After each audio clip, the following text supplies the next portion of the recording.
Yeah. Let's dive in then with Asari roll. Captain, which is 3 red white for a 4/3 human samurai with haste. Whenever a samurai or warrior you control attacks alone, it gets +1/+0 until end of turn for each samurai or warrior you control.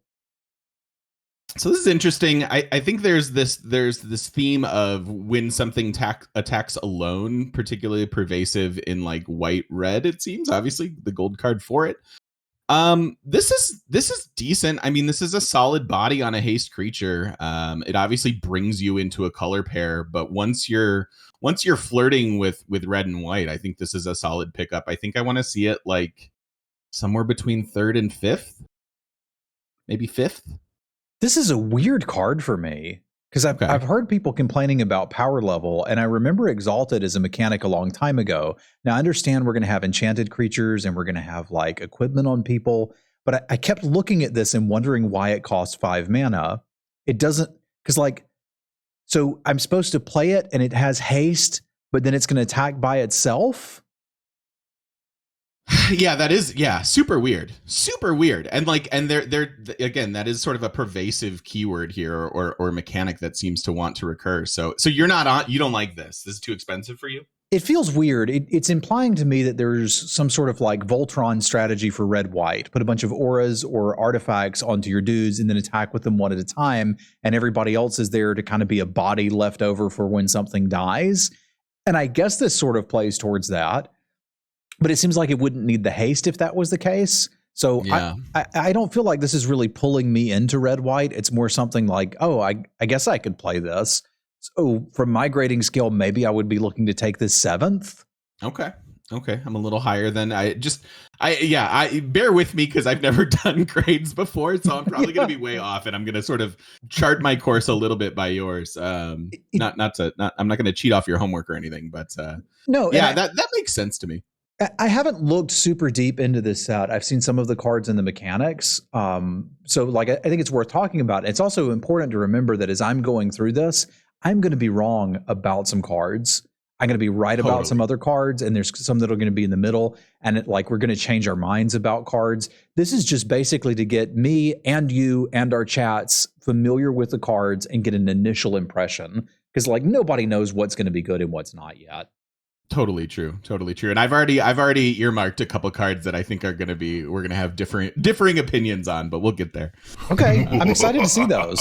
Yeah, absolutely. So, all right, yeah, 7th seems about right then, and I'm with you in that this isn't a draw in. This is something I want once I'm at least flirting with those colors a little bit.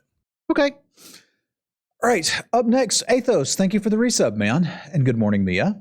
We have a Colossal Sky Turtle, which is 4 green, blue for a 6/5 Flying Ward 2 enchantment creature turtle. Deep breath. Channel for 2 and a green, discard it, return target card from your graveyard to your hand. Channel for 1 and a blue, discard it, return target creature to its owner's hand. So basically we got a biggest flying monster that could be a regrowth or a unsummon. I like it a lot, actually. I realize that 7 is a prohibitive mana cost. There are seemingly some things that do ramp-ish sort of things. I haven't looked at a lot of the green cards. I assume there'll be more of those there. But the flexibility of this is just awesome. I assume that you're going to be a big fan of Channel just because it's kind of like cycling. And so if I get that effect, if this is my turn 2 play, I guess not turn 2 play. Is a little more specific than that. But if this sits in my hand with the potential of doing one of those 2 channel things and then eventually could potentially come down as a 7-drop, like I like this card a lot. I don't know how early you're picking it just because how many 7 drops can you actually put in your deck? And so again, maybe this is like the thing that comes by at 5th and you go, oh, maybe green blue. And I'm ready to I think I'm excited to 3rd pick this. Okay. I'm even more excited to, like, out of a bad pack, just take it first and be like, we're doing it anyway. So, like, what has me excited is, like, this is really 3 cards in one, and I get to pick which one is better. And they're all differently better at different parts of the game. Now, for channeling, judges, can we do this at instant speed, or is channeling sorcery only? That was my question, too. I assumed it was instant, but it doesn't. Okay, John says instant. Yeah, everybody's saying instant. Okay, yeah, Cool. then this card's absolutely absurd. And Love it. it's relatively low harm in picking it early, because if I'm green, I'm usually happy with a regrowth. If I'm Right. blue, I'm usually happy with a bounce spell. And it's both of those plus a 7-drop. So at any point in the game, I can get this to do something. It's not great early because I don't really want to just bounce somebody's thing. But like, imagine a 2-mana unsummon that has all of this flexibility as the game goes longer. That's how I see this card. And I just, I want more and more and more of them. Like, I would happily put 5 in a deck, which you normally can't do with 7 drops. So yeah, I think I'm really happy to get this third pick. But I can, I'll be first picking it for sure. Yeah. Yeah, that makes sense. There are going to be a few cards like that where you're like, in a bum pack, this is going to be first pickable. But awesome. Yeah, we like the turtle. We like the turtle. I like turtles. Iganyo Uprising. I apologize if I mispronounce some things. I'm doing the best I can. X red white for a sorcery. Create X 2/2 white samurai creature tokens with vigilance. They gain menace and haste until end of turn. Each opponent creates X -1 2/2 white samurai creature tokens with vigilance.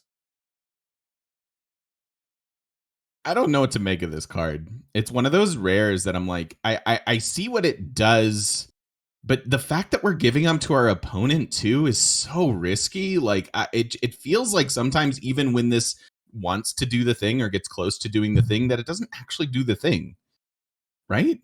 Or do you love this and I'm wrong? Well, I mean, they have menace, I guess, but yeah. So, like, let's look at the worst case scenario. This is a 3-mana 2/2 that has haste and vigilance for a turn. Okay. That's okay. Well, menace, haste, and vigilance forever. Like, that's all right. Yeah. And then if I'm giving my opponent the stuff, only half of them can block because our dudes have menace and haste, right? Yeah. So, like, I can also get through some damage. It's kind of weird that it's like this whole attack alone exalted thing, but I guess this is kind of your end game for that is, haha, surprise, I got a bunch of dudes kill you. Yeah, I guess, and you're right in that you can at least get one little token out of it. I'm not picking this card first. I don't think. I think I would rather take a removal spell. I'd rather have that Sky Turtle over this, frankly. Me too. This is cool. There's some power there. It's certainly playable. I'm just not like crazy excited about it. I guess that's the issue. Again, somewhere between like 3rd and 5th, I see this and I start to go, oh, okay, maybe people aren't in this color pair. Maybe I should readjust or set my sights on it. Maybe. Man, these are some hard cards to evaluate. Yeah, again, like the preliminary too of just like, I don't know. This does feel like it looks on its surface like this is a very synergy heavy set, and I don't know. Like, I was looking over this last night and I was like, this is either going to be a super aggro set or a super slow set or something in between. Yeah, you know, like I was all Mitch Hedberg about it. You know, Thangarth is saying it's not heroic reinforcements. It's a lot like it. Like, if your opponent is close to dead, this will close the game out. Imagine that you have a couple of blockers and I cast this. I have 6 mana and I cast this for 4. You've got 3 blockers, but that's not enough to block 2 of the tokens. So I'm at least getting in for 4 damage. Yeah. And I'm going to eat 2 of your tokens are going to have to trade anyway. Like, I think the floor of this is a 3-mana 2/2 haste, vigilance, menace is okay. So I'm probably with you on 5th pick. I'm spending too much time on that, trying to figure out the best case scenario for it, and I just can't find one. It'll be there. We'll figure it out. It'll probably win some games. It'll probably be subpar in some hands, but you know, that's what I'm thinking about it. Such is magic. All right. Enthusiastic Mechanaut is red-blue for a 2/2 artifact creature goblin artificer. It has flying, and artifact spells cost you 1 less to cast. Like this card. This is an artifact enchantment and like all that. You were gone for Theros. Theros was the last like super enchantment heavy, like sort of unique set in that regard. Set that we had, and this is that plus a mixture of just crazy amounts of artifacts and artifact creatures, creature equipments, like weird things like that. So I think the discount is relevant, and the fact that I get a 2/2 flyer for 2 is really nice. Now, obviously, it commits you to a color pair, and so I'm not super excited to like first pick this, but again, like I in the 3rd to 5th range, if I'm seeing something like this, I'm probably going like, it's a pretty decent body. If I've already picked like a blue or red card, starting to look at it and be interested. I think this is a solid little goblin. Okay. So we're putting it maybe, I don't know, third-ish, fifth-ish? It's like fifth. Okay. I'm right there with you. The only downside is that it is committing to 2 colors. But other than that, I like a lot of what this card has to offer. And it's kind of pointing to us that blue and red will want a lot of artifacts, I think. It feels like all the colors kind of want a lot of things. Like that's what I'm saying in that I think this is very synergy heavy, and I'm not sure how that's all going to play out, especially when you can be synergistic about multiple different things in a set. I think the meta plays out in an interesting way because like some people are going to lean into certain things very, very early, and you're going to get a chance to counter that, and then like they're going to get a chance to counter you. I think it's going to be an interesting set to see play out. All right. Well, we'll know soon. Yep. Gloom Shrieker is 1 black-green for a 2/1 cat beast enchantment creature with menace.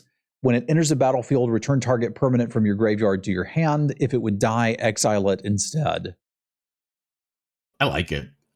Do you remember that what was the Ravnica as we get ready to go into another Ravnica draft this week? But there was a recursion card like this that was like a 3/4 body or something like that for 4. Mm-hmm. This is just a little bit cheaper. The 2/1 menace isn't irrelevant.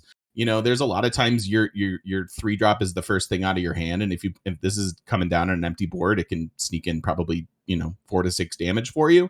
Now, if you're playing it on turn 3, you're not getting anything back from your graveyard that matters. But I like that there's something to do early. There's something to do late. It seems solid. Again, like the fact that we're starting with gold cards here, like you've got to be careful about, oh, this is committing me to a color pair. But splashing is a thing, and maybe this is worth splashing. I'm not sure.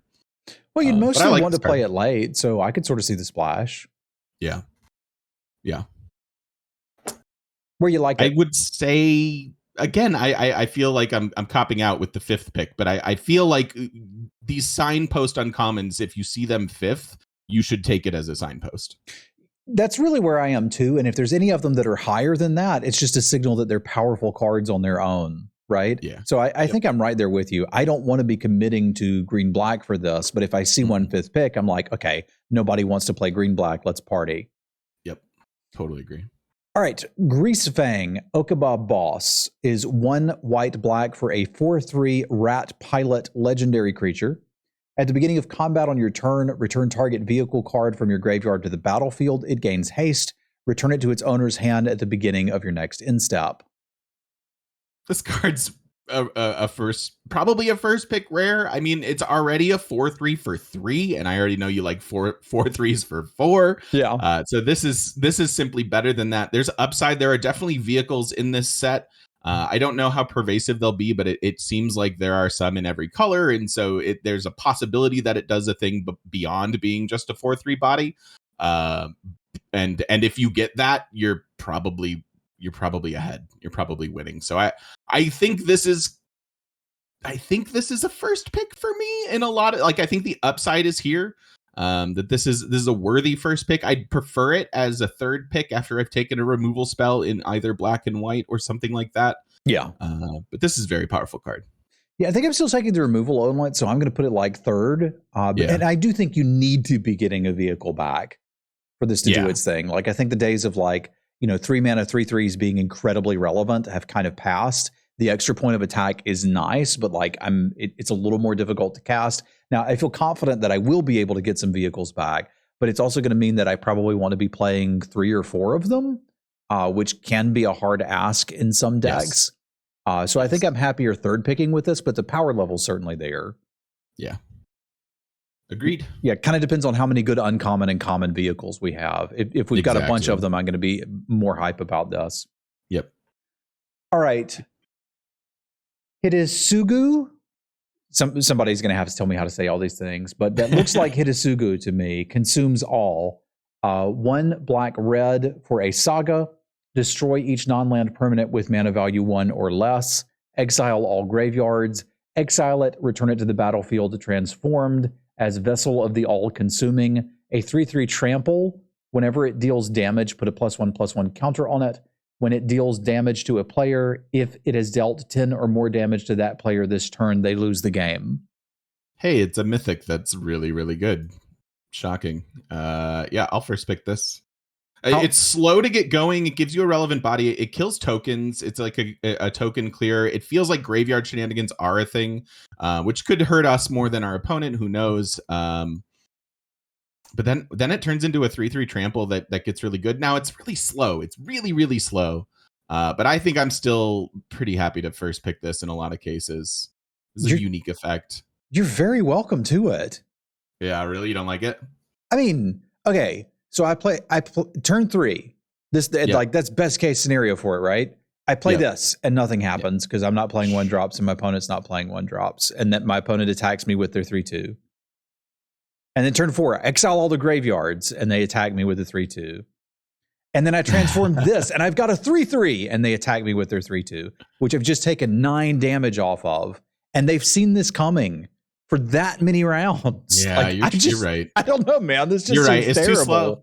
It's too slow. So are we we don't even want this in our deck? I kind of don't think I do. Like, I don't know what I'm supposed to do with it. Yeah. It's mythic sideboard and it looks versus, cool. Yeah. Sideboard against tokens, maybe? Mythic sideboards against tokens? I mean, I'm probably putting it in my red-black deck if I get it late, right? Like, especially if I'm not playing any tokens and I don't have a lot of graveyard recursion. All right, you talked me off the ledge. This is kind of bad. Yeah, I think it's probably playable, and I'm not unhappy with it. Like, imagine it was just a 3-mana 3/3 that came down and did this. I think I'd be more excited about that. Yeah, you'd be way happier. And you can build a deck around this. Like, I'm assuming there's some black indestructible combat trick and shenanigans and way you can actually, get this to keep growing. Like, the creature's pretty good. My concern is just like, there's times I'm going to need the 3/3 to come down and be able to attack and block, and it won't be able to do that. And the fact that you're getting like a turn 7 3/3, just it doesn't matter. It's not big enough. Yeah, that's my concern. Yeah. Okay. So I'm out. You're right. I'm out. Well, the 3/3 will have haste because it will not have entered the battlefield that turn, right? It's transforming. So it will not have summoning sickness when it comes into play, or am I misunderstanding that too, chat? You exile it and then it returns to the battlefield transformed, so it doesn't even have haste. Oh, bleh. Yeah. I don't want this, dude. Which is, you're right. I would put it in a deck, but I'm never going to pick it high enough to get to do that. I think you're right. All right. We don't like the vessel. Get out of here, vessel. Well, the vessel's good. I just don't like doing all this crap to get to it. All right. Hinata Dawn Crowned is 1 blue, red, white for a 4/4 legendary Kirin spirit. Has flying and trample. Spells you cast cost 1 less to cast for each target. Spells your opponents cast cost 1 more to cast for each target. Do you remember Joda? Mm-hmm. This is like a Joda-ish card to me, where it's like, if we have the flexibility within mana to pull this off and splash it, great. But like, as a first pick, this doesn't do it for me. I know that it's a super relevant body and it's like a flying trample and like the effect is cute, but like, again, 3 colors. So I want to be past this. I don't want to pick this out of a lot of packs. I think it's too specific. Yeah, I want to see the fixing first. Like, Joda was a wonderful card in a format with some of the worst fixing we've seen in Modern Magic, which made him basically unplayable. But if there's an Evolving Wilds or anything like that in this set, I'm not afraid to just take this for flying, trampling 4/4. In most sets, that would be a solid body. So, dual lands at common maybe makes this a thing. Okay. I mean, I would consider picking this relatively highly. Oh, are they putting them in a basic land slot? They did that for one of the core sets a while back. So, like, yeah, John's saying a third of packs would have them. I mean, if you can pull it off, it's a great card. Like, if you can figure out the mana base to pull this off, a 4/4 flying trample can absolutely win you the game. I would pick this third if I still saw it. If somebody had it there, especially if I have red spell, blue spell, and then I'm like, hey, you know what? Maybe. Yeah. Build around rare or something you get past where it's easily to pull off. So third seems good. Yeah, I remember in the core sets that had that distribution of the tap lands that it was pretty easy to splash if you worked for it. Yeah. if you prioritized it highly enough. Yeah, and I think that might be worth it. We'll see. Okay. Invigorating Hot Springs is 1 green-red for an enchantment. It enters the battlefield with 4 +1/+1 counters on it. Modified creatures you control have haste, equipment, auras, and counters are modifications. Remove a +1/+1 counter from the Hot Springs. Put a +1/+1 counter on target creature you control. Activate this as a sorcery and only once each turn.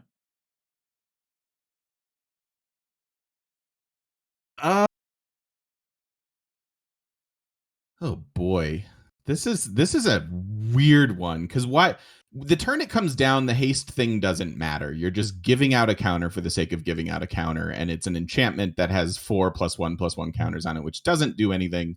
You give one out, it's kind of a 3-mana 1/1 counter, but over time, it kind of can do a thing. Like if you go 3 into like a 4-drop that the 1/1 and haste matters, it's kind of cool.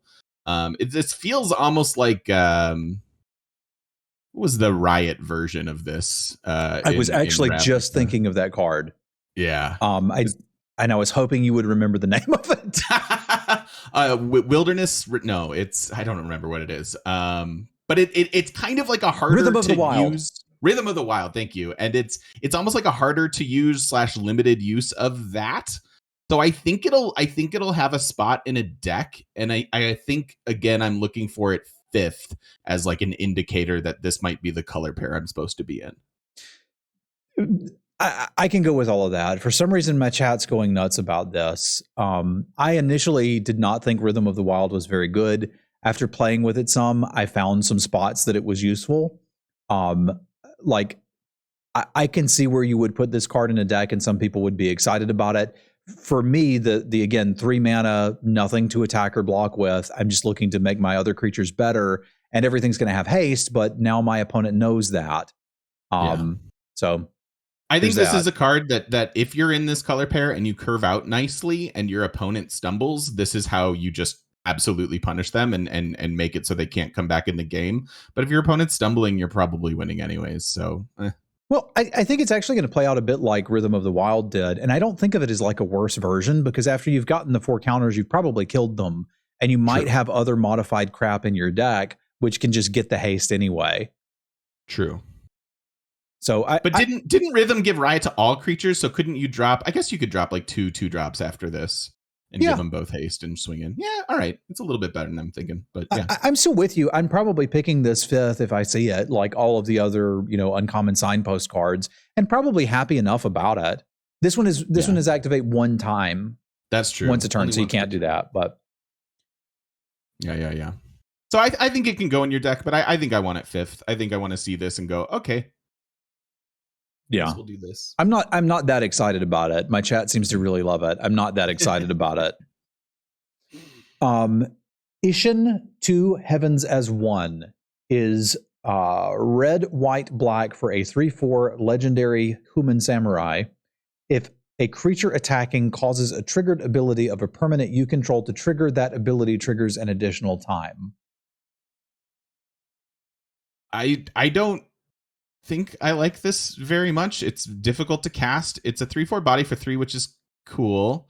I don't know how I guess the attacking thing that pairs with one of the mechanics, right? The ninjutsu or whatever, a little bit with those types of creatures. So maybe this is a thing, but I'm not really going nuts out of this. Like if I open it as my rare, I think I'm still looking for a removal spell to take over this. I don't know. Do you think the upside is here on this one? I think I would like to see them print Borderland Minotaur in a Commander pre-constructed deck so that they can know what it feels like to have cards like this in their set reviews. Because I have no idea why I would ever pick this card. Exactly. It's way too difficult to cast. Yeah, make it 2 red, white, or 2 any of these colors, but not all 3. And I'm fairly interested in it because it will work with some of the mechanics of the set. But I would never splash for it in any of the colors that want those mechanics to work. Yep.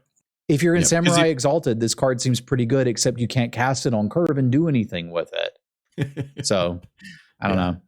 Yeah, I don't. I mean, maybe. So, what are we at? Like 5th to 7th?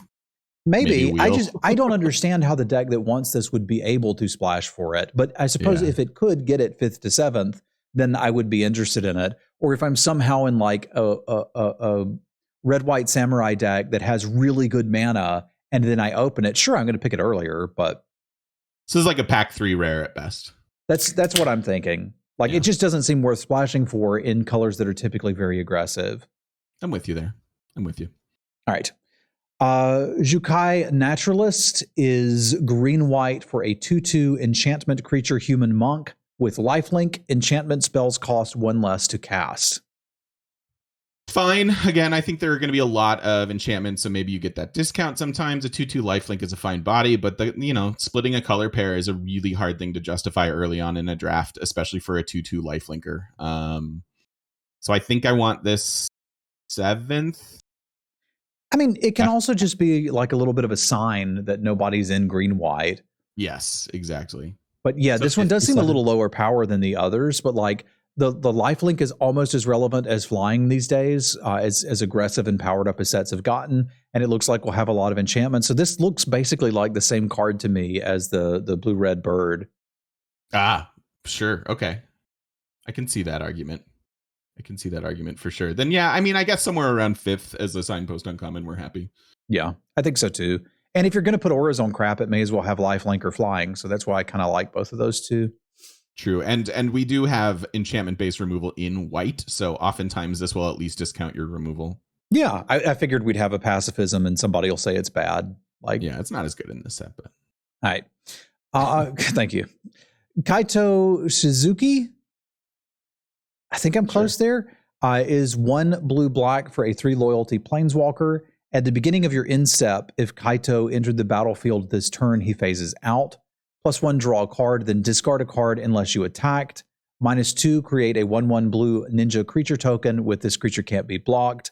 -7, emblem. Whenever a creature you control deals damage to a player, search your library for a blue or black creature card, put it onto the battlefield, and shuffle. I mean, it's a planeswalker. It does stuff. I like that it protects itself on turn 1. So if you really want to get the 1/1 creature, you can sort of get it out there and then start plussing it the after turn. It doesn't feel crazy broken like a lot of planeswalkers, so that's probably a good thing. But a 3-mana planeswalker that can protect itself, I'm first picking this. Yeah, me too. But like, you can just play it, attack, +1 it, and then it phases out, and it's not coming back until your next turn. So you don't even need to protect it. Like, yeah. It's basically a 3-mana 5 loyalty planeswalker if you think about it. Yeah. Yeah, and then that gets you pretty close. I mean, obviously the ultimate is quite relevant. So yeah, yeah, it's good. Let's first pick it. Okay, sold. Let's do it. All right, the Kami War is 1 Wooburg.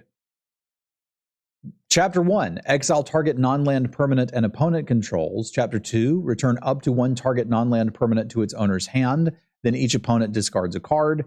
Chapter 3, exile this saga, then return it to the battlefield transformed under your control. It's a 6/6 Okagachi made manifest. It is all colors with flying and trample. When it attacks, defending player chooses a non-land card in your graveyard, return it to your hand. It gets +X/+0 until end of turn, where X is the mana value of that card. So if you can play this is insane, but you're not going to be able to play this, so wheel it and dream a dream, but you're not. No way.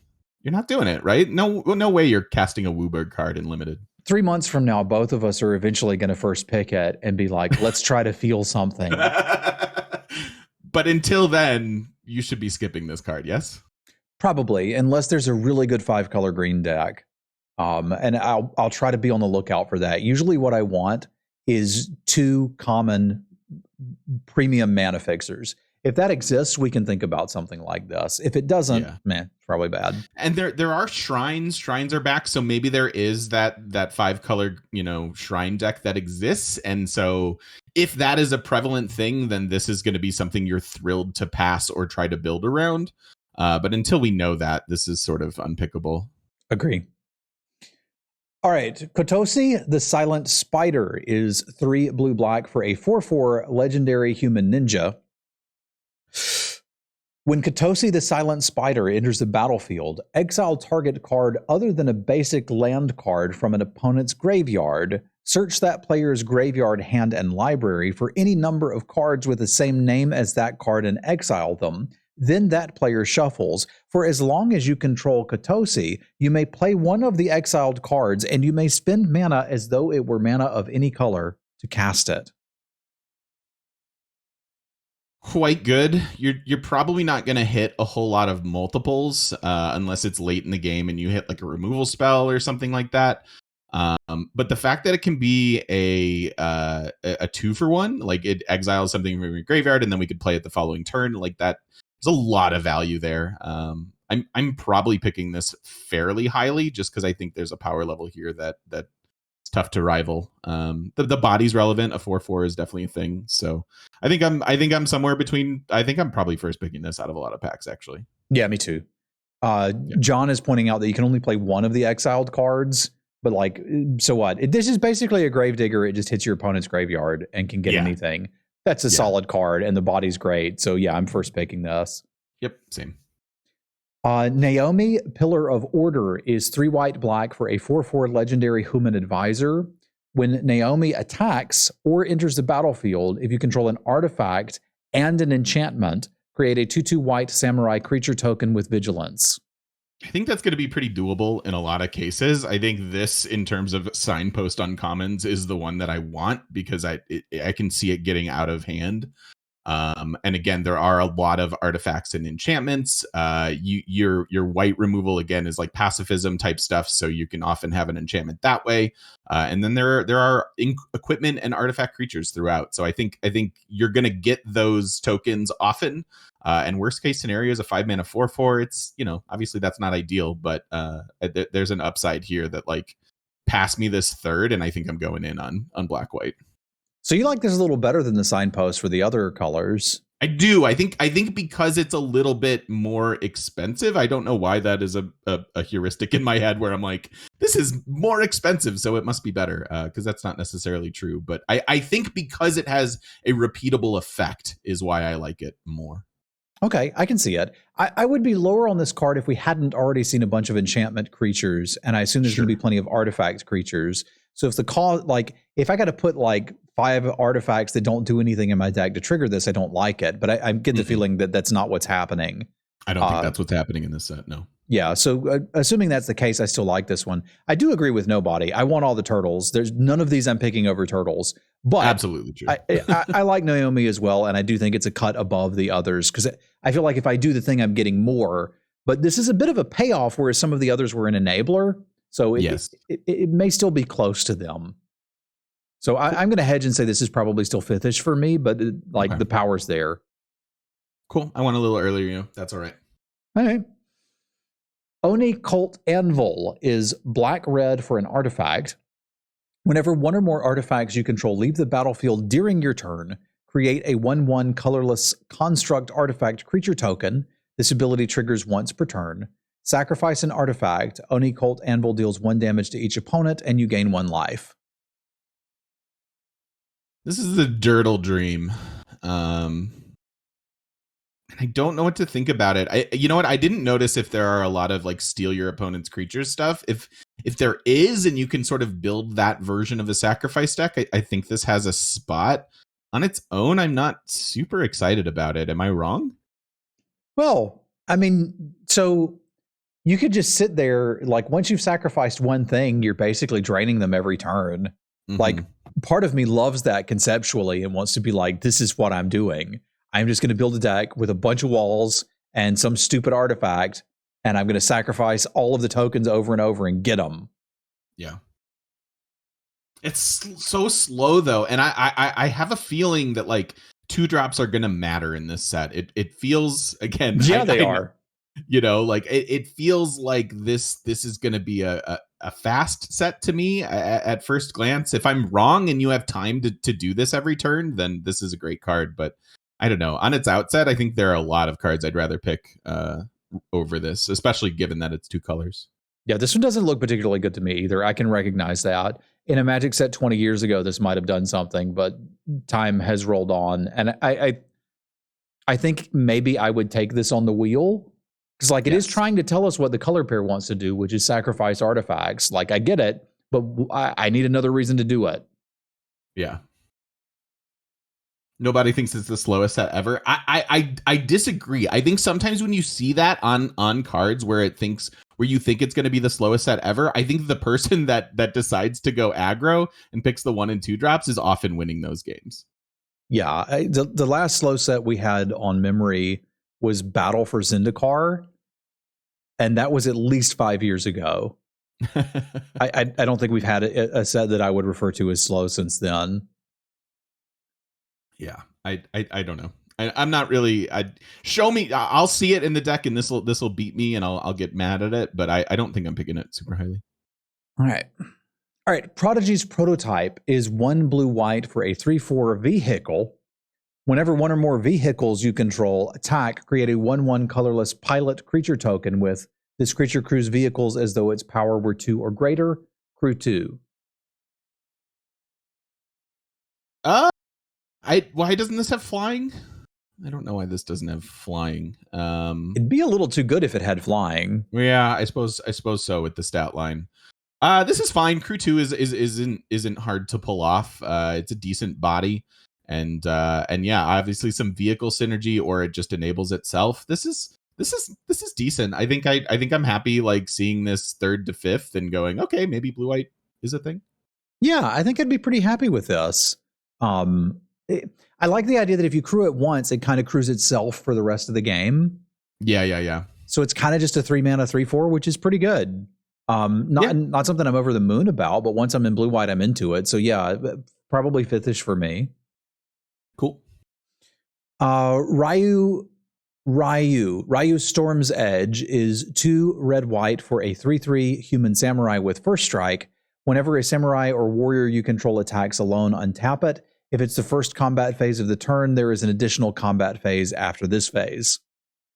That's pretty good. This is so a 4-mana 3/3 first strike that can potentially get in twice. Now, obviously, you would lose out on the upside of attacking with a bunch of stuff the first time through, but getting a second combat phase, like you don't have to only attack with one thing during that one. And first strike is relevant for first strike plus combat tricks. I think this is going to look great in its deck, and I'm not excited to first pick this maybe, but I probably will some of the time.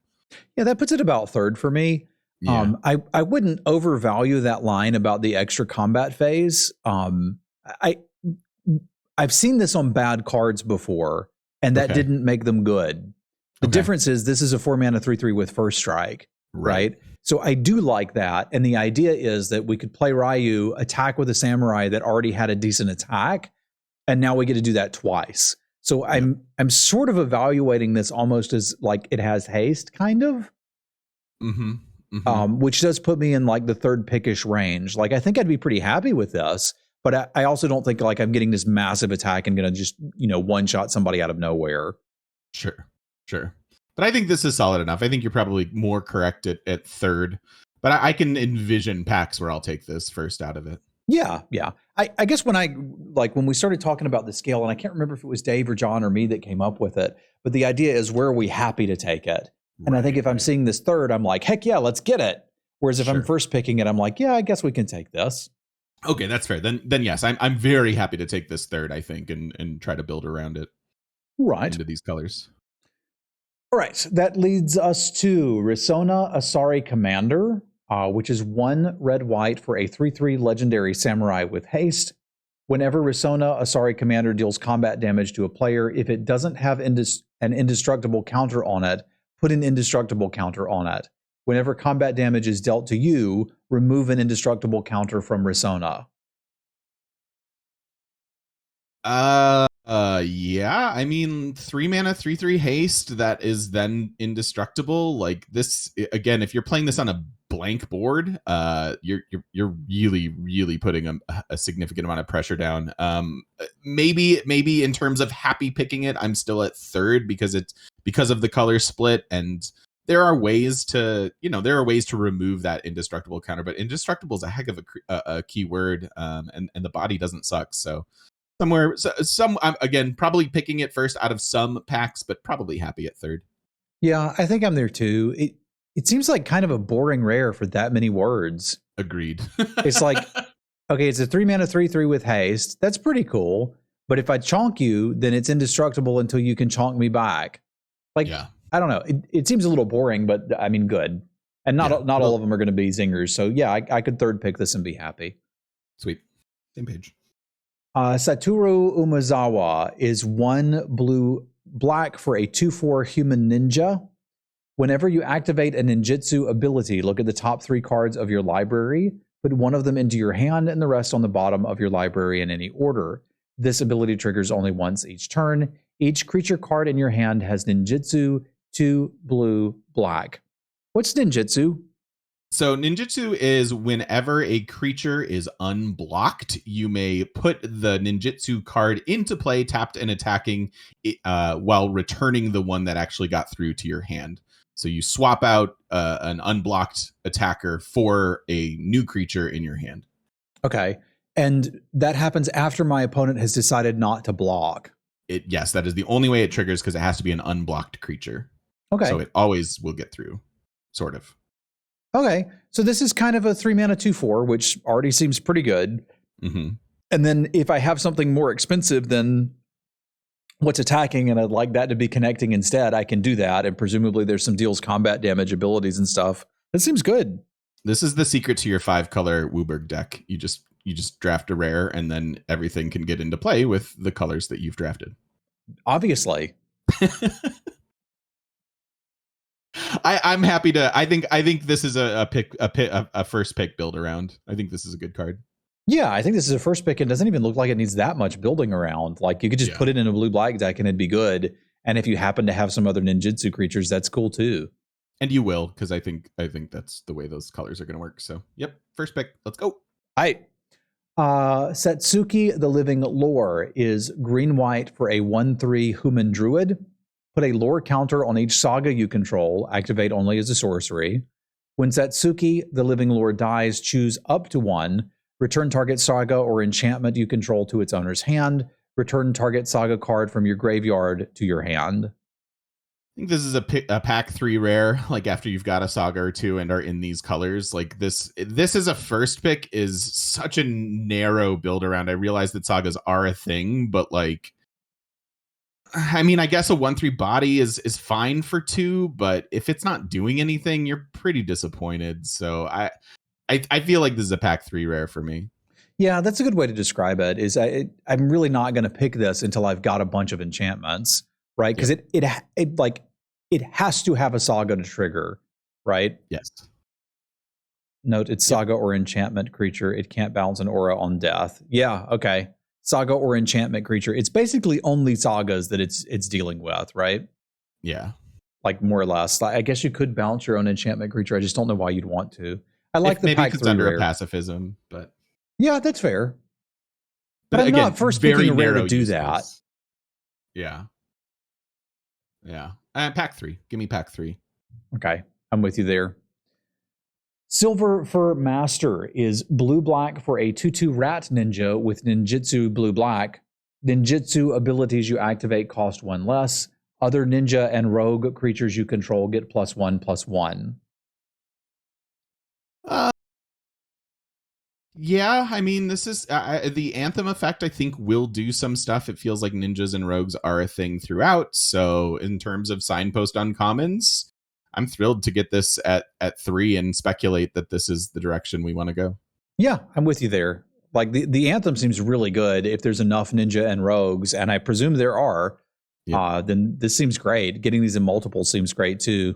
But it still seems like it's along the line of the blue-red one and the white-green one. I would like understand that those all kind of go together and are giving you sort of different abilities. This one just has that Anthem stapled above it, which I dig. Yep.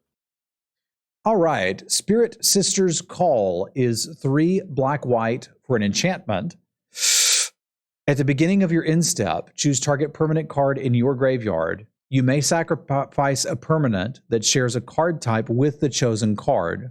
If you do, return the chosen card from your graveyard to the battlefield and it gains If this permanent would leave the battlefield, exile it instead of putting it anywhere else. This is asking a lot. So, like, you have to have something in your graveyard, you have to have a similar thing on board, and you have to be willing to give up the thing that's on board to get the thing that's presumably better. But, like, if you're playing this on turn 5 and you've got a 4-drop that's lived and a 2-drop that's traded off, that's a really bad deal. So I mean, maybe I'll take this in pack 3 and see how it plays out, but on its surface, I'm not super excited about this. We got anything with like self-mill? There is some self-mill. I don't know if it's in these colors. Okay. Yeah, Timber's onto something here. Like you could channel some stuff and then sacrifice a token to get it back. And I usually don't like raised dead effects, and making you sacrifice something to get a raised dead effect I don't like even more. But it's like the fact that I can do it over and over and over means I ought to be able to do something with this, right? Yeah. I note with channel, I don't think there's a lot of white-black channel. I think channel's in green, and maybe elsewhere. But okay. I feel like I should be able to do something with this. I shouldn't first pick this. I will. Yeah. This is the type of card that has me interested enough to be like, what can I do with this? I want to make this happen. But I recognize that I probably shouldn't. So yeah. I think this is another pack 3 rare realistically. Realistically, I think I'll let you have this first and see what you can do with it. I also think because there are so many artifacts and enchantments that enchantment removal will be abundant. And so I think a card like this, once you know your opponent has it and knows how to beat you with it, like you're going to be able to prioritize it in terms of removal. I think there's going to be a lot of main decked artifact and enchantment removal in this set. Okay, fair enough. All right, up next is Tamio, Completed Sage. 2 green-blue, Phyrexian green-blue for a 5 loyalty planeswalker. +1, tap up to 1 target artifact or creature. It doesn't untap during its controller's next untap step. -X, exile target non-land permanent card with mana value X from your graveyard. Create a token that's a copy of that card. -7, create Tamio's Notebook, a legendary colorless artifact token with spells you cast 2 less to cast, and tap, draw a card. Cool, I'll first pick this. Yeah, me too. It looks please. Good. Yeah. Let's do that. Give me a Planeswalker. It's potentially a 4 mana, 5 loyalty, 6 loyalty Planeswalker, which is crazy. Yeah, give me. I mean, yeah, 4 mana Icy Manipulator, dude. Right? Don't even have to spend the mana. This seems great. Yeah, sign me up. So some cool uncommons. Again, lots of synergy, lots of like build around sort of potential. Makes me excited about the set. But I think out of that whole page, give me that Sky Turtle. It's so good. After going through that whole page, I'm way up on the Sky Turtle. Okay. If you pay life, it gets less loyalty. Okay. Oh, I didn't catch that. Okay. That makes the card basically unplayable. With 2 fewer loyalty counters. Okay. Yeah, still, I don't care. Yeah. It's still really good. Yeah, fair enough. I missed that too, but Arena will handle that all for me. Basically, chat just saved me from playing it and being like, why did it start at 3? Yeah. I guess I'll just win the game. It's good. Yeah, but yeah, I'm with you. I want the turtle too. Okay, how do I get this to, maybe this is it? I go color. Artifacts here. I'll drop a link because I Mana League was kind enough to grab us some links. I assume we're doing artifacts next? Yeah, that sounds good. I'm going to mod you so you can post links because now try it again. Now let's try that again. Sorry. There you go. That should be the artifact page. Okay, cool. You want to blast us off through artifacts? Yeah. Let's get it going. We start with Automated Artificer. We have a 2 mana artifact creature Artificer. Tap to spend to add 1. What is this? Colorless? I think we call it generic now. Generic. Okay. Tap to add 1 generic. Spend this mana only to activate an ability or cast an artifact spell. It is a 1/3. Okay. It is colorless. Generic is different. Okay. Generic is what it costs. Colorless is what it gives you. Okay. Got it. Okay. Sorry. It's confusing to me too. It's all good. So 2 mana, 1/3. Yep. I can get mana to cast an artifact spell. Note that there are 49 artifacts on this artifact page. That's a lot. And an artifact creature is an artifact spell, yeah? So I can just tap this for mana. This is just a colorless mana dork that only casts artifacts. Yep. That seems pretty good. Yeah. Yeah. It goes in any deck. I mean, you don't want to first pick this, but... Or maybe you do. I don't know. No, I probably don't, but I think I'm happy getting these around 5th or so, depending on what I'm doing. I guess I need to be... So, like you're saying, there's a lot of artifacts here, but there need to be artifacts that I want to ramp to, and this doesn't help me equip things. So, like, it needs to be going to artifacts that are expensive that I want to cast. So once I'm in that artifact ramp deck, I think I'm interested in it. So, like, I don't care about this for a Bronze Cudgel or a Brute Suit deck. But if we scroll down here and there's some 6-mana artifact that's really good, all of a sudden I want to start picking these up. Yeah. Does that make sense? Yeah, I'm right there with you. And again, note that there are colored artifacts within this set as well. And some of them seem relevant. So okay. I think this will have a spot in a lot of decks. Again, yeah, you don't want to pick it early, but give this to me 5th when I'm not quite sure of my colors and I just kind of want a 2-drop. Yeah, sounds good. I'm going to move it to 7th. Chat's correct. It does help with activating abilities, but I need artifacts to ramp to. So I need to have expensive artifacts. Like, I understand there's a lot of artifacts, but they have to be expensive or I don't really want this. So that's true. If our signpost on commons are 5th, then this isn't 5th. This is 7th to 9th, but still. Yeah. Okay. That's where I think you can play this and not be ashamed of yourself. Mm-hmm, so. Mm-hmm. We have a bronze cudgels, 1 mana for an artifact equipment, 2 mana until end of turn. Equipped creature gets +X/+O, where X is the number of times this ability has resolved this turn. Equip 1. So if you pay 4 mana, you get +3/+O.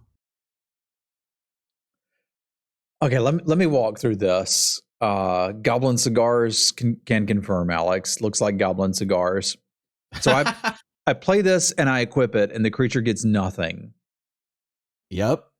Then I play 2, and it gets +1/+O. Yep. Then I pay 2 again. Yep. And it gets the +2/+O. Yep. So I give like really crappy fire breathing to something. Yeah. And if, God forbid, you pay 6 whole mana, you can get +6/+O. I don't like this card. I'm not putting this card in my deck.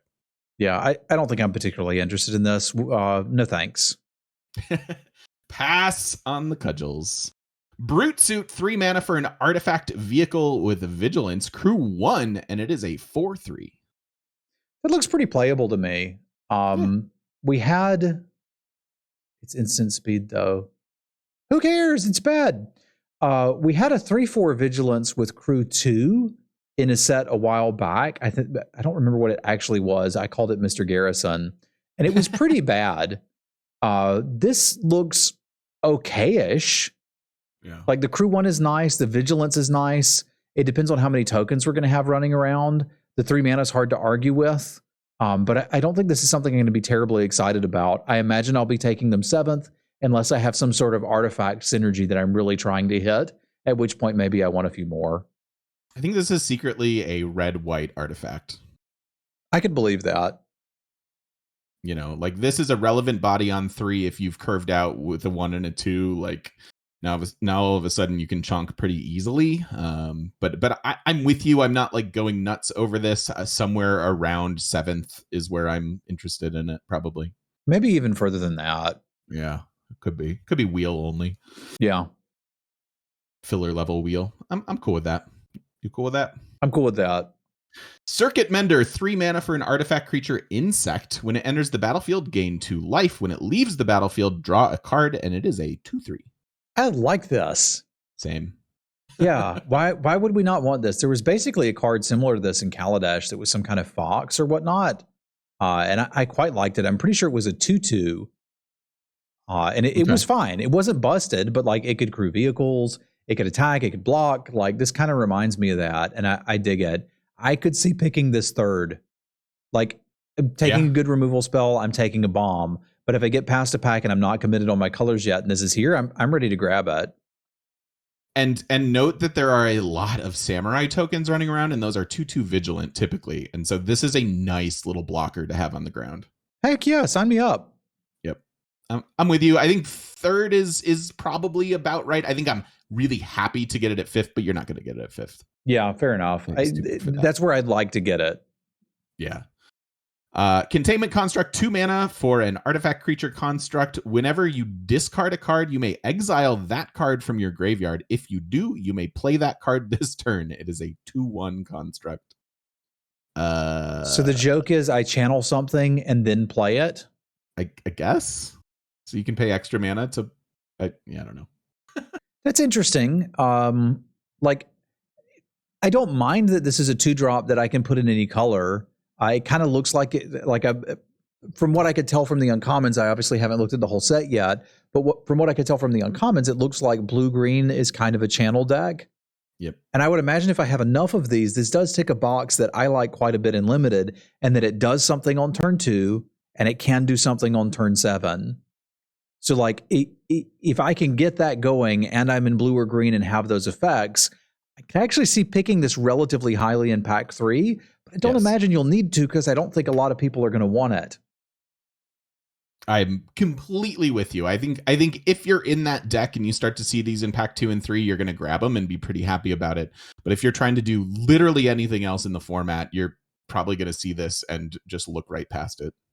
Yeah, that's where I'm at too. So it's really hard to grade this one. I guess I would say wheel, but it's only one specific deck that wants it, and they'll start picking them pretty highly, I think, in pack 2 and 3 potentially. Yep. So kind of a cool card. We'll see what happens with it. Dramatist Puppet, 4 mana for an artifact creature construct. When Dramatist Puppet enters the battlefield, for each kind of counter on target permanent, put another counter of that kind on it or remove one from it. It is a 2/4 for 4. So it's a Pillarfield Ox with Proliferate? For 1 creature. Well, permanent. One permanent. Or advances a saga, maybe? Yeah, that's an interesting thing that you could do. If you've got a lot of saga/counter stuff in this wheels, maybe you want to put it in your deck. I'm not crazy about it though, so I'd probably put it on the wheel, but I could see this sort of doing something sometimes. Yeah, I'm wheel. Maybe it goes in your deck, but in a lot of decks, I think it's going to be ideally not. Yeah, it's probably not a card I want to play. That's fair. Yeah, but you could probably play it and not be too embarrassed. Wheel it then. Or step a saga backwards. That's interesting. Oh. We didn't see any really cool turn like saga, like the part 1 sagas though. So maybe they'll exist. Yet. Fair enough, yet. Let's talk about Eater of Virtue, 1 mana for a legendary artifact equipment. Whenever equipped creature dies, exile it. Equipped creature gets +2/+0. As long as a card exiled with Eater of Virtue has flying, equipped creature has flying. The same is true for First Strike, Double Strike, Death Touch, Haste, Hexproof, Indestructible, Lifelink, blah, blah, blah, blah, blah. Equip 1. There's some card I always pick in Cube that's basically this, but it doesn't have all of that text. It's just a 1 mana equip. Oh, it's Bone Splitter. That's the card I was trying to remember. Yeah, this is just Bone Splitter with upside. You should first pick this and put it in all of your decks. 100% true. 100%. It's so cheap. The equip cost is cheap. It already does something, and then it just has upside. So yes. Yeah. Gimme first. And it's always nice to first pick artifacts. So yeah, they go in every deck.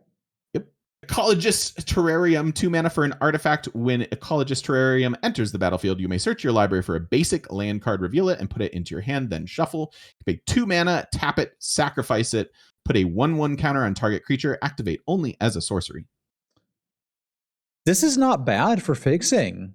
No, it's not. It's better than anything we had in Dominaria. So this potentially gets held in check by the speed of the format because it's not ramping you, right? Like we're paying 2 mana, we get to go find a land, and then later we can put a counter on something, which is fine, but we're not excited about that. So like, I wouldn't pick this with the idea of like the counters matter or do anything. This looks like kind of like a Traveler's Amulet, but you can't pay it on the installment plan. So for fixing, I'm pretty interested in this, but I do need to have something I want to splash first, probably, rather than like an Evolving Wilds, which I would just take. And then if I get something to splash, cool. If I don't, I've got the option. My guess is this is a little bit overcosted because there are some recursion effects for artifacts and things like that in this set. So like the 2 mana to get a 1/1 counter. You don't really care, but putting it in your bin could matter if you want to just kind of continue to get some value out of it. But it's a neat card. I think I'll be very happy to see this 7th in certain decks. And it'll probably go in a lot of. Would you put this in a 2-color deck? No. Yeah, that's what I thought. But I would definitely use it to splash. Yeah, sometimes we're skipping it, but decent colorless splashable things will certainly have a place. Yeah, agree. High Speed Hoverbike 2 mana for a 2/2 flash flying. When High Speed Hoverbike enters the battlefield, tap up to 1 target creature. It is a crew 1. That's weird. Okay, so what am I doing with my High Speed Hoverbike? I'm flashing it in and tapping your dude. Yep. So that you don't get an attack. And then I'm basically giving something flying if it's little, sort of. Why? Wait, how are you giving something flying? I mean, let's say I have a 2/2. Okay. I can tap it and gotcha. crew this. Sure. Yeah. It's like a I don't know. It's like a Frost Lynx, but weird. This will blow out the 1-drops in the format. How? It can't block. You have to crew it to block with it. This seems not very good to me. Like, it does enough stuff that you could play it and not be embarrassed, but like I'm not terribly excited about putting this in a deck, unless it just turns out that like flying is incredibly overpowered and you're going to win. Like there was something in Kaladesh that was basically, oh god, somebody will remember it. It was some way to like, it's a 2/3 flying vehicle that crewed for 1, and it was awful. Yeah, the Sky Skiff. That was really bad, and there were servo tokens everywhere. This just doesn't even compare favorably to that. I think I'm off this. I don't think I even want to play it. I think this is an example of a card that is going to have polarizing opinions, because I think it's going to play vastly more different in best of 1, in which aggro is going to be absolutely king. And then there you might like it because you are playing 1-drops and the flying might be relevant for you. But I think in our best of 3 mode, I'm also off of this. I don't want it. Okay. Seems fair. I mean, Chad is pointing out you could do ninjutsu stuff with it, which is cool, but you can do that with literally any creature that isn't blocked. So it's like 3 steps to make ninjutsu happen. You have to have a creature, you have to crew it, you have to attack with this, and then you have to have open mana to now ninjutsu. Like it's as an expensive cycle. Yeah, you could just play better flyers. You could just play better cards in your deck. Yeah. That's exactly right. Yeah. All right, moving along. Iron Apprentice, 1 mana for a 0/0. It enters the battlefield with a 1/1 counter on it. If it dies, if it had counters on it, put those counters on target creature you control. Generally not interested in these effects either. The difference between 1-drops and 2-drops in most limited decks is pretty negligible, and this one doesn't appear to be doing anything. We've in fact had cards like this before, and they typically weren't very good. If this card is good, this is a crazy aggro format, because I could see again like the aggro mindset of people going like colorless 1/1. It go like grabbing it because I know I'm going to be in aggro, and it'll die into something, and it can crew vehicles and do things like that. But at first pass, I don't want it either. Okay, same. If we wheel them, I probably still don't take them. It's a 1-drop. It's a 1-drop. I just don't want them. Yeah. Mech Titan Core, 2 mana for a 2/4 artifact vehicle. Pay 5 and exile it, plus 4 other artifact creatures and or vehicles you control. Create a Mech Titan, a legendary 10/10 construct artifact creature with flying, vigilance, trample, lifelink, and haste. That is all colors. When the token leaves the battlefield, return all cards exiled with Mech Titan Core except Mech Titan Core to the battlefield, tapped under their owner's control. Crew 2. So literal Voltron, eh? Literal Voltron is what's for sale. Okay. All right, so let me walk through this. I get a 2 mana 2/4 vehicle with crew 2. Yep. That's not particularly good. But if I can get 5 mana and 5 total artifacts on the battlefield, with this being one of them, you're dreaming big dreams. How is that happening? I can appreciate the dreaming, but okay, I guess you play a lot of Iron Apprentices. Is 2 mana 2/4 crew 2 worth a card? I do not think so. I also don't think it's embarrassing. They have to be artifact creatures. Okay, fair enough. All right, so imagine it's 7 mana. Yeah. And it just says exile 4 artifact creatures you control. You get a 10/10. When it dies, they all come back. It's got flying, vigilance, trample, lifelink, and haste. I think this is too big of a dream, even though artifacts and artifact creatures are prominent.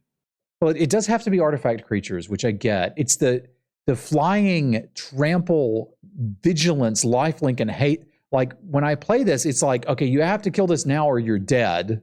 True. If I do all the things. And then when you do, I don't get blown out and lose my creatures. They're still coming back. I think the upside here is like, we're probably doing this. Okay, so you first pick it and just hope to live the dream, but there are going to be decks where this just doesn't make the cut. Yeah, I mean, we've already seen a 2-mana colorless artifact ramper that nobody really wants. Yeah, we've seen Brute Suit and said I'd probably play that, and like we could put circuit menders in decks. Like, there's common artifact creatures. I think if we tried a little bit, we could get most of our creature base to be artifacts, and if that's the case, this is fine. Okay. All right, if everybody's in agreement that this isn't too big of a dream, then obviously it's ridiculous because the 10/10 is... Imagine it's just an artifact. It's not a vehicle. It has no stats. I'm not doing this. Right. It's that I don't think the 2/4 is that embarrassing. I think that's close to playable. A 2/4 crew 2? It's not great. I'm saying the downside is sort of an equipment that gives a 2-drop +0/+2. I have played that before. I played that stupid shield in AFR. It wasn't great, but it made its way into some decks sometimes, and it wasn't that bad. So this is that on the floor, and the upside is a 2 Baneslayer Angels. Yeah. All right. That was 5 mana, 5/5 flying lifelink, and it just killed people. And this is like double that.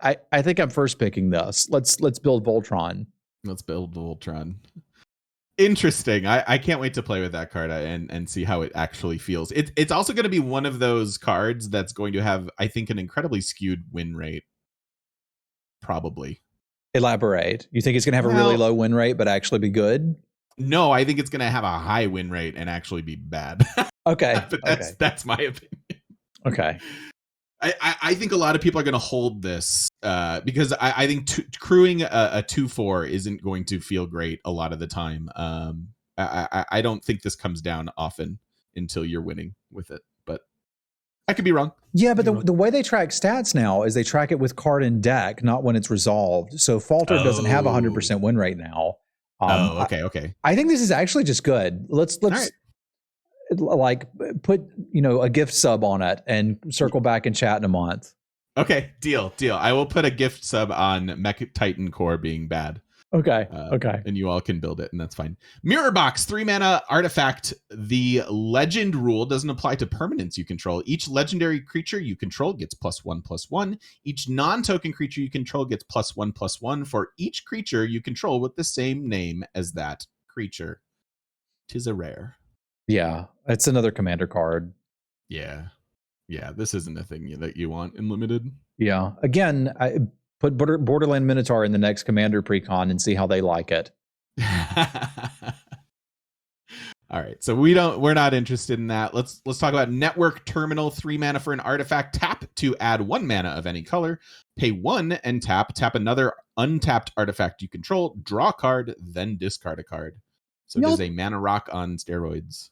Y'all telling me that there was no good fixing here? This is great. We've got a manolith that lets me rummage. Yeah. I want to first pick this. You're not going to first pick it, but I third know I can I'm respect. not. I want to. The fact that it's common means I don't have to. I can ramp, I can rummage. Now, I haven't actually seen anything in this set yet that I want to do for more than 4 mana. So that may be the limiter here, is like ramping is just garbage, but presumably we'll get to that in some of the other colors. Yeah, we will. And I presumably can't spend 3 mana just to get a rummager online. But anytime I can, like, Most decks, after your 7th land, lands don't do anything. So being able to rummage through your lands is a huge deal for me, and I love that effect. I will be picking this 5th. You should be going for it 7th. Yeah. Yeah. But very, very interesting. I think the splash is real, so that's fun. Question from chat that I think is worth answering. How is the turtle something you don't want to ramp to? That's the beautiful thing about the turtle, is I don't have to ramp to it. If I top deck it and I have the lands, cool, I'll just play the turtle. If I don't, I can still just play it for the other modes, right? So when I'm talking about ramping, I don't have to change my deck construction at all to play that turtle. I just put it in there. Whereas there's some cards that don't have that channel effect that cost 6 or 7 mana where I have to be ramping, or they're probably not very good. So I'm not saying you can't ramp to the turtle. I'm just saying you don't have to. Yeah. The beauty of the turtle. Ninja's Kunai, 1 mana for an artifact equipment. Equipped creature has pay 1 and tap, sacrifice it. It deals 3 damage to any target. Its equip cost is 1. Okay. So 3 mana gets you a lightning bolt. And I've got to pay and tap the creature. So the creature needs to not have summoning sickness, and it's not attacking or blocking. Yep.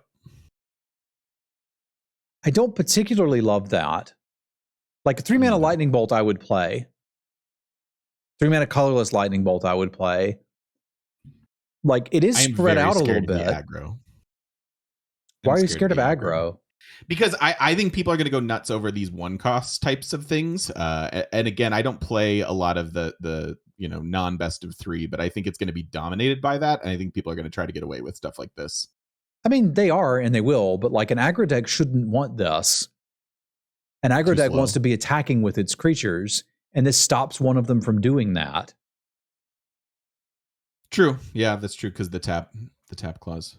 Yeah, this is not cheap removal. It's not particularly great removal. It's conditional that I need a creature.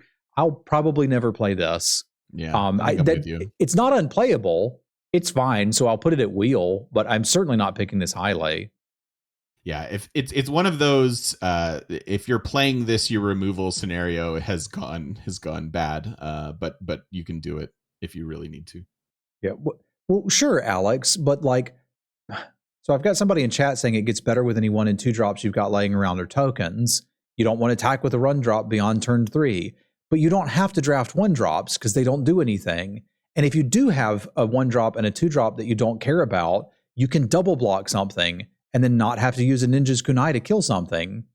So it's like, either don't put the 1 drops in your deck or block with them if there's something you need dead. I just don't need this card to make them better, because I don't see how that works. Yeah, I'm with you. I don't want this. I don't want to play it. Okay.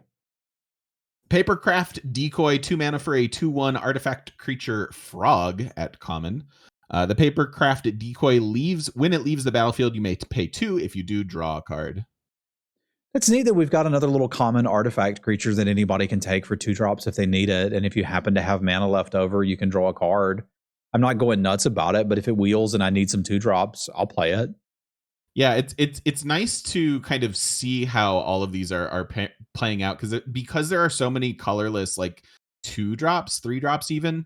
It feels like you can sort of suss out your colors and then fill, which I think could be a neat way to draft. Yeah, I would certainly dig that.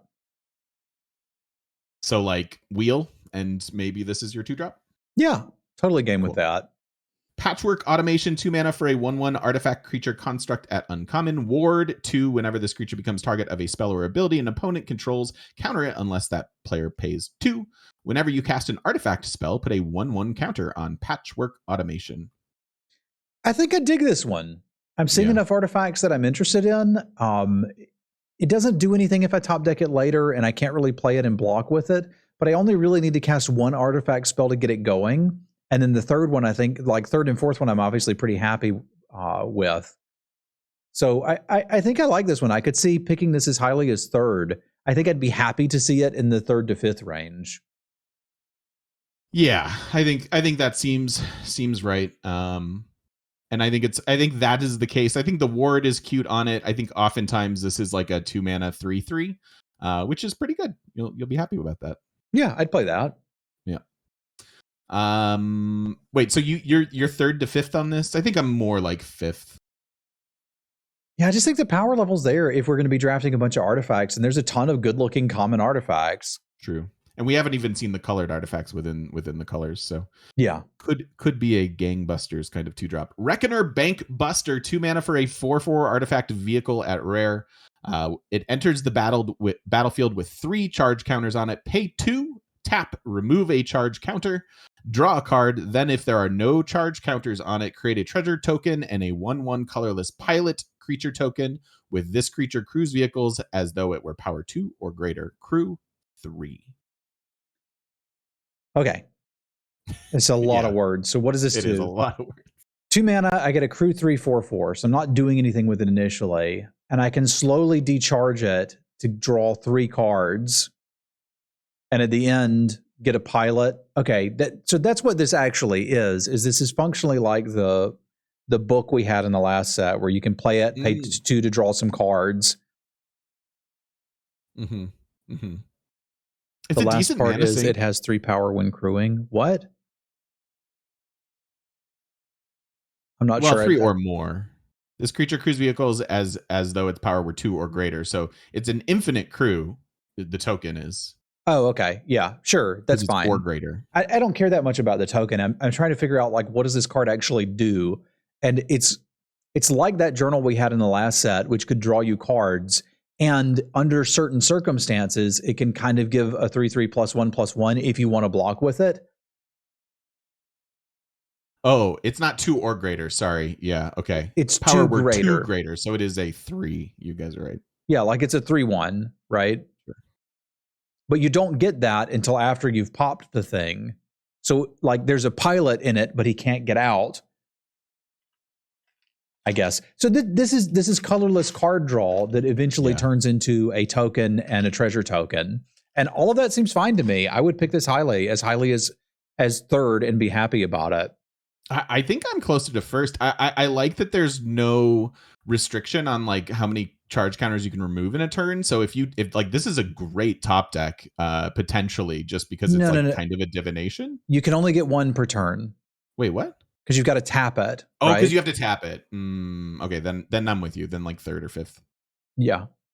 But I don't think that matters, right? Like most of these style cards, we've seen various 2 mana artifacts that spend 2 mana to draw a card and then eventually runs out of that and gives you something else, like life or, sometimes nothing. This one's like I get a token that can crew the thing afterwards, right?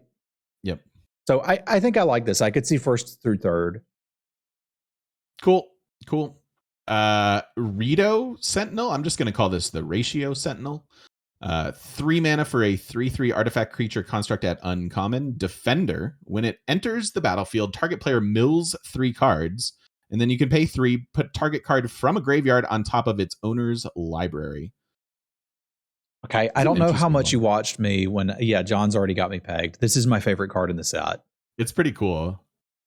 What do you tell me why you love it so much and tell me what you're doing with it. Okay, did you ever watch me play the core set with Epitaph Golem? Probably.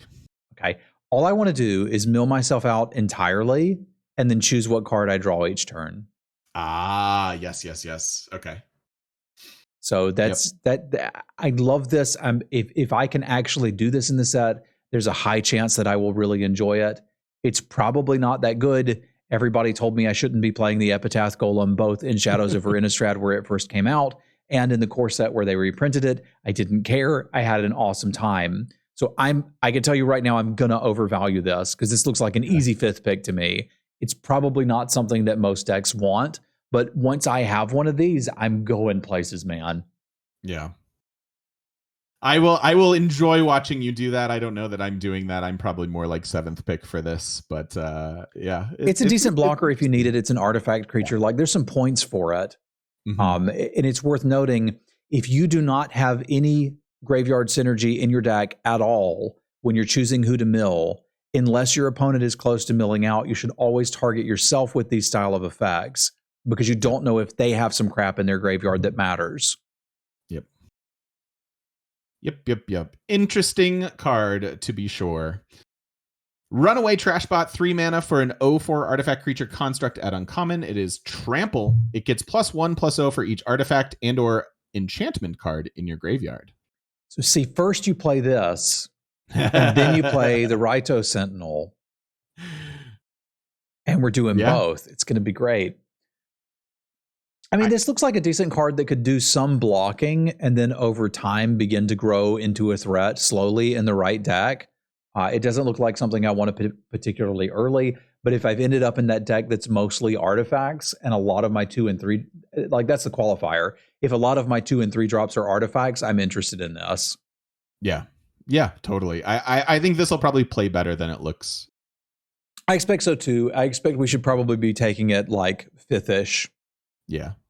All right. I need about 2 seconds. Sure. And I will be right back. Do you need a break, or do we take a short one? Let's do we can do a little intermission here. I'll fill up my water and use the washroom and stuff. Okay, cool. I'll be back in a few. You good to continue? Yeah, I'm ready to party. All right. I think we are on Searchlight Companion. Searchlight Companion is a 3 mana 1/1 artifact creature drone at common. It has flying. When it enters the battlefield, create a 1/1 colorless spirit creature token. It's a weird Windrake. But it's not a Windrake because it's only a 1/1 flying. The 1/1 colorless spirit token doesn't have flying. It doesn't have flying, and it's not an artifact. Yeah. I'm used to having something that's like 3 mana 1/1 flyer, draw a card, and was pretty happy about that. Yeah. This is not that far away from it because it is giving you some blood tokens. It's giving you the creature immediately that you can use. It enables ninjutsu. Thank you, Mana Lake. This looks playable but not wonderful to me. I'm probably spending too much time on a card that we should take 7th pick if we're in artifacts and just not take if we're not in heavy artifact synergy. Maybe there's something to be said for the black-red sacrifice deck getting 2 things here. We haven't seen a lot of those kind of effects, but overall, pretty unexciting. I think I'm on 7th or wheel. Yeah, that's where I'm at. Shrine Steward, 5 mana for a 3/2 artifact creature construct at common. When it enters the battlefield, you may search your library for an aura or shrine card, reveal it, put it into your hand, and then shuffle. I was pretty in for this until I looked at the mana cost. I assumed this was a 3 mana 3/2 with this ability, and I was like, that's pretty good. Yeah. But it isn't. It's not. Are the shrines that good? The shrines are cool because they're on creatures. So like I think whereas in the core set that had them, you sort of had to build a specific thing. I think you can just kind of play them in your deck. And sometimes get some value out of it. I don't know. I think if I have 2 pacifisms, maybe I want the first one of these, but otherwise, meh. Yeah, I'm kind of on meh too. Like, no thanks. I'll call it. It's so expensive. Yeah, it just looks bad. It's too expensive and doesn't do enough. Yep. So maybe wheel, but maybe don't put in your deck. Surge Hacker Mech, 4 mana for a 5/5 artifact vehicle at rare. It has Menace. When it enters the battlefield, it deals damage equal to twice the number of vehicles you control to target creature or planeswalker an opponent controls. Crew 4. So we're really not playing it for the crew in the actual vehicle itself. It's sort of like an equipment that gives something +1/+1 in Menace, which is fine. We're playing it because it comes down and at least shocks something. Yep. And could be better if I have more vehicles. And that pushes this in the level of like almost Necrotal or Chupacabra levels of card, which means I'll probably first pick it. It doesn't look like it's asking a whole lot of work. Yeah, I'm with you. This is probably the best card in the pack, right? Because it's a rare, so it's probably, unless you want to take a different removal spell, like you're probably going to first pick this out of a lot of packs, but I think I'm happiest at like 3rd. Yeah, like maybe somebody got like a couple removal spells in the pack and then we got past this and I'm excited. I'm with you there. Yep. Thundersteel Colossus, 7 mana for a 7/7 artifact vehicle at common. It has trample, it has haste, and it has crew 2. This is the first thing we've seen that you could ramp to that's colorless, which I dig. I'm probably going to say let's wheel it because this doesn't look like something I feel compelled to put in a deck. But maybe there's a deck that wants it. I'm just not entirely sure what it is because we're ramping and have 2 drops left over. Right. Right. But sure, you could play it, I guess. Yeah, it'll be interesting. I mean, I guess if you get two of those like artifact rampy things down, like this, you kind of have a plan to play a 7-drop. So that's a way to win a game of Magic, I suppose. You have to be able to find a better one than this, though. Yeah, I would think so too. So I'll be curious to see if this has a spot in decks. But currently, I don't love putting 7-drops in my deck, especially vehicles. Like 7-drops, I want them to do things. Not be reliant on a 2-drop. Yeah. Well, I mean, that's not asking a lot, and you can put it in any deck. I'm just imagining that any deck that's actually decent at ramping can probably do it better than can find a better payoff than this. But the idea would be if you can't, you've always got Old Faithful Thundersteel Colossus. Yeah. Thank you for the subs, chat. I love you all. You are the best. We have Tawashi Guidebot, 4 mana for a 2/1 artifact creature construct. When Tawashi Guidebot enters the battlefield, put a 1/1 counter on target creature you control, pay 4 and tap it, draw a card. This ability costs 1 less to activate for each modified creature you control. And that counter does count as a modification. Okay, so 4 mana, 3/2. I can spend 3 and tap a card. Worst case scenario. Yep. That seems pretty good to me. Yeah. And presumably I'm going to have a couple other counters like equipment auras and counters or modifications. So like the aura has to be on a creature for it to count, right? Yes.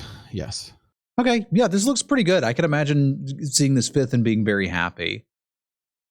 Yeah, I think I'm with you, and I think I'm starting to see why there aren't a ton of flyers in this format, because like getting that 1/1 counter, there are a few that I think could be somewhat problematic, but yeah, it's interesting to see so many like counters and equipments and various things like that running around. I'm with you at 5th. Let's get it 5th.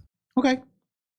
Walking Skyscraper, 8 mana for an 8/8 artifact creature construct at uncommon. This spell costs 1 less for each modified creature you control. It has trample, and it has hexproof as long as it's untapped.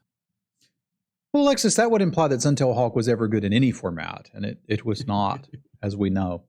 This looks like more the thing that I'm interested in ramping to, right? Because from what we've seen, red and green are going to be interested in ramping, and they're going to have a lot of modified creatures. And you put all that together, and we're getting something interesting here that your opponent can't even really mess with. So I could see picking this as highly as 3rd and being into that. What was it? The some sort of Colossus. It was the Gatebreaker Colossus, maybe, where it was like better than you thought it was. I think this is better than it looks as an 8-cost thing. I mean, I'm thinking of Colossus of Sardia. Like, I won some games with that back in the day. But that one I'm not as familiar with. That's an old card. It's not very good. But this one looks like it has room to play in this limited format so far. So I'm happier about this one. Yep. Same. We are on to lands. We have quite a few to go through here. We've got Bloodfell Caves. It is a. Do we go over these? So the tap lands gain you a life. They are tap lands, but they are dual lands at common. Do we have them for all of the color pairs? It looks like, yeah. I think so. Okay. I just want to make sure they're not allied color pairs only. See, 1, 2. Yeah, there's an enemy one. We're good. 3, 4, 5. Yeah. 6, 7, 8, 9. Yep. Okay. So we've played with these before. They've got new art and they look pretty cool. And I like that they've kind of adapted them to the Kamigawa setting. That's super neat.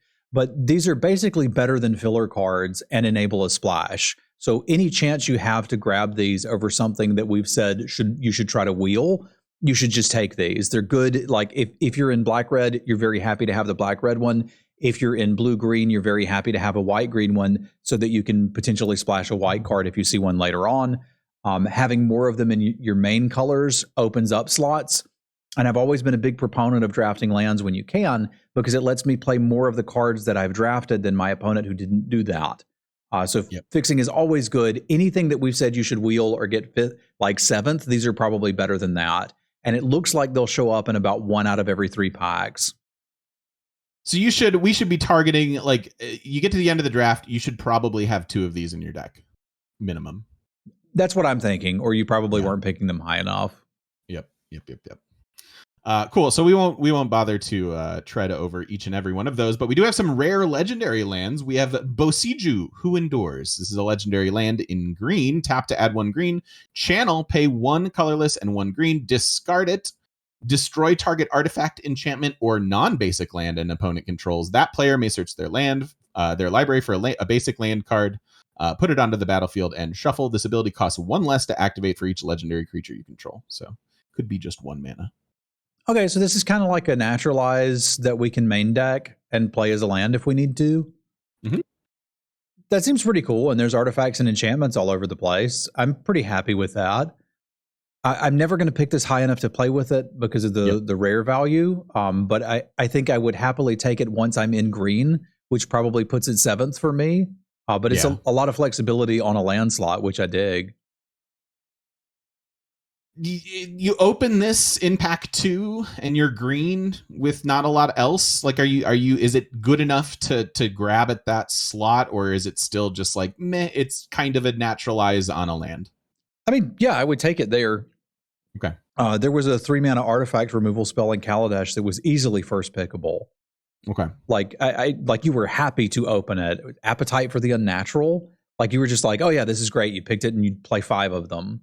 Nice. And the set so far is beginning to look like that. So I'd imagine we're going to take naturalizes highly and put them in the deck. My problem is like I don't know yet if I'm like, let's be green because we have a naturalize. If it's Kaladesh levels of artifacts, then yes. But I didn't see anything like the pain train when we went through the artifact. So I don't think it's going to be that bad. But I think you're going to play every one you get. Yeah. And channel on a land is obviously great. Cool. Iganjo, Seat of the Empire, a white legendary land. Tap to add 1 white. Channel, pay 2 and 1 white to discard. It deals 4 damage to target attacking or blocking creature. This ability costs 1 less for each legendary creature you control.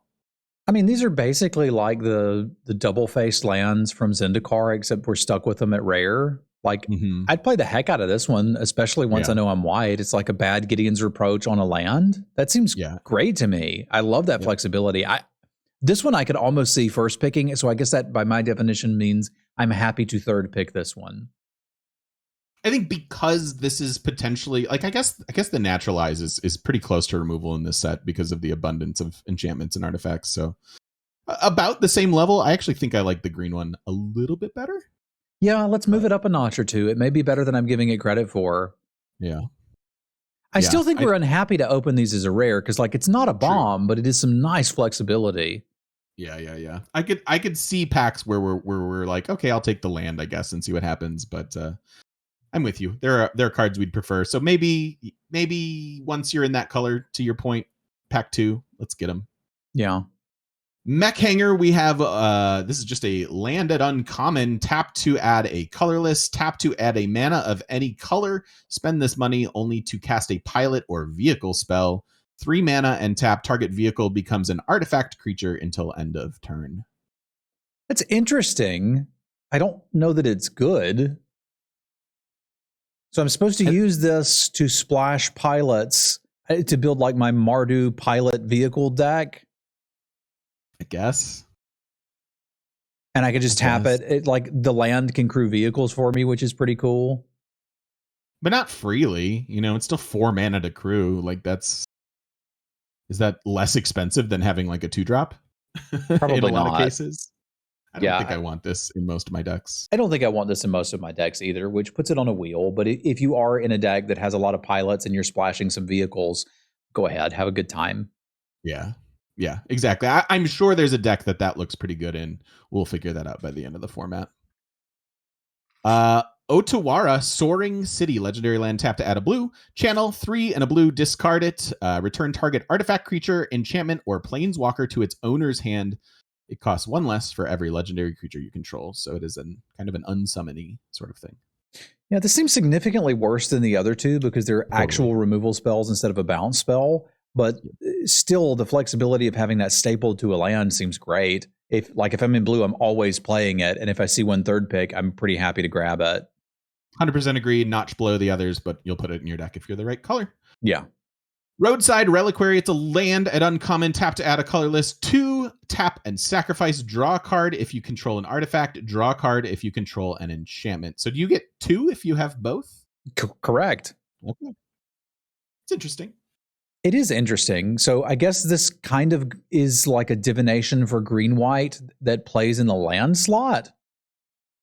I mean, I like sold like that. That sounds really good for most green white decks that I've built over the years. Black white could do it too. Yeah.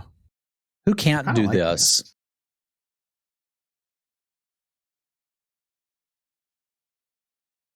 I think everybody can, Well, so if I get one or the other, I don't want this.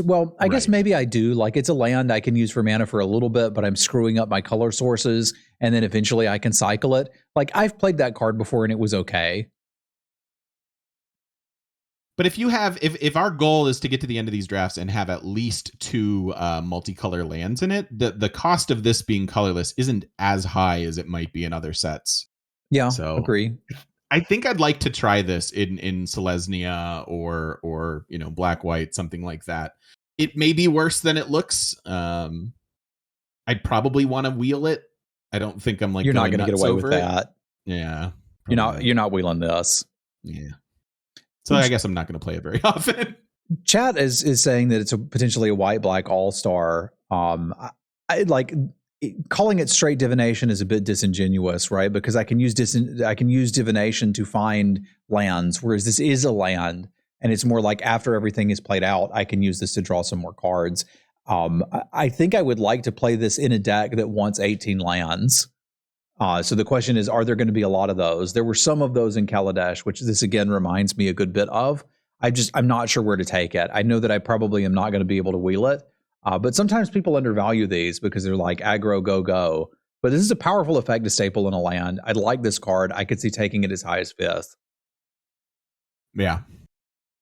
Yeah, I don't know that I will take it that high, but I think this could be a very interesting one. So we'll see how it plays out. We'll definitely see how it plays out. All right, then we are down to Secluded Courtyard. It's a land at uncommon. When it enters the battlefield, choose a creature type, add a colorless, or add a mana of any color. Spend mana only to cast a creature spell of the chosen type or activate an ability of a creature of the chosen type. It's not really something we're going to be doing in Limited very often. Most of the common dual lands would be better for you than this. You could use this to splash something, but since it doesn't help you with your main colors, that's where it kind of comes into an issue. So I doubt that I'll pick this or play this very often, but you could. Yeah. Same. Sokenzen, Crucible of Defiance, a legendary land at rare. Tap to add a red. You can channel 3 and a red. Discard it to create 2 1/1 colorless spirit creature tokens. They gain haste until end of turn. Costs 1 less for each legendary creature you control. This is so much worse than those first 2. Yeah, I think so. I think it's about on par with the blue one. Like, it's fine. And I would put it in literally every red deck I played. Like, there's no 100%. Downside to this over a mountain. Yep.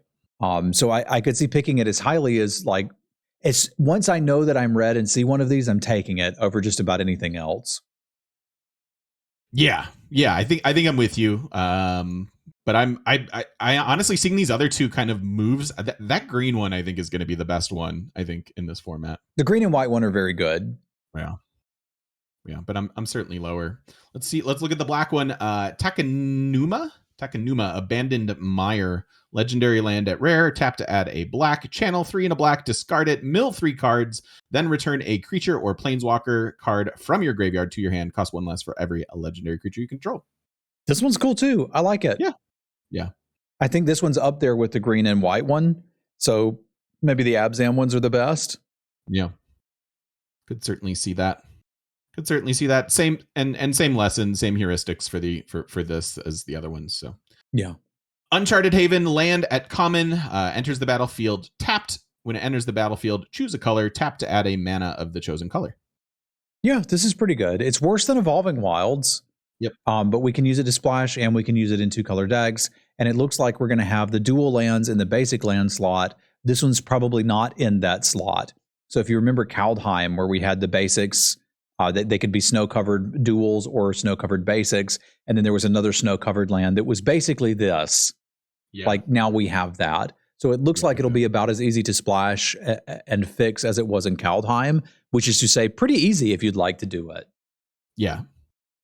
Yeah, and it just kind of continues the lesson that we're taking away from this, in which splashing is real, and it'll be interesting going through the actual colors now and seeing where we find actual splashable cards. Yeah, and like, do I want to splash this? Do I want to splash that? Yep. So that's it for colorless and artifacts. All right, let's get into some colors. Sweet. We're cruising, I think. Yeah. Yeah, we're making some progress. So this puts us, 2 hours in, and we've done none of the colors yet. That's about normal pace for these. Okay. All right. I could try to pick it up if you'd like. No, I'm very comfortable with where we're going. Okay. You down to do white cards? I can do white, or you can do white. Either way, it does not matter one iota to me. Yeah, I'll start reading them. Okay. All right, so Ancestral Katana is 1 and a white for an equipment. Whenever a samurai or warrior you control attacks alone, you may pay 1. When you do, attach Ancestral Katana to it. Equipped creature gets +2/+1, equip 3. I like this card. I realize the equip cost is pretty expensive, but I feel like in this, what do you call this? What do you call this mechanic? Exalted? Exalted, yeah. Exalted. I feel like I mean, the dream is 1 drop into this, and then all of a sudden you're really the beatdown. But I think that this is decent. I'd be more excited about this if there were more like flyers and things in the format. But as it stands, I think I'm pretty happy with this like 7th pick, and we get an equipment in our deck, maybe. Maybe. I'm probably looking to wheel it. Like, I never want to pay the 3, Correct. which means I need a plethora of samurais and warriors. Once I have that, if I can pay 1 to get this effect, I'm pretty on. And like, I can attack with 1 of them 1 time, and then if it's beneficial to attack with more later, that's fine. I've already got it equipped. So yeah, 7th-ish sounds pretty good to me. I could see decks that would be interested in this. And if there are more exalted mechanics, like this boosting your exalted creature that you're trying to get through is worth something, I think. Yeah, I could see that. I do generally agree. I don't think it's going to have a huge spot, but I could see decks that would play it. All right. Enough. AO, the Dawn Sky, is 3 white for a 5/4 legendary Dargon Spirit. It has flying and vigilance. When it dies, choose 1. Look at the top 7. Put any number of non-land permanent cards with total mana value 4 or less from among them onto the battlefield. Put the rest onto the bottom of your library. Put 2 +1/+1 counters on each permanent you control that's a creature or vehicle. First pick. Thank you. Yeah, easy. That one's nice. Yeah. Put it in your deck. It's good. Yeah. Draft it, play it, win the game. Banishing Slash is white for a sorcery. Destroy up to 1 target artifact, enchantment, or tapped creature. Then if you control an artifact and an enchantment, create a 2/2 white samurai creature token with vigilance.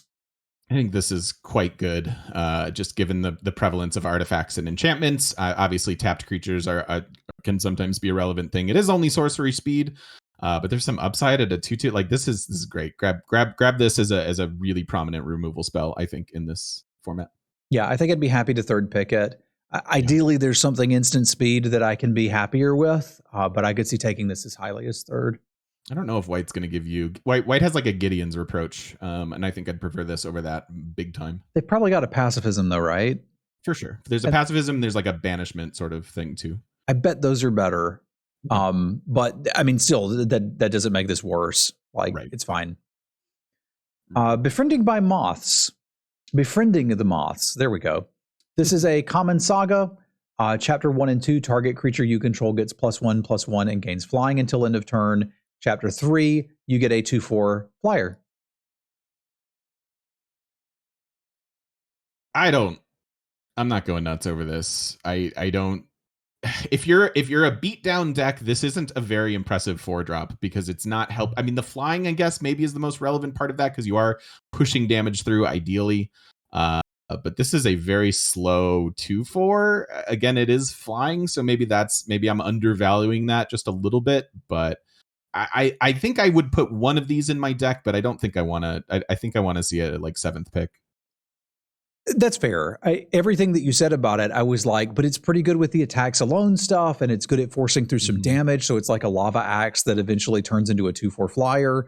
And then you just nailed where I would want to pick it too. Like even in that deck, I don't want to go nuts and pick these highly. But if you're in an aggressive deck, this doesn't look like a bad thing to have a copy or two of in the 4 mana slot. It's just like it's a 4-drop that doesn't that takes a while to stabilize you. Oftentimes my 4-drops come down and I want them to deal with the ones, 2s, and 3s that have already been out there. And this doesn't really do that. This really wants you to be on the play. It might even be a side out when you're on the draw kind of a card. Yeah, and in a mid-range deck, it certainly would be. But the other way to do that is to build around this by making sure that you never want to block. Fair. Right? So like that puts it in the aggro camp for me. And I could see people who have an aggressive deck or like drafting aggro being far more excited about it. Yeah. Yeah, but let's take it 7. I'm with you there. Blade Blizzard Kitsune is 2 and a white for a 2/2 Fox Ninja with Ninjutsu 3 and a white, double strike. So 2/2 double striker. I don't love this. It's a pretty small body. I get the cuteness of like, oh, I attacked with the 2/2 and now you're taking 4 instead of 2. Haha, I gotcha. But it's more expensive if you do it that way. This is an uncommon. I don't think I'm going nuts over this. Again, maybe there are aggro strats where like the double strike is just God. But I'm not going nuts over this though. I mean, maybe 5th, 7th. I'm probably there in that I typically don't like this style of card, but it is worth noting that it'll block 2/2s and 2/1s a lot easier. It plays nicely with Befriending by Moss. Like just playing this into that is neat. It carries equipment very well. So there's probably a place for this card in the format. The ninjutsu thing seems a little weird. I'm not really sure why you would want to do that unless you've got enter the battlefield abilities on other creatures that you then want to reuse, which I could see being like kind of a big deal too, right? Because you've got to return one of them. So this seems fine. I could see picking it in that 5th range. Yeah. Cool. All right. Born to Dive is 2 and a white for an aura, enchant artifact or creature. As long as enchanted permanent is a creature, it gets +1/+1 for each creature and or vehicle you control. And it has channel for 2 and a white. Discard it, create 2 1/1 colorless pilot creature tokens that crew as if they were 3/1s. Okay, so enchant artifact or creature. I got to go through this again because I'm like, what? As long as it is a creature, it gets +1/+1 for each, and then you can. The fact that there's a channel cost here is decent. You can kind of build a little bit of a board. I think the channel cost makes this somewhere around a 5th pick for me. Otherwise, I'm not really a big fan of auras like this. Yeah, the interesting part here is what we're probably supposed to think of with this is 3 mana, make 2 tokens. They can crew our stuff. They can attack. They can block. They can be sacrificed. And then the actual aura itself is something we'd really only play if we're going to plan to win the game with it. Like if I can play this and then make my opponent chump block something, even if they untap and kill it, it was probably on something that wasn't relevant anymore anyway. So that level of flexibility on this card makes me like it quite a bit. I could see picking this as highly as 3rd, and it's going to get even better if I've got vehicles in the deck. Cool. I think it's interesting. I think a lot of the signpost uncommons we saw in multicolor and stuff, I'm more excited than some of these. Although I will, obviously these will wind up in your deck at some point, but I may not pick them high enough. That's fair. I guess I'm also balancing this a little higher because it is a single color, so I can play this in red, white, or black, white, or whatever. Yeah, fair enough. All right. Brilliant Restoration is 3 quad white for a sorcery. Return all artifact and enchantment cards from your graveyard to the battlefield.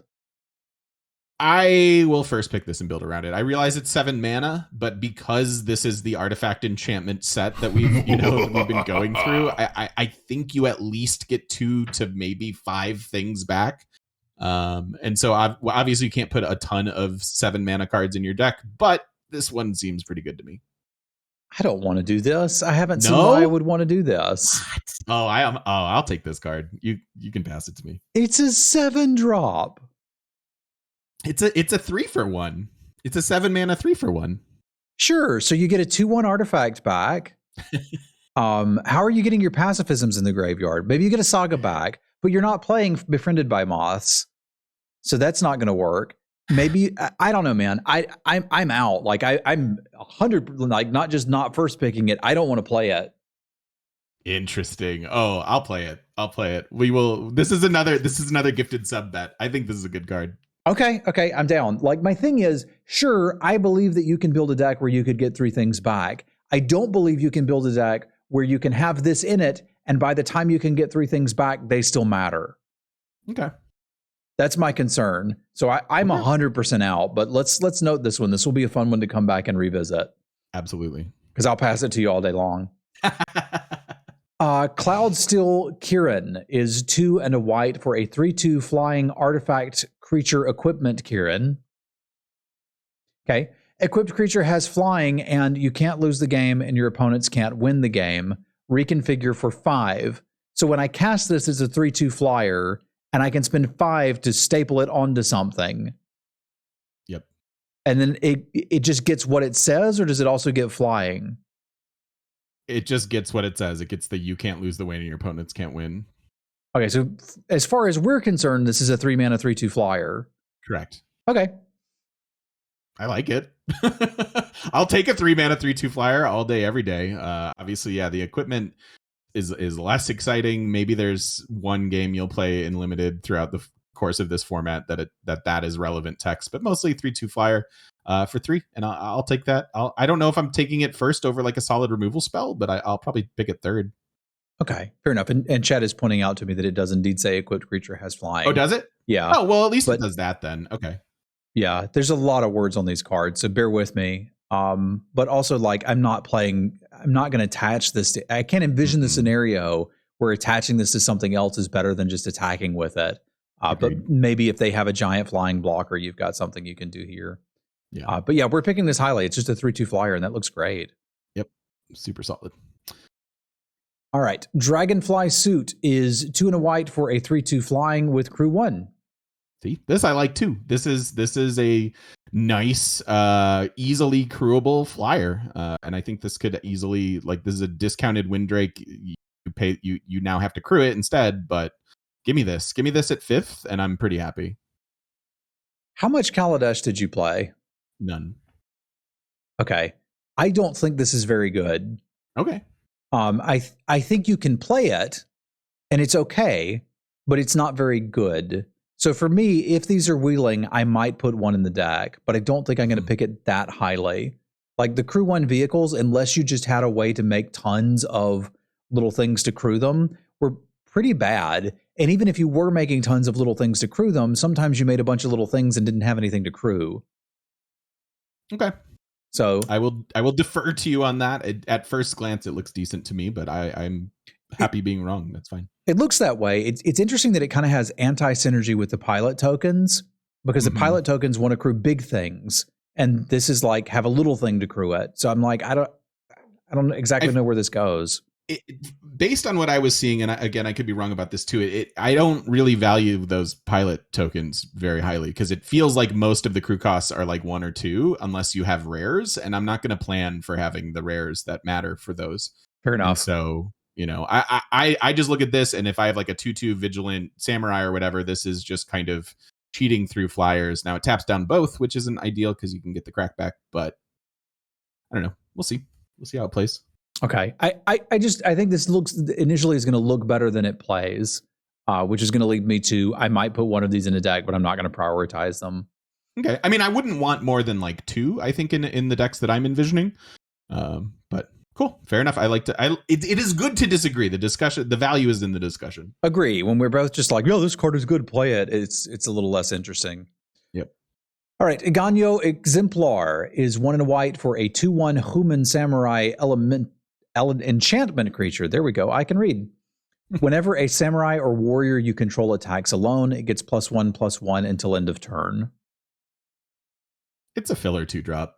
I think you wheel this and put it in your deck. I don't value the text particularly highly. It's cute that you might have a 2/2 vigilant attacking as a 3/3. But I don't think that's going to be game changing. I think this is filler 2-drop. I think it's slightly better than that, but not a lot. Like it can still do something when you play it later and maybe like late game and enable an attack you didn't have. We've already seen stuff in a couple of colors that cared about having enchantments, and this ticks that off. So yeah, fair. Maybe slightly above filler level 2 drop. It's also aggressive-ish. Like you just play this on turn 2 and then attack with a 3/2. Right, for sure. And I think this will do well in that aggro, either white red or white black. I think white black will be aggro in this, but okay. It's worth noting too to my chat that the grading system we're using is not a letter grade one. We're just talking about where we'd want to pick it.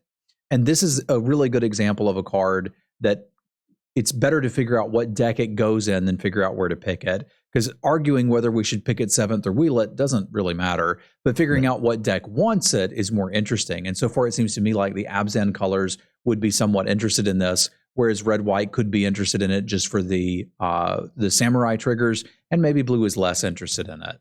Yeah. I'm around 7. Yeah, which is fine by me too. Era of Enlightenment is 1 and a white for a saga. Chapter 1, scry 2. Chapter 2, gain 2 life. Chapter 3, flip it, and it is a 2/2 first striker. Oops. Oh god, sorry. Okay, I clicked a button and it was bad.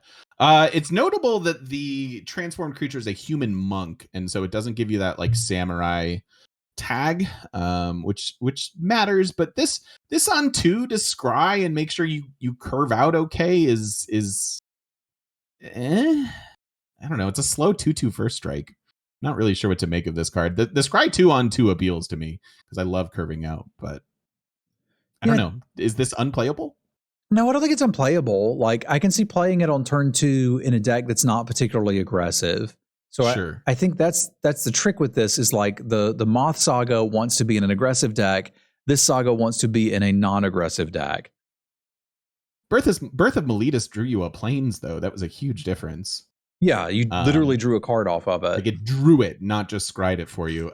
So maybe this is a secret blue-white card where like you're finding the things that you want in blue, and then eventually you get a 2/2 first strike to help block the ground from samurai and things like that. Yeah, and the first strike might be better at blocking because there's one thing attacking, and then you can jam a bunch of first strikes in front of it. Like part of what made cards like Black Knight and White Knight good back in the day was just they were 2/2 first strikes. But I do think that's been outclassed in modern Magic. So I think this also comes down to filler 2-drop, but this one goes in slower decks that are looking to build towards something and block, whereas the Exemplar you would want in a more aggressive deck. Yeah. Fair enough. So it'll be interesting to find the home for that. Pretty sure it's mostly a green-white card. Why would green-white care about that? I can let Timber come up with that later.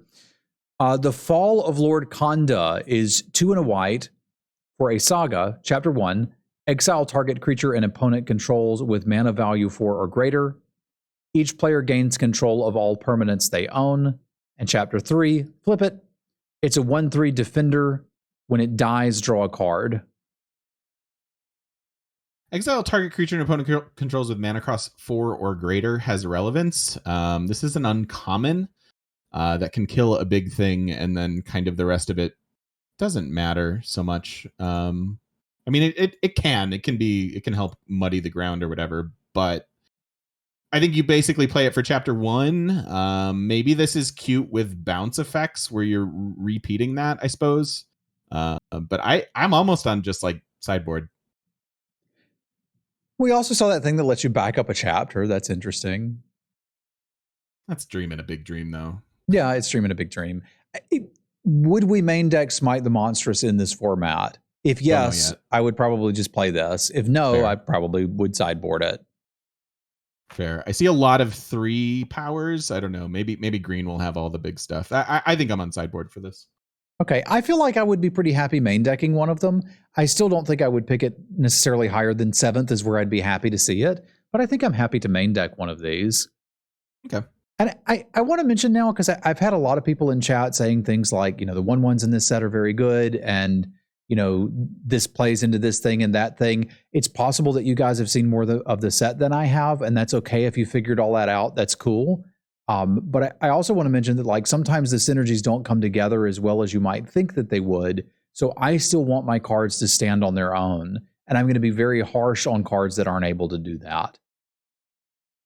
Yeah. Yeah, it's mana value, not power. Fair enough, Orcish. So this just kills big, like high casting cost things. True. Fair. There's so many cards to get used to when you're doing a new set and pay attention to chat and everything else. But understanding this a little better, because it is mana value, converted mana cost for us Boomer Magic players, I think that bumps it up more to I want it does. fifth. You're right. The fact that it's converted mana value, I think I would main deck this too. You're right. Okay. Oh, we should have saved this for the last card. But farewell, 4 white for a sorcery. Choose one or more. Exile all artifacts, creatures, enchantments, or graveyards. Yay. First pick. It's a Wrath. It's a Wrath plus. It is. It's still worse than Wrath of God because it's so expensive. But yeah, I'm first picking it out of all the packs that I see it into. Yeah, most definitely. Go Shintai of Shared Porpoise is 3 and a white for a 1/3 legendary enchantment creature shrine with vigilance. At the beginning of your end step, you may pay 1. If you do, create a 1/1 colorless spirit creature token for each shrine you control. So 4 mana, 1/3 vigilance. At the end step, I can start making 1/1s. I think the shrines will be I'm going to put this in my deck and have some additional value. I don't think every deck wants its extra value to be 1/1 spirit creature tokens. This is a repeatable effect. It's a 4 mana 1/3 vigilance though, so that it is really hard to justify that stat line. You've got to get what, 3 tokens out of this? Maybe 2. At least 2. Yeah, it's tokens that can crew vehicles. It's tokens that could be sacrificed to things. But it's 4 mana to get this down. 5 if you want the token. Yeah, I want this to be good, but I feel like Modern Magic just won't allow you to do this level of dirtling. And that if you're able to win the game with this, you probably could have won it with anything because your opponent's either doing terrible stuff or you're just way ahead.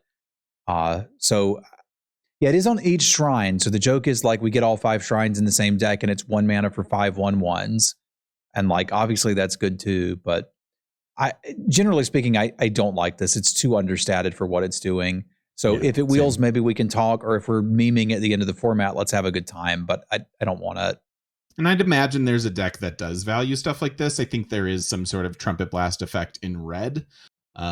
So maybe there's a go wide strat that this can kind of build into. But if your go wide strat has things culminating at turn 8, then it's not as good as you want it to be, I don't think. It's weird to have a go wide strat with Exalted that only works for samurais. I know, it's a bizarre. There's some incongruous things in this set, at least for my tastes. Agree. All right, Golden Tail Disciple is 2 and a white for a 2/3 enchantment Fox Monk with lifelink. I think I've seen 3-drops that I like, but I liked the artifact, the vehicle dude, better than you. So maybe this is the one that you like more than I do. I do think 2/3 lifelink is a decent stat line. It helps to block. I think the lifelink is certainly relevant. It's an enchantment creature, which might matter. Filler level 3. I think I'll take this at 7th and be happy. I might, yeah, that's fair. It's 7th. You said all of those things, and I was like, I'm ready to argue, and then you're like, but I'll take it 7th, and I was like, yeah, okay, that's exactly where I want it. Like, it's an enchantment, which is a nice extra tag to have on it. Lifelink is going to play well with equipment, and it's a solid blocker, so it seems good to me. Yeah. Hotshot Mechanic is white for a 2/1. It can crew vehicles as though it were a 4/1. I'm just happy they finally put me in the game. Are you a Fox pilot, Mike? No, I'm a hotshot mechanic. Okay. This is one of those ones where I think if this is aggro, this is like, I think this card is uncommon for a reason. It is a 1 mana Savannah line with a little extra text, and it's at uncommon. This was my first indication that I'm like, okay, this might be scary aggro set because this might actually be a good card. But as it stands, I don't love putting 1-drops in my deck. So. Well, I don't hate putting 1-drops in my deck either. I think a lot of people get confused and think that the difference in 1 and 2 mana is as much as the difference in 6 and 7 mana, and it kind of isn't, right? Like, it's a huge leap to go from I'm going to put a 6-drop in my deck to I'm going to put a 7-drop in my deck. Like, you need a plan for a 7-drop. Whereas this is, I kind of just usually put 1-drops in the same pile as 2s and are like, yeah, Dave said it. This is a 2-drop that sometimes comes down on turn 1. This is fine. I'm not overly excited about it. I'm also not overly scared about it. I think it is an uncommon for a reason because they don't want people to build a deck that's got like 5 1-drops and just murders people. But all of that said, this card just adds up to being fine to me. Like, I could see 7th picking it. If I've got big vehicles to crew, it gets better, but I'm not nuts about it. Yep. I think the deck that this goes in will get it. Yeah, agree. Imperial Oath is 5 and a white for a sorcery. Create 3 2/2 white samurai creature tokens with vigilance, scry 3. I don't love this. This is too expensive for me. And I don't see the go wide. I don't see the anthems. I don't see the payoffs for having 3 different bodies. I don't think this is the 6-drop I want personally. You like a 6-mana 6/6 sometimes? I mean, sometimes, but this isn't that. It's they're 2/2s. Yeah, but there's 6/6 worth of them. So if you need to block, it's a 6-mana 6/6. Yeah, you asked to get blown out, but yeah. But you can't get blown out. It's still a 1-for-1. It was only 1 card, and I get to scry. Like, I also don't like this. I think there's probably some times where you'll play it. If it wheels and I'm in white, I'm going to grab 1, but I probably won't play it that often. Yeah, I don't think this fits the white aggro plan that it wants to be a part of. So if there's a white deck that isn't aggro planned, like maybe it's still something, but nah. Yeah. Imperial Recovery Unit is 2 and a white for a 3/4 vehicle. When it attacks, return target creature or vehicle card with mana value 2 or less from your graveyard to your hand, and it has crew 2. This one I like. I think there's a play pattern here of getting some things back. I mean, it's not going to get back super relevant things, but getting back 2/1s, or if this winds up being a format of 2-drops, like getting them back could certainly be a thing to just sort of swarm and overwhelm. It's also asking to do quite a bit, just like Oath. Like there's a I don't know. You've got to live a dream to really get this going. But I think I would put 1 in my deck and be not super upset about it. Yeah, I'm with you there. And I don't think it's asking a whole lot. It's like play some 2-drops in your deck. Yeah. Maybe you can get 1 back. That's decent value. I'd play this. Yeah. Yeah. So I think I want this 5th to 7th. Yeah, I'm right there. That works. Imperial Subduer is 2 and a white for a human samurai. Whenever a samurai or warrior you control attacks alone, tap target creature you don't control. 3-drop that I like. Unicorns or other things that we've seen with a similar effect have been pretty decent. Now it limits your attack quite a bit because you can only attack alone with it. But I think this is certainly playable. I probably just want to wheel it and get it in my deck as a 3-drop, but I think you can play this. You can play it. I think there's going to be comparisons made to some of the cards we've seen with it before, like the Territorial Hammerskull and others, and it's not that. No. Like, you could use that to make blocking really awkward for your opponent with a bunch of other cards, and that just doesn't work here. Yep. But it could allow you to, go 2-drop into this and then chonk with the 2-drop, which maybe it wouldn't be able to do. It sets up interesting race mechanics. Like, this is doing some good things in the format, and I'll take it and play it, but I'm probably on wheel. Yeah, I've played vanilla 3/2s, right? But right, totally. Yeah, sure. You get 3 of them, and they just can't block. So there's that too. Sure. But note that it'll probably trade down a lot of times with like samurai tokens or other 2-drops and stuff. So I think it's fine to play, but I'm not going nuts over it. Yeah, agree. Let's wheel it. Intercessor's Arrest is 2 and a white for an aura, enchant permanent. Enchanted permanent can't attack, block, or crew vehicles. Its activated abilities can't be activated unless they're mana abilities. Seems like a pacifism. Seems like pretty decent. Yeah, I'll first pick this sometimes. I think I'm more happy to be picking it third. It is also a nod to an older card called Arrest, which basically did the same thing. Gotcha. The fact that it shuts down the crew is obviously thoughtfully done for this format. I'm glad it has that caveat. But yeah, same with you. There would certainly be packs that you'll first pick a removal spell out of, and that could be it. Yep. Invoke Justice sounds really fun to say. I hope it's good. 1 in quad white for a sorcery. Return target permanent card from your graveyard to the battlefield. Then distribute 4 +1/+1 counters among any number of creatures and or vehicles target player controls. So this, at worst, as long as you have something in your graveyard by turn 5, which I think is pretty darn likely. This is a 5-mana resurrect with 4/1/1 counters, so it's like kind of a 5-mana 4/4 that gets put onto a different body.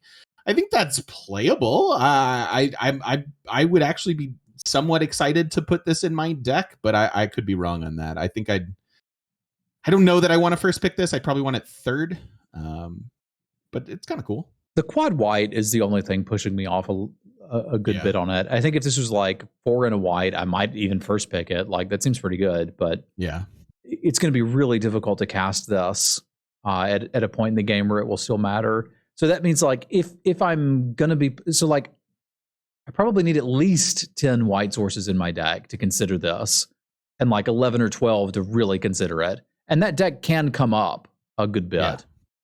Yeah. I mean, if there's a 1/1 white flyer in this, like if you do this to a 1/1 white flyer and you all of a sudden have a 5/5 flyer, like that's relevant, right? Like, so if you can cast it, I think this does a lot.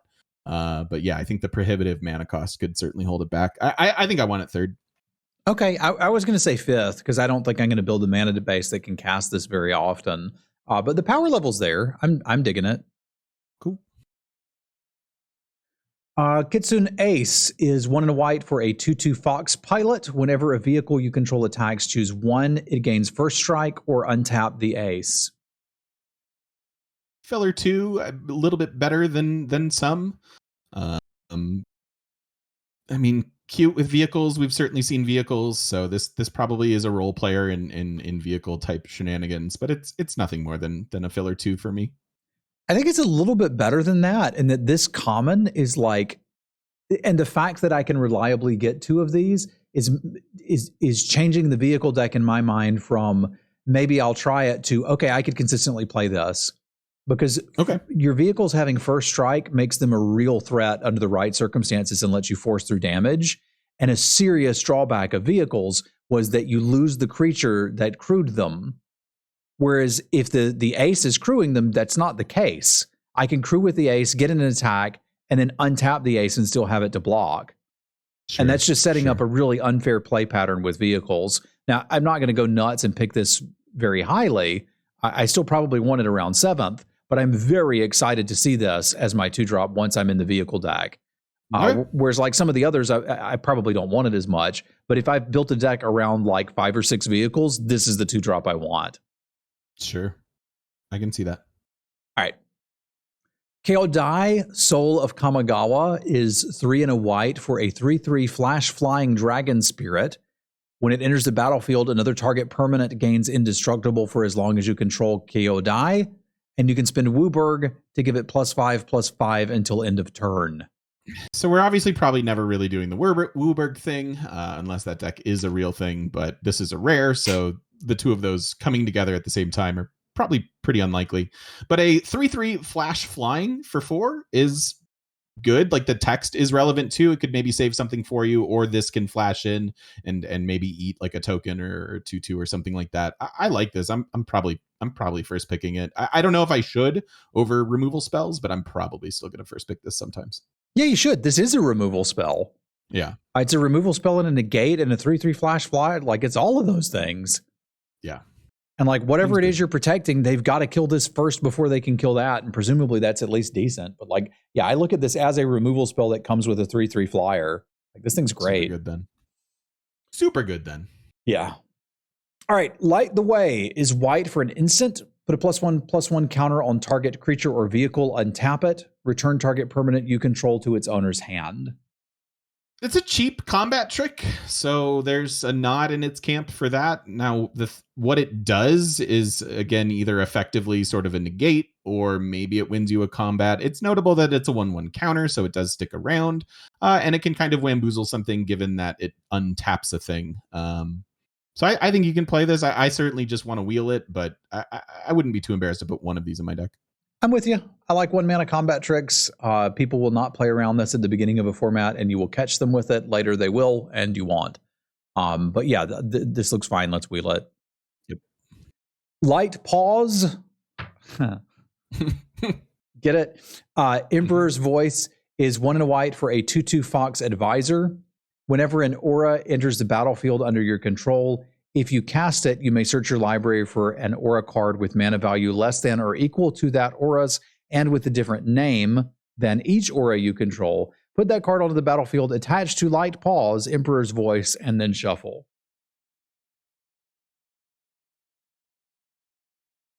A rare that I'm probably not going to get to play with a lot. I don't know how do the auras really play out. Like the whole thing is it's got to be cheaper, right? And so you've got to be or equal. Okay, or equal makes it reasonable. This is kind of a cool card, and it's a build around rare in some, or maybe we just call it a pack 3 rare. Like once you're here, once you're white, once you have the auras, like this is a happy addition to it. But it might be a little too specific to build around a 2-drop for me. I haven't seen any auras other than the pacifism yet. Exactly. I presume there are some. Like there's enchantment creatures. I haven't seen like Rancor or something in here. Yeah, that's true. Not a lot of buff effects. I feel like we've seen one, but we're also only in white. We haven't gotten all there. Yeah, like there needs to be some auras, right? Because like you don't want to play pacifism and get another one and attach it to this. But like if I've got 3 pacifisms in my deck and 2 other auras and this, sure, we did the thing, but I'm not even sure that's that great. So I don't actually want this. I'd be more excited to have the ace. Yeah, fair enough. Interesting too, but yeah, that makes sense. It's a commander card in our draft set. There we go. Lion Sash is 1 and a white for a 1/1 artifact creature equipment cat. White, exile target card from a graveyard. If it was a permanent card, put a +1/+1 counter on Lion Sash.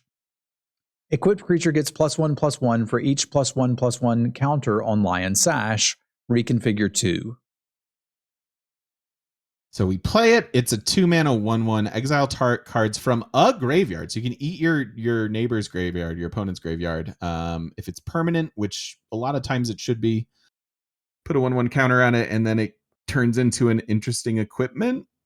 It's a fairly cheap equip cost, all things considered. Yeah, chat's calling it a scavenging ooze, and it's worth noting that it's not a scavenging ooze. It's not a 2/2, and we're not gaining life, and those were 2 very relevant things. But the rest of it is like it's a little thing I can play out, and then over time make into something big, and maybe throw it on a flyer to finish somebody out. Yeah, I think this is actually pretty good. I'm probably first to third picking this. I doubt you'll see it any later than that, because the fact that it's a creature on its own and can grow and then become something that enhances your creature either for Exalted or whatever later on. I think I like this. I think it's cool. I like it a lot. I'll be picking it highly. I do think it's compared well to Skooz. I don't think the fact that it could eat lands from someone's graveyard is particularly valuable. Like I don't know how the lands are supposed to get there. But sure, it can. I just think it's a slightly worse ooze that I can attach as an equipment. And all of that put together makes this a card I'm still quite happy to first pick. Yeah, same. Lucky Offering is white for a sorcery. Destroy target artifact with mana value 3 or less. You gain 3 life. I think this is decent in this particular format. Normally, I would see this and not at all want it because we just don't have that many artifacts. But there are so many artifacts. I feel like you could main deck one of these and not be embarrassed about it because it's probably going to hit something, and it's so cheap that it really help you double spell, like clear something out of the way and then get your own thing down. I think I'm happy to play the first one of these in a deck. That being said, I don't want to pick it highly. I want to wheel it. Same. Everything you said, I'm down with. And I like the Foo Cat on it. Yeah. That's pretty cool, man. I have a Kigurumi that looks like that. Maybe we'll bust it out for the set one day. March of Otherworldly Light is X and a white for an instant. As an additional cost to cast this spell, you may exile any number of white cards from your hand. It costs 2 less for each card exiled this way. Exile target artifact, creature, or enchantment with mana value X or less. I mean, it's instant speed removal that can kill artifacts, creatures, and enchantments. So first pick. Probably, although it's worth noting that like you're always paying more than your opponent did to kill the thing, True. and that can make this style of effect worse. And I would probably pick the pacifism over this if I'm actually in a competitive tournament. Interesting. Yeah, because like we've had a card like this. I don't remember the name of the card. It was like an Avacyn Restored, and it showed like an angel getting destroyed on it on the art. Somebody will remember this. And it looked really good, and it played kind of rough because like if I play pacifism on your 3-drop because I have to, that's fine, we're even. But if you play a 7-drop and you're planning on killing me with it and I pacify it, it's like, oh my god, we gotcha. Okay. Whereas if I have to pay 8 mana to get it, it's kind of like, oh, I may not even have that, right? So when I'm at parity or behind, it's actually worse. So it's certainly playable. I'll play it. I'll first pick it out of some packs, but I think pacifism's better. It may have been ideally, English like we're happy picking this third then? That's my call, yeah. Okay. I can see that. I was valuing the instant portion of it maybe a little bit higher, but yeah, seems good. It's a rare. You're going to pick it. Deathwind. Now, I have to find this card. I'm sorry. Give me a minute. No, it's all good. Yes, that's it. Deathwind was X black, instant, target creature gets -X until end of turn, which was kind of the same card. And you could play it, but it wasn't like wonderful. All right, Michiko's Reign of Truth is 1 and a white for an uncommon saga. Chapter 1 and 2 is target creature gets +1/+1 until end of turn for each artifact and or enchantment you control. Chapter 3, flip it into a 0/0. Portrait of Michiko that gets +1/+1 for each artifact and or enchantment you control. It is an enchantment creature too.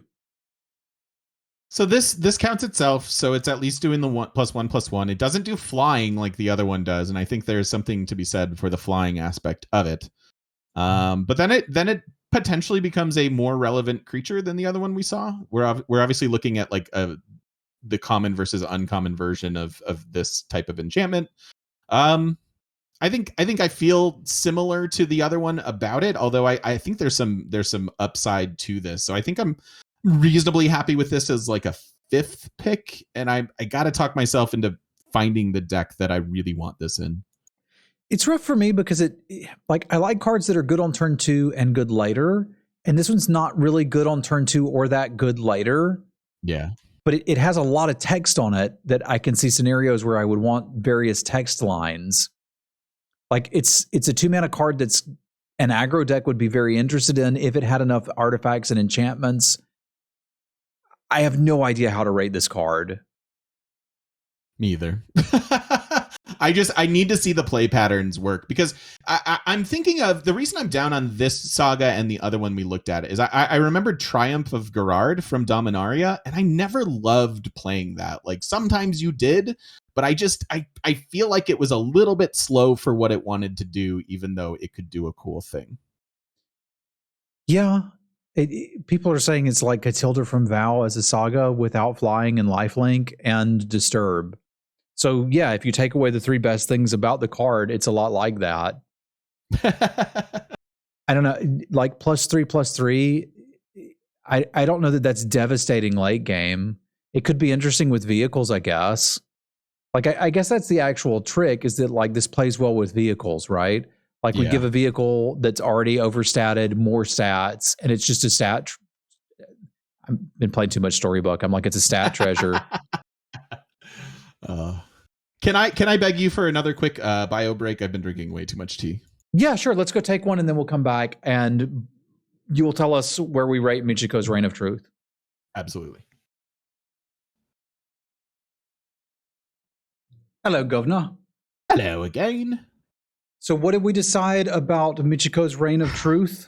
So I feel like there are decks where this is going to perform and you're going to be really happy with it, like 3rd to 5th pick. But I also think that there are going to be decks where you just don't want this card in it. So it's sort of like a synergy, or like you got to find the right deck for it to go in. As I was just talking with chat, like, is this secretly just a red-white or a green-white card? I don't know, but I think it's a hit or miss. I think I will start with it around like 5th or 7th and try it out, but I don't think it goes in every deck. Agree. It's still power level. We probably need to look at it around 5th. Yeah. But yeah, I'll go with you there. All right. Moth Rider Patrol is white for a 1/1 flyer, and it has 3 and a white, tap target creature. Is this a 1-drop that the Travis is interested? I saw this and I was very curious because I think in a set that has ninjutsu and has crew costs and stuff like that, playing 1-drops isn't as egregious as sometimes I feel like it can be. I think the effect on this is relevant, and it probably chips in for 3 damage over the course of a game. Yeah, my concern is still with the top deck, right? Yeah. There was a 1-mana 1/1 Menace in Dominaria that you could kick to make a 3/3 Menace, and I notoriously liked that card and was happy to play it on turn 1. Sure. If I could always have one of these, if they had an 8, I forget which card game had an 8, but one of them did, where you always had it in your opening hand, I'd be very interested in this. The problem is like top decking it later has me a little bit more concerned. So it's certainly not unplayable, but I'm also not going to go nuts over this. If they wheel and I'm in a deck that's interested in it, I'll take it. It does feel a lot of roles, right? Because it's a warrior, it's a mana sink, it's a flyer, it can crew vehicles, but I don't feel like it does any of them particularly well. And I'd rather have a more specialized card than this. So I don't think this is going to get me to want to play it, but it's not unplayable. What's with MTG and flying foxes? It seems like a thing that they want to keep coming back to, and I don't understand why foxes fly. I don't really either. Okay, whatever. I would put one of these in my deck, depending on the deck. I think if there are a lot of either crew costs that this can suffice for, and or the ninjutsu, like maybe this is a black-white card. But I'll put one of these in my deck. But I'm with you. I don't really want to pick it higher than wheel. Okay, chat is saying that flying foxes are bats, and that it's probably a Star Fox reference, which is good. Star Fox, okay, that makes sense. Then he should have a spaceship. Heck yeah! If it had a spaceship, I'd first pick it. Norika Yamazaki, the poet, is 2 and white for a 3/2 human samurai with vigilance. Whenever a samurai or warrior you control attacks alone, you may cast target enchantment card from your graveyard this turn. It seems kind of cool. It's vigilant. This obviously isn't uncommon, but if it can get back like an enchantment or an equipment creature. Oh wait, target. Oh, it's only enchantment card. I was thinking artifact or enchantment. It's just enchantment. So she's the poet, right? Because she's going to get back the sagas, is what we're supposed to do. Got it. 5th, I think. We've seen a lot of playable 3s. I don't think you're going to be scrambling to fill that slot. There's some upside to this. Maybe a saga dies or your saga creature dies, but all of those things are very slow. And again, I think this trades down a lot of the time. So I think I'm somewhere between like 5th. I'm going to bump it up to 3rd. Because really? I think this is a build around enabler for, if I'm in aggro deck, it's a way for me to recycle sagas and get some value in a deck that probably doesn't have them otherwise. Because I can just attack with my 2-drop samurai to trigger this effect. It doesn't have to be her. True. Right. So, and if I've got some of the, like, this is the first thing I've seen that makes me excited about this Exalted deck. Because, like, getting back sagas, and we've seen them at common and uncommon now, like, I can believe I would have 2 or 3 sagas in my deck. And that I could play this out in attack, and maybe it's not doing anything, but eventually my saga triggers, and I'm like, hey, let's get it back, and I can do something. And all it's asking me to do is play a 3/2 for 3, which I'd play anyway. So I think I'm going to bump this one up to 3. It's putting value in a deck that probably shouldn't get it, and I dig that.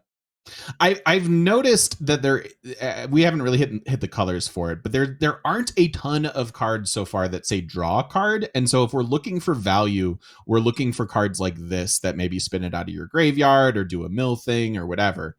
And so with that in mind, yeah, I could see the 3rd. I still think I kind of wanted it 5th, but I can see 3rd.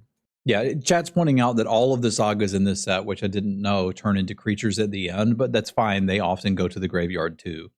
Yeah. Like, I'm not sure how we're going to get a pacifism in the graveyard, but I can believe we could get sagas and other, like, there's also just like we saw a 2/3 enchantment creature. Like, that's fine. It'll probably die, and I could get that back. That's cool.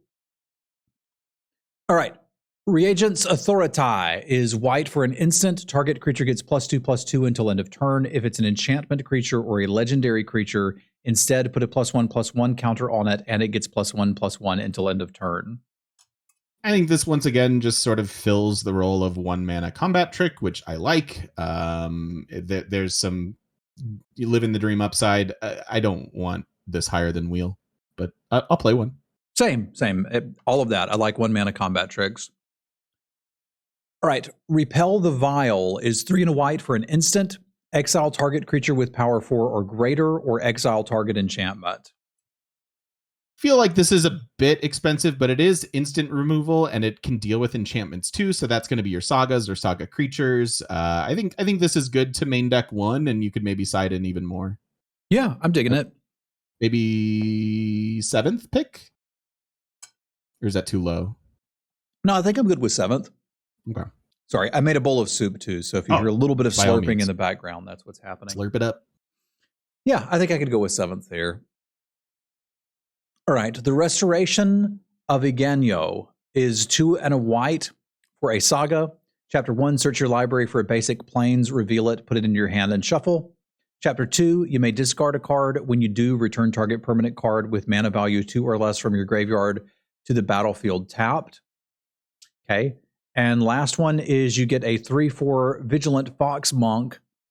Whenever it attacks or blocks, create a 1/1 colorless spirit creature token. Okay. That's a good one. That's a good one. Is this good enough to first pick? It gets us a land, and then it gets us a slow-ish creature. But that creature is decent. I think I want this 3rd, but I'll probably have to pick it first if I want it. Yeah, 3rd seems right to me too. It's not ramping me, because it just goes into my hand. So I'm drawing a card, which is nice.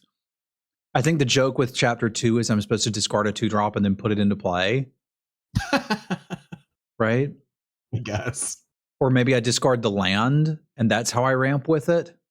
Guess. Like I draw the land, and then I discard the land, and then the land comes into play.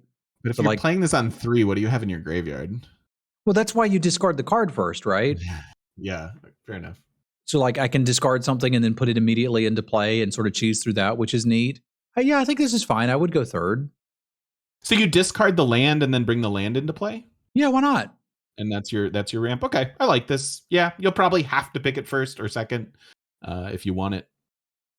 I would like to pick it 3rd, though. This one seems like it's doing enough stuff. And a 3/4, I kind of look at this as like a 4 mana 3/4. And it blocks and then dies into a 1/1 spirit token is like the downside. The upside of the board is clear and I just get to attack and keep making 1/1s is kind of absurd. Yeah. Good upside. Solid card. All right. Selfless Samurai is 1 and a white for a 2/2 Fox Samurai. Whenever a samurai or warrior you control attacks alone, it gains lifelink. Sacrifice it. Another target creature you control gains indestructible until end of turn. See, this is the 2 that I want. I like this guy. He's flexible. The lifelink I think will be relevant, especially if it is super aggro, and then can save a creature if you want. Like, I like this guy. I think I'm pretty happy picking it around 3rd to 5th. Yeah, very happily. This is a great 2-drop, but I mean that's why it's an uncommon. Yeah. So like it certainly compares better than the other ones we've seen, but like for a reason it's uncommon. Yeah. Seven-Tail Mentor is 3 and a white for a 2/3 Fox Samurai. When it enters the battlefield or dies, put a +1/+1 counter on target creature or vehicle you control. So when it comes into play, it can be a 3/4, and then when it dies, it leaves behind a 1/1 counter. I think this was the life linker in the core set that gave away 2 1/1 counters when it came in. Like there were boards when that was super. Yeah, there were boards when that was a bummer because you just didn't have a board to build with it. This mitigates that. It doesn't have the lifelink or anything, but I could see this being your 4-drop and playing 1 to 2 of them. But I don't think I want it higher than 7th, maybe 9th. Yeah, I think I'm playing them when they wheel. I'm pretty happy to have 1 in my wide deck. I'm kind of looking at it as a 4 mana 3/4 that dies into leaving a counter on something. But like, there's a lot of extra flexibility. If you put those counters on something else you had laying around or a flyer, all of a sudden you're doing stuff. So yeah, I'm with you there. Let's pick these 7th or maybe wheel them. Sounds good. Sky Blessed Samurai is 6 and a white for a 4/4. It is an enchantment creature human samurai with flying, and it costs 1 less to cast for each enchantment you control. I like this card. I realize it looks like a 7-drop. I think a lot of the times it's just a 5 mana 4/4 flying. And that's a very good card for me. I mean, there's obviously upside where it's even cheaper, but I think with the lack of flying creatures and the fact that this can be heavily discounted, or maybe there's some enchantment thing that you can get this back from your graveyard. Not that you're getting a 7-drop back from your graveyard, but I like this. I think I think there might be packs that I pick this first out of, like a Sarah Angel, but I think I would like to see this third. I'm right there with you. I saw 7-drop 4/4 and was like, I'm out. And then I read it and I was like, oh, I'm back in. Yeah, because there's so many I mean, just look at this row that it's in. It is part of a row of enchantment creatures, Yeah, or enchantments. It shouldn't be that hard to do, right? Like, no. Now this does pull me away from some of those artifacts 2-drops we saw earlier that I liked, which is interesting because there'll be some tension in white decks about, and presumably black and green as well, about getting enough enchantments to enable all of your stuff, right? Like if you first pick the Sky Blessed Samurai and you don't get past a lot of enchantment creatures, you need to get out of it. Yep. All right. Yep. Spirited Companion is 1 and a white for a 1/1 enchantment doge. When it enters the battlefield, draw a card. I don't love cycle cards. It does cycle itself, so that's cool. But then you have a 2-mana 1/1 enchantment dog. There are obviously synergies where this justifies itself. I think there are. I don't necessarily want this in every deck, although it's a fine card to play on too. But I just don't think it's going to trade with anything that matters. Huh.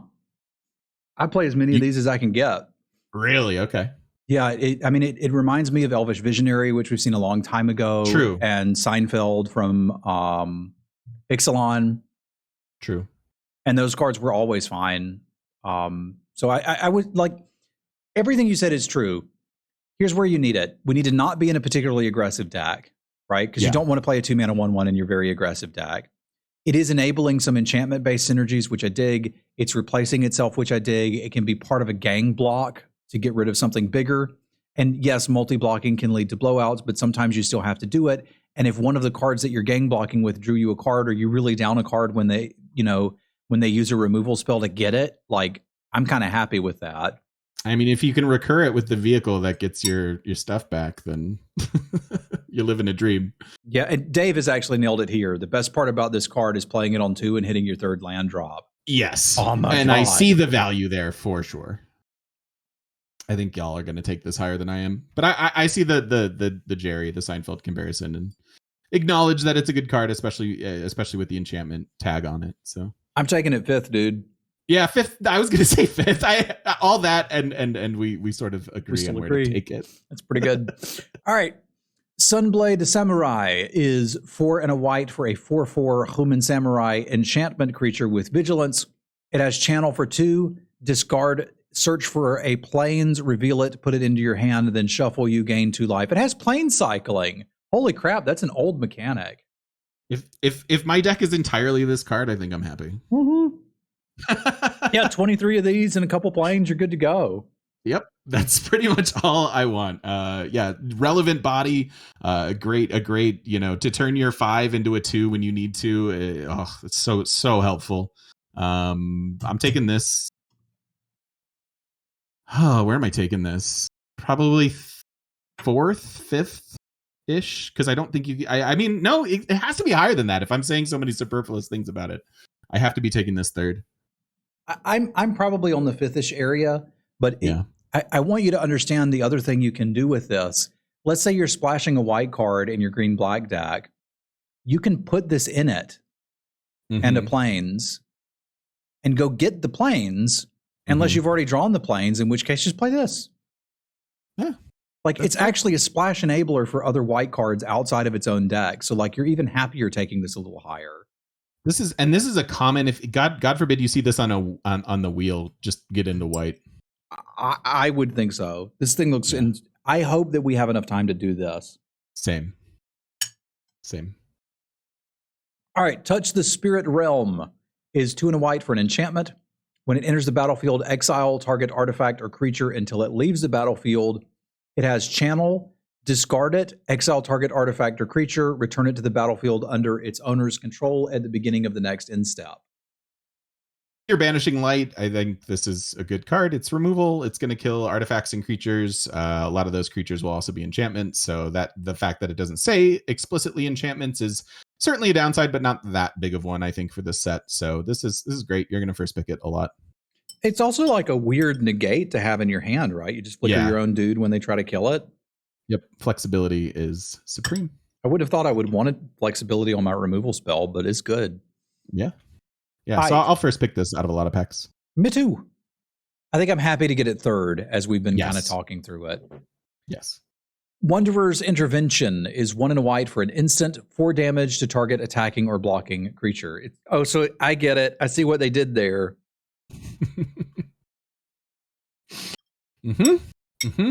So this is Gideon's Reproach variant. I think it'll be fine, and you'll put 1, maybe 2 in your deck. It's conditional removal, and that's certainly always a downside. Like, take the flexibility we just saw in the last card, and this lacks that plus some. But this will be okay. I think you're happy to see this 5th, and kind of go, okay, I'll throw a removal card in my deck. Yeah, I mean, I want to take the pacifism 5th and get this 7th, but fair. I'm picking at nits. Yep. All right, the Wandering Emperor is 2 white for a legendary planeswalker with flash. As long as the Wandering Emperor entered the battlefield this turn, you may activate her loyalty abilities at any time you could cast an instant. +1, put a +1/+1 counter on up to 1 target creature. It gains first strike. -1, create a 2/2 samurai with vigilance. -3, exile a tapped creature. You gain 2 life. I mean, this is great. This is a flash planeswalker that can use its abilities instantly. Those abilities include either, a +1/+1 counter, which hopefully wins you the combat, plus it gets first strike. It can make a 2/2, and then you can be attacking on the following turn if that's the play pattern that makes sense. Or it can just straight up exile a tapped creature. This is great.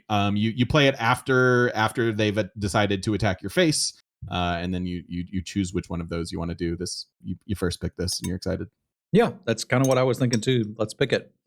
Yep. When we were young, they're getting me with the feels. 3 and a white for an instant. 2 target creatures get +2/+2 until end of turn. If you control an artifact and an enchantment, they also gain life link. This is one of those fairly expensive combat tricks that either leads to a blowout for you or your opponent. And so play it with caution. I think that given the prevalence of things like ninjutsu, there will probably be situations where you are holding up mana and your opponent isn't going to be super afraid of effect like this because they think you have something else. So I think probably early in the format, it's going to be good blowouts for you. And maybe by the end of the format, you need to be a little bit more careful with it. I mean, we saw combat tricks sort of like this for 2 and a green and M and Cat, where you got +2/+2 and untapped them. Mm-hmm. And that's obviously better. But this is a lot of stats. It's like 4 mana for 4/4. If you can actually win 2 combats with it, you're blowing someone out. It's just that's really hard to do. Exactly. Where are you looking ideally, to pick you're it? attacking with this. Oh, Where do yeah, I want to for pick sure. this? Where do I want to pick this? I want to pick this. I'll give it a shot at 5, but it may go down from there for me. Yeah, I think I'm going to put it at 7 until somebody kills me with it. Yeah, that makes sense. All right, that makes sense. Do you do any do we want to talk about white overall, or do we just move on to blue? Is there any takeaways that we have so far? Sure. What you got? I usually don't, but that's a great idea. Let's do it. I mean, it's a little bit hard to evaluate only after one color, but it feels like this format is going to be in my wheelhouse in that it feels like getting down on the board early matters, and don't miss your land drops and sort of tempo. I love the tempo play path, so I'm excited about this. There is a Wrath. I think there are powerful cards, but I think the power level is kept in check by many different caveats, and so mostly I'm looking forward to it based on what we've seen so far. Yeah, and it seems like there's a little bit less bombs. John is mentioning here. There's little ways to gain incremental value. I was initially expecting that I wouldn't like this set very much, knowing that there was going to be a lot of equipment and vehicles, which are 2 card types I'm usually not excited to play with. But after looking at them, I'm like, hey, this doesn't seem so bad. Yeah. Yeah. Cool. Let's see where it goes from here. We're going to start looking at blue cards, and we begin with an equipment octopus, the acquisition octopus, which I don't know. That flavor tickles me for some reason. Acquisition octopus is a 2/2 artifact creature equipment octopus for 2 and a blue. Whenever acquisition octopus or equipped creature deals combat damage to a player, draw a card. Its equip cost is a mere 2 mana. I mean, this is okay. These cards always seem like they're going to be better than they actually are, which is kind of a shame. Like we had the otter in Ikoria, and we've just seen 100 different ways to do this. And like we're supposed to put it on a flyer, or we're supposed to play it and unsummon something. They're all fine. Like I could see taking this as highly as 5th or 6th, but I'm always way lower on these than everyone else is. I understand that, and I've notoriously played some otter type decks in your special drafts that we've done over the last year or so. I love the fact that you can move its effect. I think part of the problem with cards like this is that it gives you a 2/2 body, and that's just maybe you get in one attack and get one card out of it. The fact that I can move this to a bigger body or a flyer or something like that, I think is incredibly valuable. So I'm probably with you around 5th pick, but I think this will play a little bit better than it looks. It might. It's just like once I'm moving it to somewhere else, I lose the 2/2 board presence, which is interesting. Like these reconfigure cards are actually pretty interesting. I'm excited to get to play with them. Yeah. Lots of unknown. Anchor to Reality is 2 and 2 blue for a sorcery at uncommon. As an additional cost of the spell, sacrifice an artifact or creature. Search your library for an equipment or vehicle card. Put that card onto the battlefield and then shuffle. If it has mana value less than the sacrifice permanent, scry 2. This is like a fixed tinker, sort of. Yeah. So I've really got to have a vehicle or equipment that I really want to get because I've got to sacrifice something to go get it. Yep. That means I'm doing 2 cards to go get this thing and put it into play. I probably don't want to do this. I think I'm with you. I think there will be times where you have that specific equipment or vehicle and you're like, you know what, I could play this. But I don't think you see that until pack 3. Agree. At which point, like, you're probably wheeling this anyway because nobody else wants it. Exactly. Arm Guard Familiar, 1 and a blue for a 2/1 artifact creature equipment beast at common. Ward 2. Equipment creature, equipped creature has +2/+1 and has ward 2. Its reconfigure cost is 4. I like this. It's a little 2/1 2-drop with ward. Like blue seemed like it was very interested in artifacts anyway. Like I'm not nuts over it, but like I'll play these. I'm probably looking to get them 7th to wheel, but this looks like a good 2-drop for my artifact deck. Yeah. I agree. I mean, there's certainly some upside. That's a prohibitive reconfigure cost, but it's a decent effect. And you know, put that on a creature, and sometimes the ward just gets it out of range of it. Basically makes it hexproof. So yeah, I'm with you. 7th, and we have a nice little 2-drop. Okay. Awkward Awareness, X and 2 blue, enchantment aura at uncommon, enchant artifact or creature. When awakened awareness enters the battlefield, put X +1/+1 counters on enchanted permanent. As long as enchanted permanent is a creature, it has a base power of 1/1. Base power and toughness of 1/1. Wow, that is kind of awkward. Isn't this a weird card? I saw this and I have no idea what to make of it. Okay, so here's what to make of it. This is blue, turn your opponent's creature into a 1/1. Right, so it's like a transmogrify or whatever, frogify. Yeah. Now, they don't lose their abilities or whatever, but that's fine. Or if we happen to be in the late game and, you know, we've been in a racing scenario and I have a 1/1 flyer, I can just dump 5 counters on it and kill them. Yep. So there's flexibility here. Yeah, I value that. Like, as you were reading it, I was like, don't want. And then you got to the last part and I'm like, I could play this. I could see taking it 5th and being pretty interested in it. Yeah. Yeah, it's an interesting one. I think the flexibility, man, I never loved like transmogrify. If that was my removal, I was sad. But yeah, the flexibility of this does keep it relevant. You throw it on that little 1/1 white flyer and win the game. I don't know. I think, you know, I've complained a lot about Magic on my stream lately because the mana system leads to some RNG that I don't particularly care for. And there's not a lot of ways to fix it. They've done some of that with cycling and some of it with blood tokens recently. Having a lot of cards like this that are flexible may be another way to fix that. Because this is a way to close out a game or a way to stall out a game. And I like both of those. Yeah. Yeah, there's some good value here. And truly as a 2 mana cost, like a 2 mana removal spell for blue, that's a pretty good deal for them, I think. Yeah, I'll take it. It's not quite removal, but it's close enough. Yeah, removal-ish. Behold the Unspeakable 3 and 2 blue for a saga. Add uncommon creatures you don't control get -2/-0 until your next turn. Chapter 2 is if you have 1 or fewer cards in hand, draw 4. Otherwise, scry 2 and draw 2. Step 3 is exile it and transform it into a Vision of the Unspeakable, which is a 0/0 flying trample enchantment creature spirit. Vision of the Unspeakable gets +1/+1 for each card in your hand. This seems pretty good to me. I think I would be happy third picking this. Yeah. Like the -2/-0 means you've probably got a little bit of time. Drawing some cards is always nice. And we've seen creatures like this before, and I was usually happy with them. Like, you got to be careful how many 5-drops are you going to play, but I'm pretty happy with this because it kind of comes down in blocks, then draws me some cards, and then turns into something to kill them with.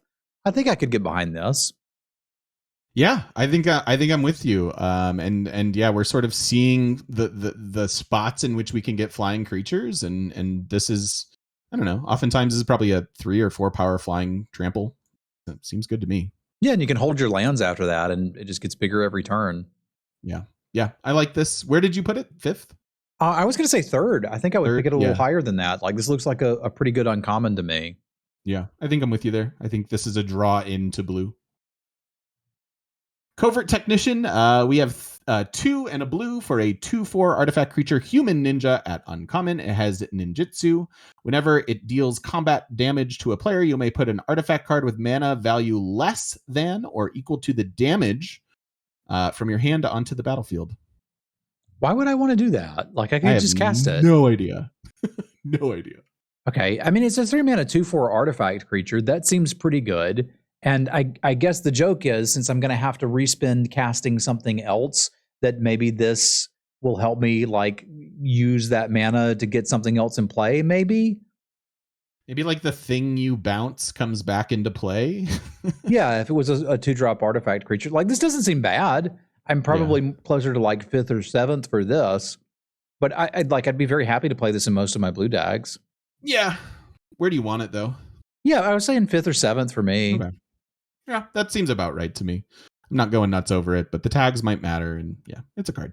Sure, you could turn how are you turn 2 ninjutsuing it? Alex, I'm glad that you're here and enjoy you doing the review with us, but like I haven't yet seen a 1-drop that I want to play.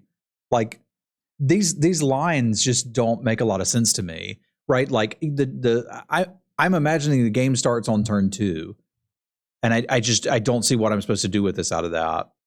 And it's absolute, like, even to further that argument, in a format with tap lands, a lot of times your turn 1 play is a tap land.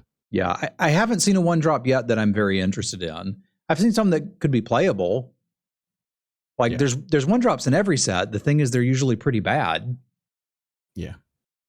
Anyway, just wanted to get that out. Sorry. Yeah, totally. Let's discover the impossible for 2 and a blue. It is an instant at uncommon. Look at the top 5 cards of your library. Exile 1 of them face down and put the rest on the bottom of your library in any order. You may cast the exiled card without paying its mana cost if it's an instant spell with the mana value of 2 or less. If you don't, put that card into your hand.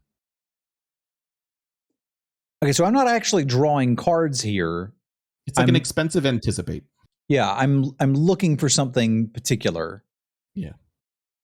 I don't think I particularly want that.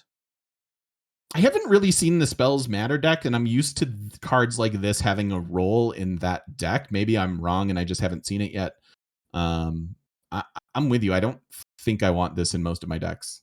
Yeah, it looks like red-blue is going to be artifacts, which it hasn't been in like 5 years, but it has been before. And something like this gets a little worse than that. Now, if you do have a very powerful card in your deck that you feel like you need to find to enable your strategy, it's not like you can't play this. It's just you're not really up cards. You're just getting to something specific. So if you've got something really good you want to go find and you're playing a bunch of instants, go for it. Otherwise, I'd probably pass on this.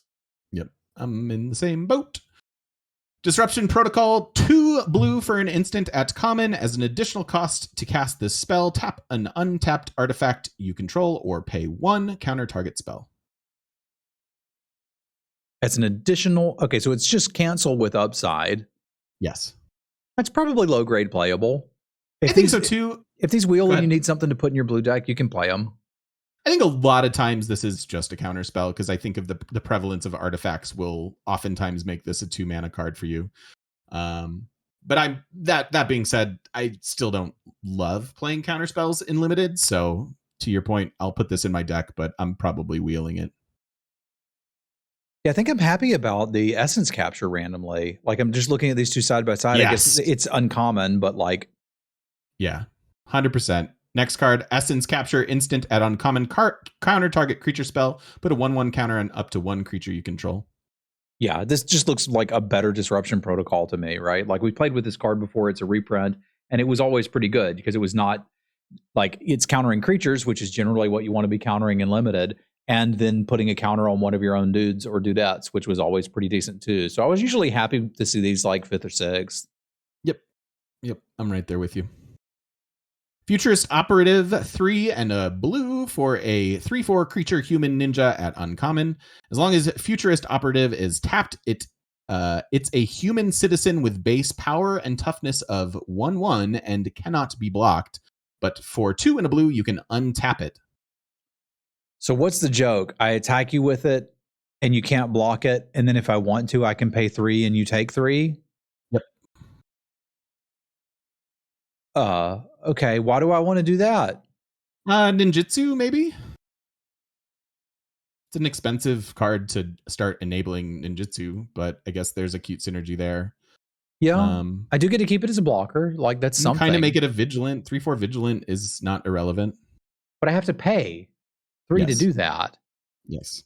This is not a Pass Wall Adept variant. No. Like, you don't have to pay. No, you don't have to pay if you want to turn your 3/4 into a 1/1 attacking.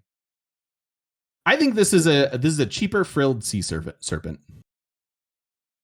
Okay.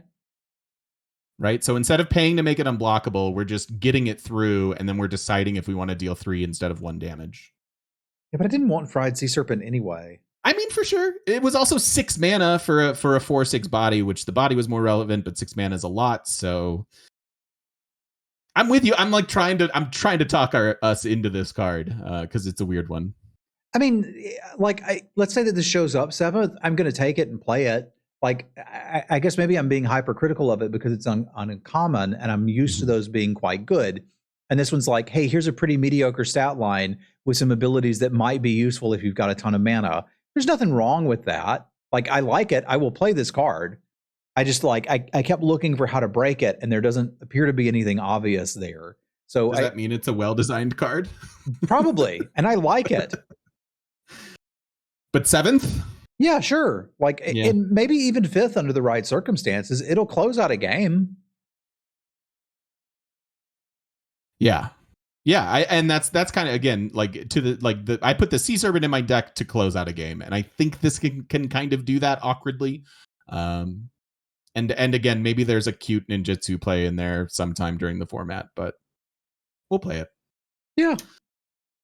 Futurist Sentinel, 3 and a blue for a 6/6 artifact vehicle at common, crew 3. Okay, that's obviously what you're supposed to do with it. You play like 6 of these, and then you crew one, untap it, crew another, untap it, crew another. Something like that. Yeah. Realistically, though, do you like this card? It kind of reminds me of the monster truck from Kaladesh. You remember that one? I didn't play Kaladesh, unfortunately. You didn't play Kaladesh? Chat, no. Help me. What was the monster truck? Because all I can remember is talking about Sunday when I'd slam it on the table. Something Crusher. I think it was like a 4-mana 6/6 with crew 3, and it was pretty good. Ironclad Crusher, 4-mana artifact vehicle, 6/6 crew 3. Okay, that's why it reminds me of this, because it's the same freaking card. It's the same thing. Okay, it was not bad.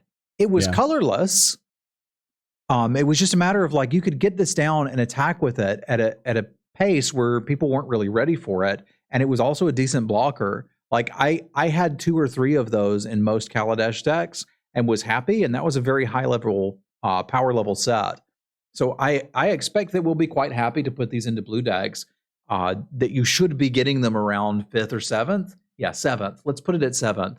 But I think you're going to be happy to put one of these in your blue deck. We haven't seen a lot that can. I guess there's a fair amount of stuff that can pilot it. We had some pilot tokens laying around. Yeah, true. Like you can give it first strike with that one common. Yeah, man, 6/6 first strike's brutal. Yeah, have fun blocking that. Yeah. Okay, yeah, I could see 7th to wheel, and this is actually a decent card for the deck, and you should get it because you're in the deck. Cool. Go Shintai of Lost Wisdom. 1 and a blue for an 0/4 legendary enchantment creature Shrine at uncommon. It is flying. At the beginning of your end step, you may pay 1. When you do, target player mills X, where X is the number of shrines you control. I like this a little bit better than the white one. I like it better because of the mana cost.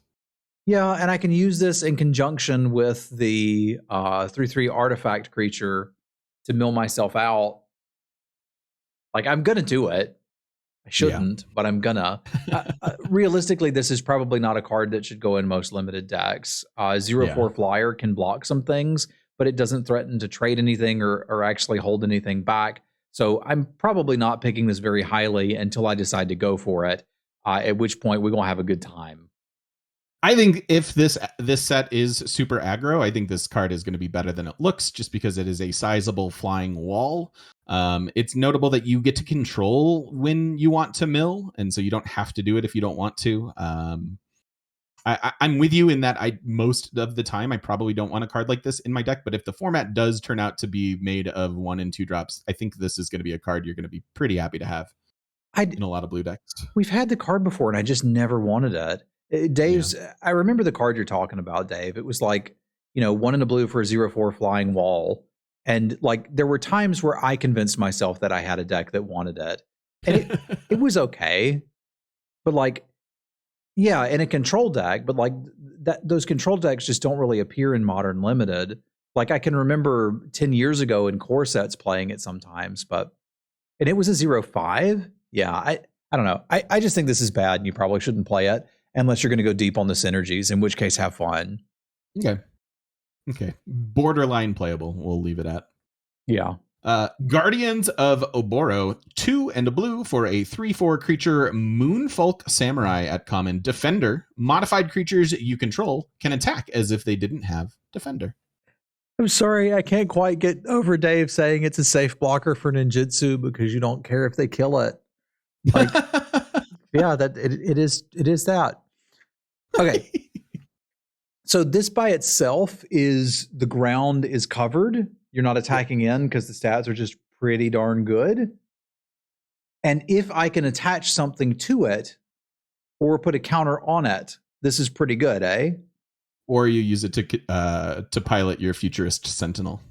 Yeah, there you go.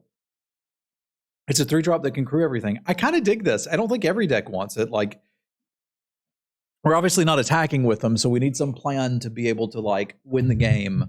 Right. But once you've established whatever that is, if it's crewing vehicles or whatnot, or just getting some modifications on these and getting in there, this seems okay. I could see picking these on 7th to wheel.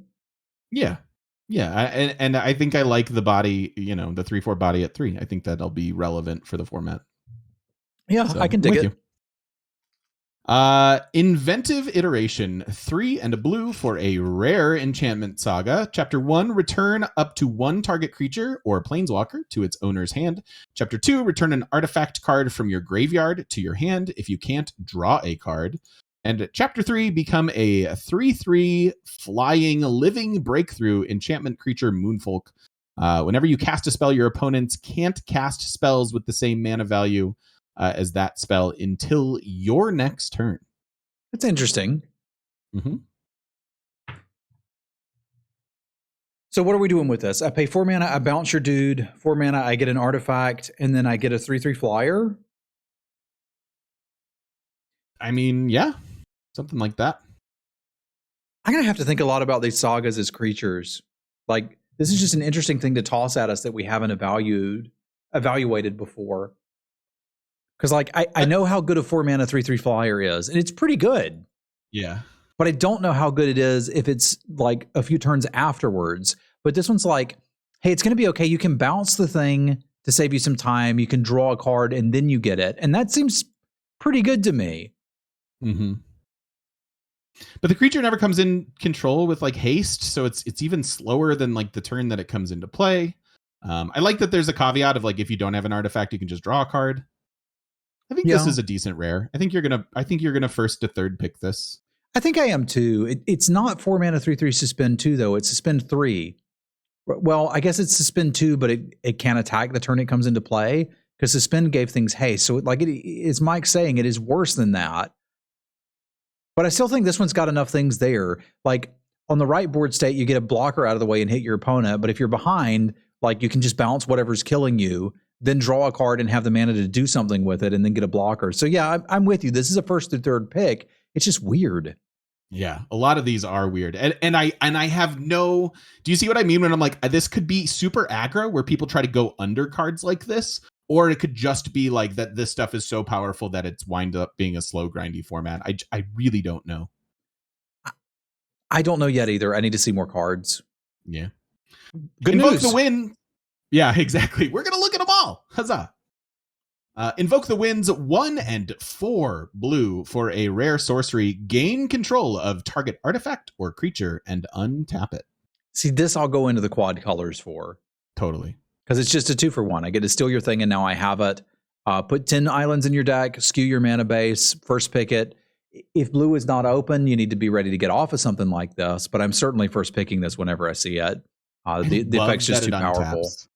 I love that it untaps because sometimes you like mind control their thing and they still hit you for 8 the following turn and you feel bad. Yeah, and you don't have to worry about that now because you can take it and block with it. Yep.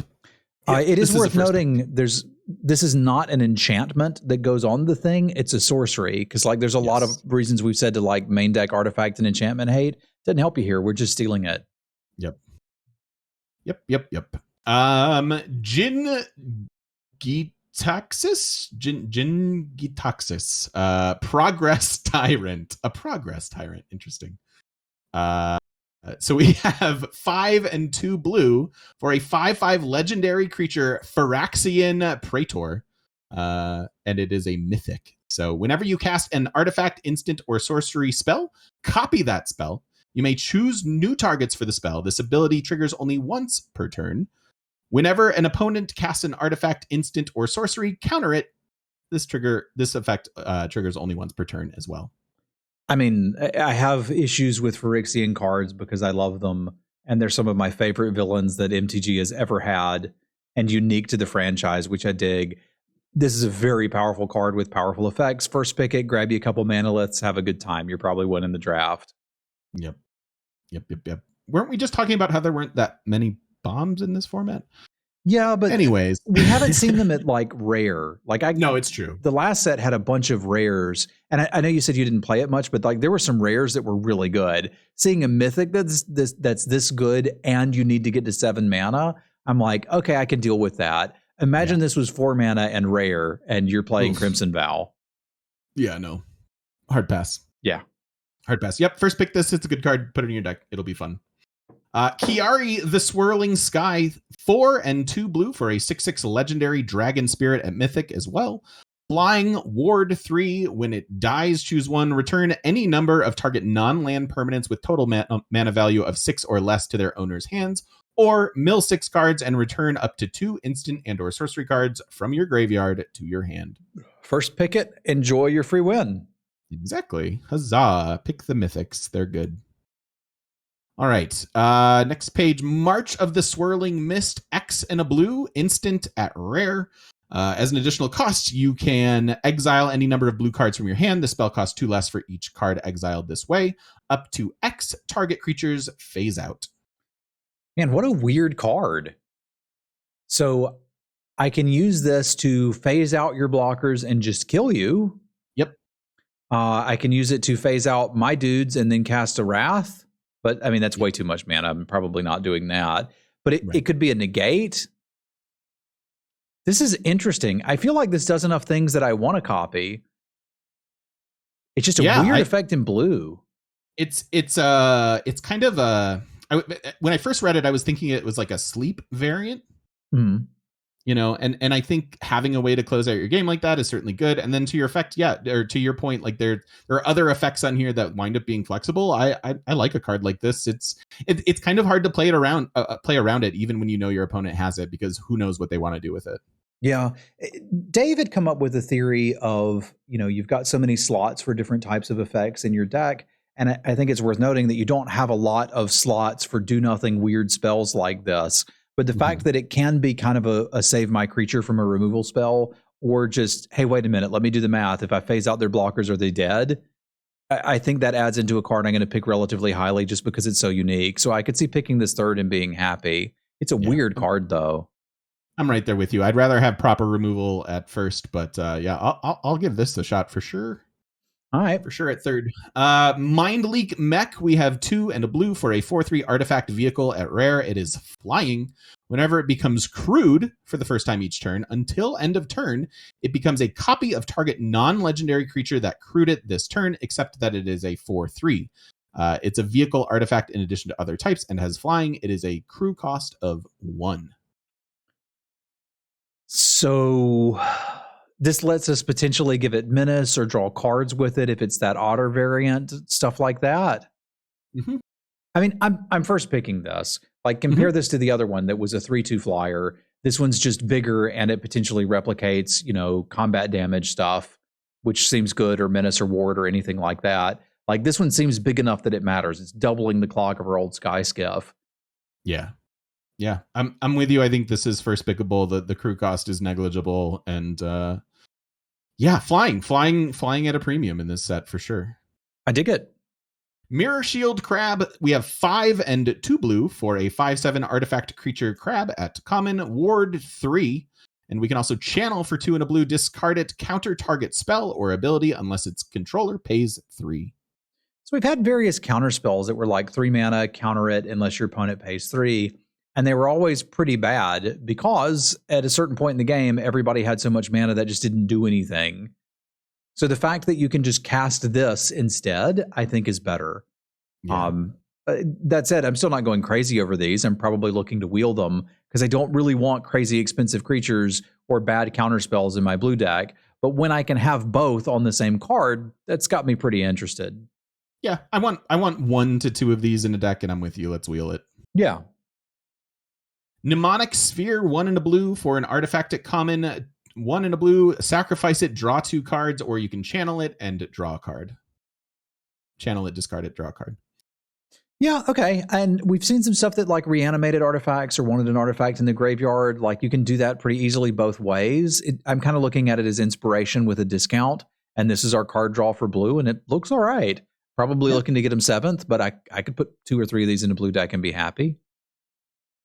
I know you weren't a big Eldraine fan, but there was like a witch, like some sort of well that was kind of a similar effect where it came down, it scryed, and then it could draw you cards afterwards. This reminds me of that, although it's a little bit worse. I think you'll play this. It's a little bit worse, or maybe a little bit better, right? Wasn't that 1 and 3 to use? Might have been. It might have been. That's true. Maybe the flexibility of this is a little bit better. Yeah, I like. Isn't that just like 2 and 2? Similar, Maestro? Similar. Mobilizer Mech. So where are we taking that? Are we wheeling this? Are we taking this 7th? 7th for me. Maybe 7th for the first one and then wheel for the rest of them. But like, I probably want 1 in my blue decks. That sounds about right. Mobilizer Mech, 1 and a blue for a 3/4 artifact vehicle at uncommon. It is flying. Whenever it becomes crewed, up to 1 other target vehicle you control becomes an artifact creature until end of turn, crew 3. So you get to double dip on crews. I mean, that's kind of cute. It's hard for me to kind of put this together. I mean, 2 mana, 3 power flyer. We kind of got... Dude, I have no idea how to evaluate this. I know, right? I love that. I get excited about that because I'm like, we're just going to have to play and find out.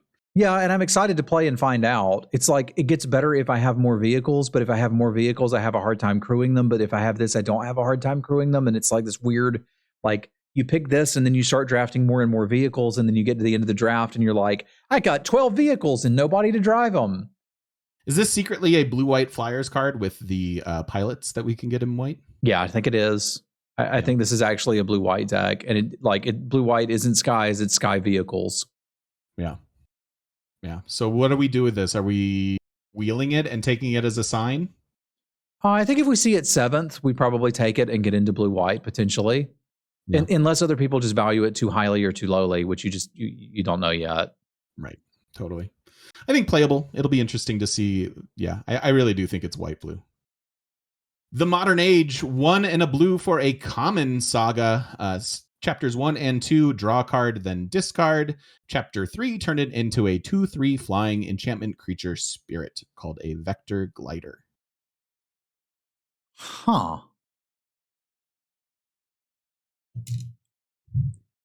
So I guess this is going to help me hit land drops or not get flooded out in the early game. If I draw it late game, I knew it was in my deck, so I'm probably holding a land for it. I kind of like this.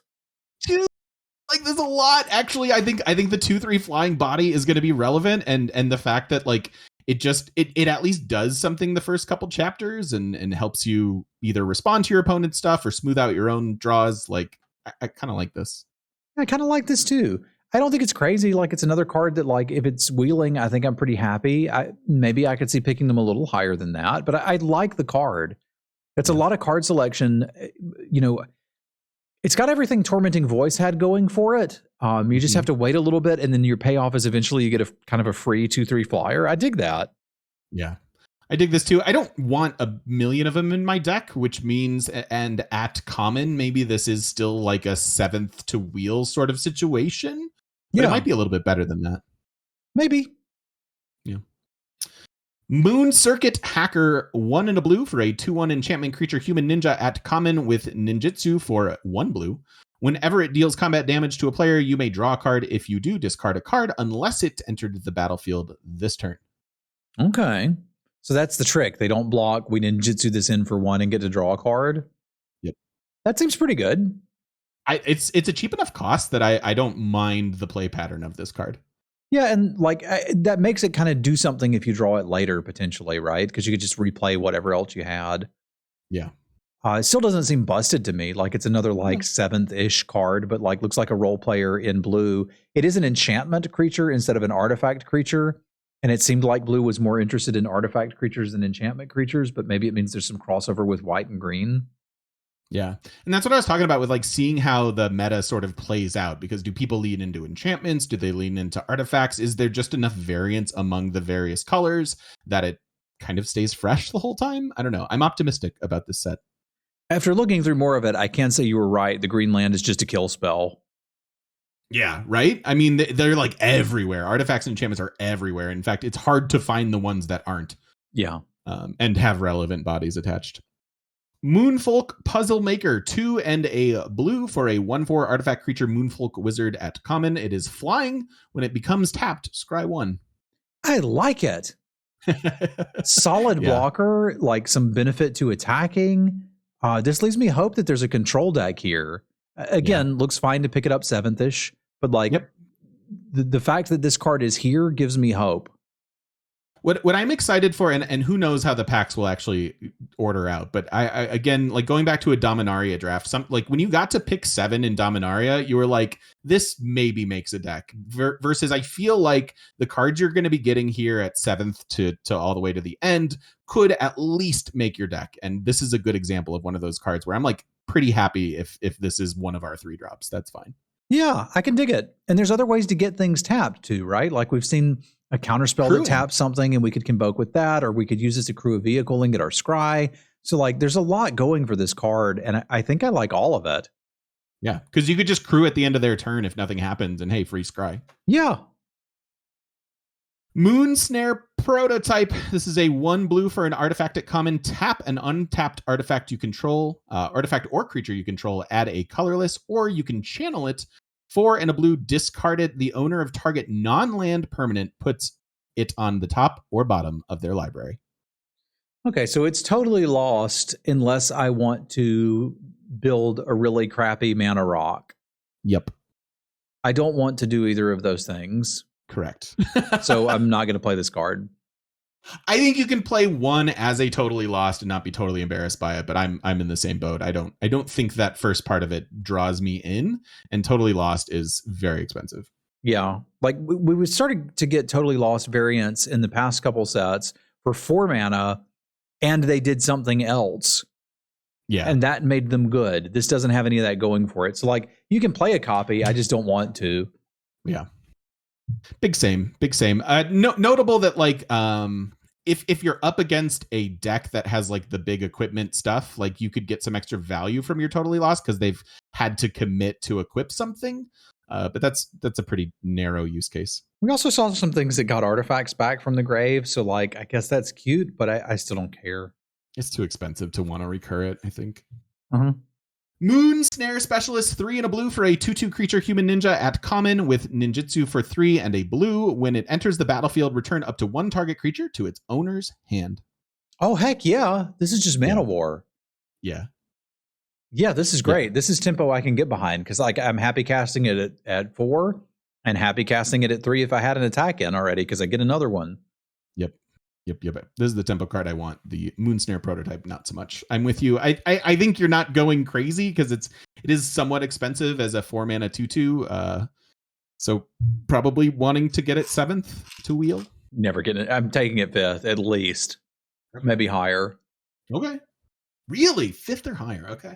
Yeah, they kept expanding how expensive it was for Mana Wars over and over and over. In the last set, I remember there being a good one in. It was a 5 mana 3/2 flyer, and it was absurd. Okay. Just bounce your crap and keep attacking. But the flying aspect of that matters a lot, right? This is just a 2/2 body on the ground. It does, but like it's also like you're gonna go 2-drop, 3-drop, and then use this to crew one of your vehicles and start connecting. Okay. Yeah, fair enough. The crew aspect makes the body do something. Yeah, I think so. And I think it'll be a big deal. Like just clearing something out of the way, especially when people are putting equipments on things, like this is going to be good. Yeah. Okay. I can get talked into 5th on that. Sounds good. Network Disruptor, blue for a 1/1 artifact creature, Moon Folk Rogue at common, flying. When it enters the battlefield, tap target permanent. Pass. Same. big same for me. That while it does do something later, I don't think it does it. It doesn't tap it down for 2 turns. It's just this isn't. Yeah, it's not doing enough for me. If I could always start with it in my opener, I might be interested. But other than that, I'm not very interested in this. I've got some Bannerman really likes it in my chat. He thinks we're crazy for not liking this. I don't really want a lot of 1-drops. It's a 1/1 flying body. I'll play 1-drops if they're comparable to 2-drops realistically, right? Like the Foxy mechanic that reminded all of us of you was a 2/1 for 1. That's fine. I'll play that. This just doesn't block anything meaningfully. It's not enough of a clock. Like enabling ninjutsu isn't something I'm going to bend over backwards for because I'll just have good attacks sometimes. And also your 2-drops can enable ninjutsu too. Like I get that this is a 1/1 flyer, and sure you can enable your ninjutsu card or whatever. And there's probably some really cool tempo play patterns in there somewhere, but you still have to put a 1 mana 1/1 in your deck. Yeah, I don't want to do that. Yeah. Planar Incision, 1 and a blue for an instant at common, exile target artifact or creature, then return it to the battlefield under its owner's control with a 1/1 counter on it. It's an interesting negate variant. Yeah. Like they target your dude, you blink it. Time Twist. Yeah, which was not very good and we didn't play, but like you could. Yeah, I played it from time to time and I wasn't super disappointed with it, but that was also in a format with tons of planeswalkers, and so it was a little bit more relevant. Yeah. Yeah. This is again, it's a relatively cheap sort of save a thing, kind of a negate thing. I don't know. I want to wheel it at best. Same. I don't think I'm playing it though. Same. Prosperous Thief, 2 and a blue for a 3/2 creature human ninja at uncommon with ninjutsu for 1 and a blue. Whenever 1 or more ninja or rogue creatures you control deal combat damage to a player, create a treasure token. Okay, so 3 mana 3/2 that maybe I can cheat into play and start getting treasure tokens going. What am I wanting to do with the treasure? I haven't seen super expensive stuff to do yet. Yeah. Guess you play your Mirror Shield crab or Mirror Shell crab. Maybe. This doesn't look bad. This looks good. I could see taking it 5th and being relatively happy about it. Like, it's well statted. Is it secretly a blue-black card? I think once we get to black, we're going to see some like sacrifice artifact stuff or things like that. I don't know. Yeah, Ninjutsu is supposed to be their mechanic, so I could certainly buy that. It doesn't look terribly impressive on its own, but certainly playable. Yeah. Yeah, we'll play this as a 3. We're probably taking it around 5th to 7th. Yeah. And I mean, sure, hey, look, you could certainly play out the Network Disruptor and then go into the Prosperous Thief, but how many Network Disruptors do you need to have for that to line up versus how many Prosperous Thieves do you think you're going to get as an uncommon? And so if the upside is getting mana off the thief, like the Network Disruptor is only a 1 mana card, so you need to balance 1-drops and expensive cards. Yeah. Just like, meh. And some people will really enjoy walking that tightrope and lighting their money on fire, which is cool. But like, I'm trying to look at how can we win drafts, and I don't think that leads to winning very often. Okay, the reality chip, 1 and a blue for an 0/4 legendary artifact creature equipment jellyfish at rare. That's pretty good. You may look at the top card of your library anytime. As long as it is attached to a creature, you may play lands and cast spells from the top of your library, which you're looking at, by the way. And then its equip cost is 3, 2 and a blue. Okay, so let me walk through all of this. So this is a 1 and a blue for a 0/4. I can block with it and look at the top card of my library. And when I get enough mana, I can just equip this to something and then just go nuts and cast off the top. Yep. Okay, first pick it. Let's go. Yep, I want it every single time. It's a really powerful effect, and it at least has a body to sort of buy you until you're at that point of the game. I like it. Yeah, I dig this. This seems great. Reality Heist, 5 and 2 blue for an instant at uncommon. This spell costs 1 less for each artifact you control. Look at the top 7 cards of your library. You may reveal up to 2 artifacts from among them and put them into your hand. Put the rest on the bottom of your library in any order. So we got to have a lot of artifacts. Mm-hmm. At what mana do you want to pay for this effect? I'm not sure. Okay, free. I will definitely do this if it's free. Okay. So you're just out on anything other than free? No, I have to appreciate how many artifacts there are just stapled to things that I'm going to be playing anyway. But then it only goes and finds me more artifacts. But I try to compare this to the spells payoffs that we've seen for blue and other sets, and recognizing that this is supposed to be our payoff card. So I can envision a scenario where I'm able to cast this for 4 pretty consistently and then get a card or 2 off of it, as long as they're cards that I'm interested in getting, right? Like if they're getting me my vehicles or my equipments, I think I'm pretty happy. If they're getting me garbage 2-drops, I'm not. But I guess that's not really this card's fault that I put garbage 2-drops in the deck. I think this is at least okay. I think this is a card you might be really excited to see in pack 3. That's a really good way to put it, yeah. But there are also scenarios where it just doesn't do anything in your deck and you don't draft it or put it in your deck. So high variance pack 3 card. Yeah, I like that. I like that a lot.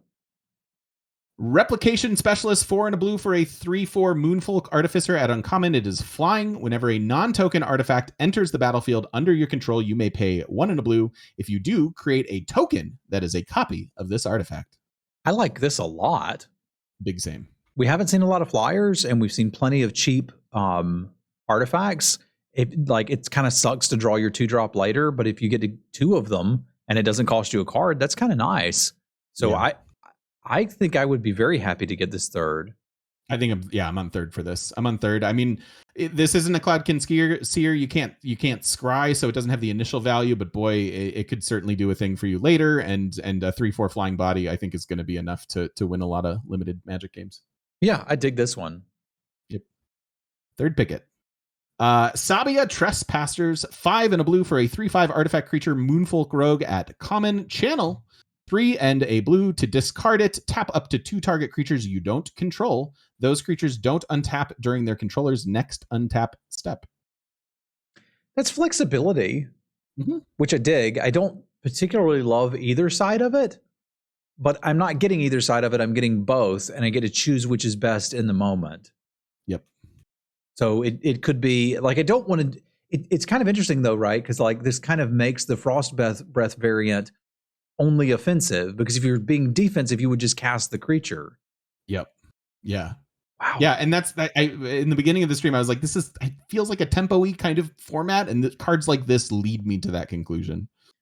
Yeah, I think I'm not embarrassed to play one, which probably puts me around like these wheel. I'm happy to grab one. Like 5 mana 3/5 has always been a pretty good stat block, and the flexibility of tap your 2 blockers, kill you seems nice too.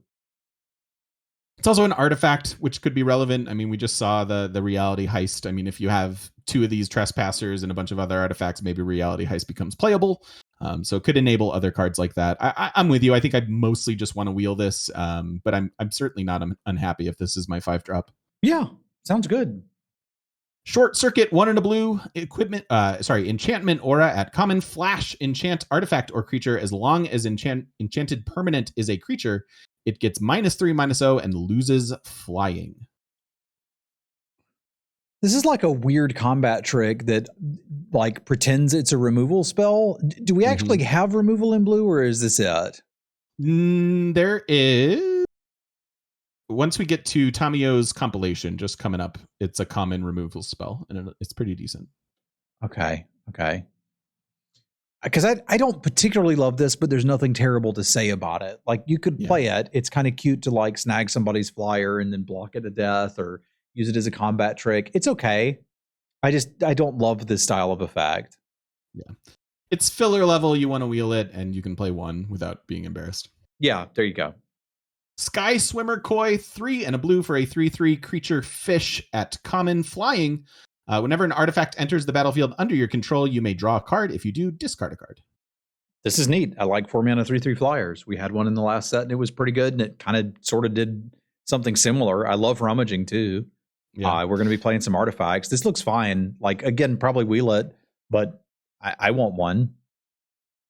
Yeah, I'm a little above wheel. I think if I see this at like 7th, I'm kind of like, all right, 3/3 flyers, this could win a game. But yeah, it's notably an artifact synergy card that isn't an artifact itself. So I think if you're trying to go for that synergy deck, you can't play a million of these.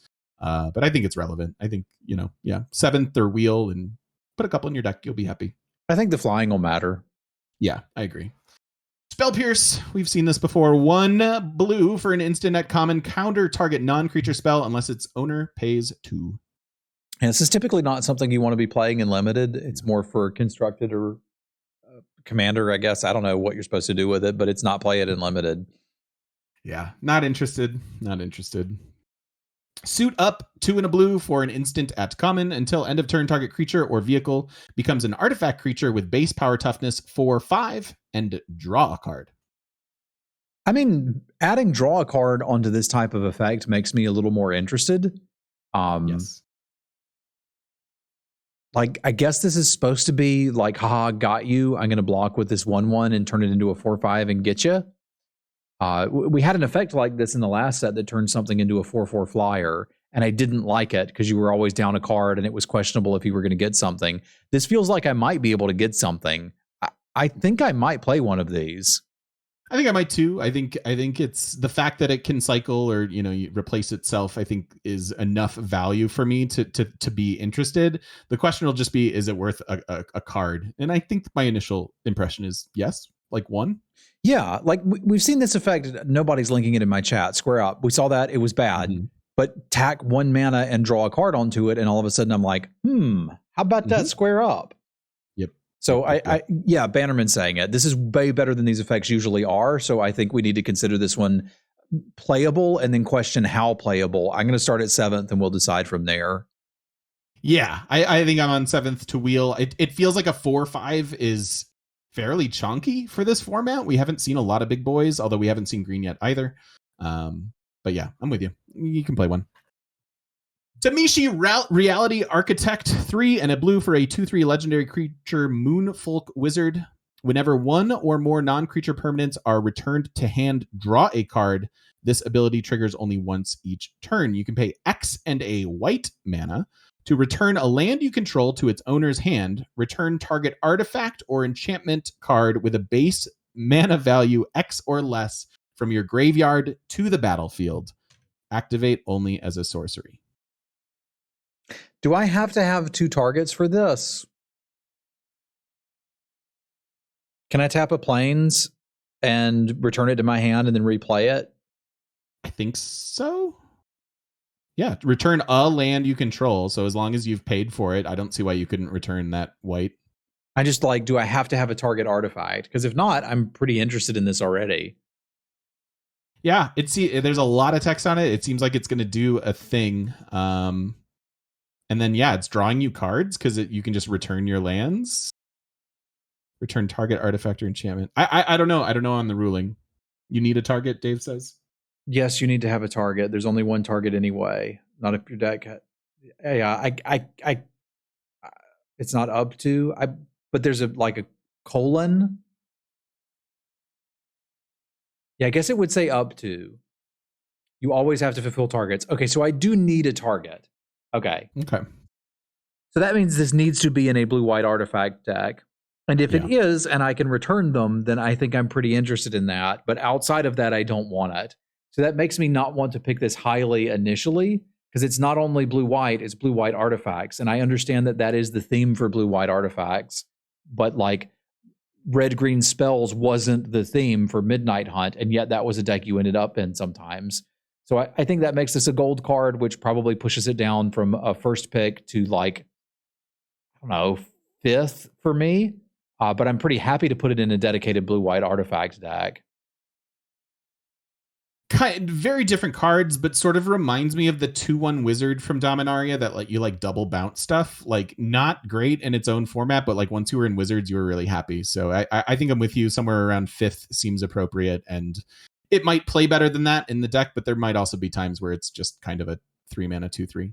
Yeah, and that's fair too, Dave. You could choose to go the other way and pick this early and then see if the enchantments and artifacts are there. That's fair, but yeah.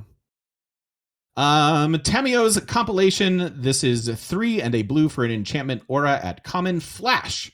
Enchantment artifact, creature, or planeswalker. When Tamio's compilation enters the battlefield, tap enchanted permanent. If it's an equipment, unattach it. Enchanted permanent loses all abilities and doesn't untap during its controller's untap step. That's expensive. It's what's the there's a 4-mana Capture Spear. Down. Capture Spear, yeah. Yeah, and we played it and it was fine, and we'll do this too. Yep, all the caveats are there to be built into the set appropriately. This is your blue removal spell, and it's common. It's not too bad. So I like it better when it's 3 mana is what I'm getting at, but I'll still take it and I'll play it, and I'm happy to get it 3rd or 5th. Yeah, same.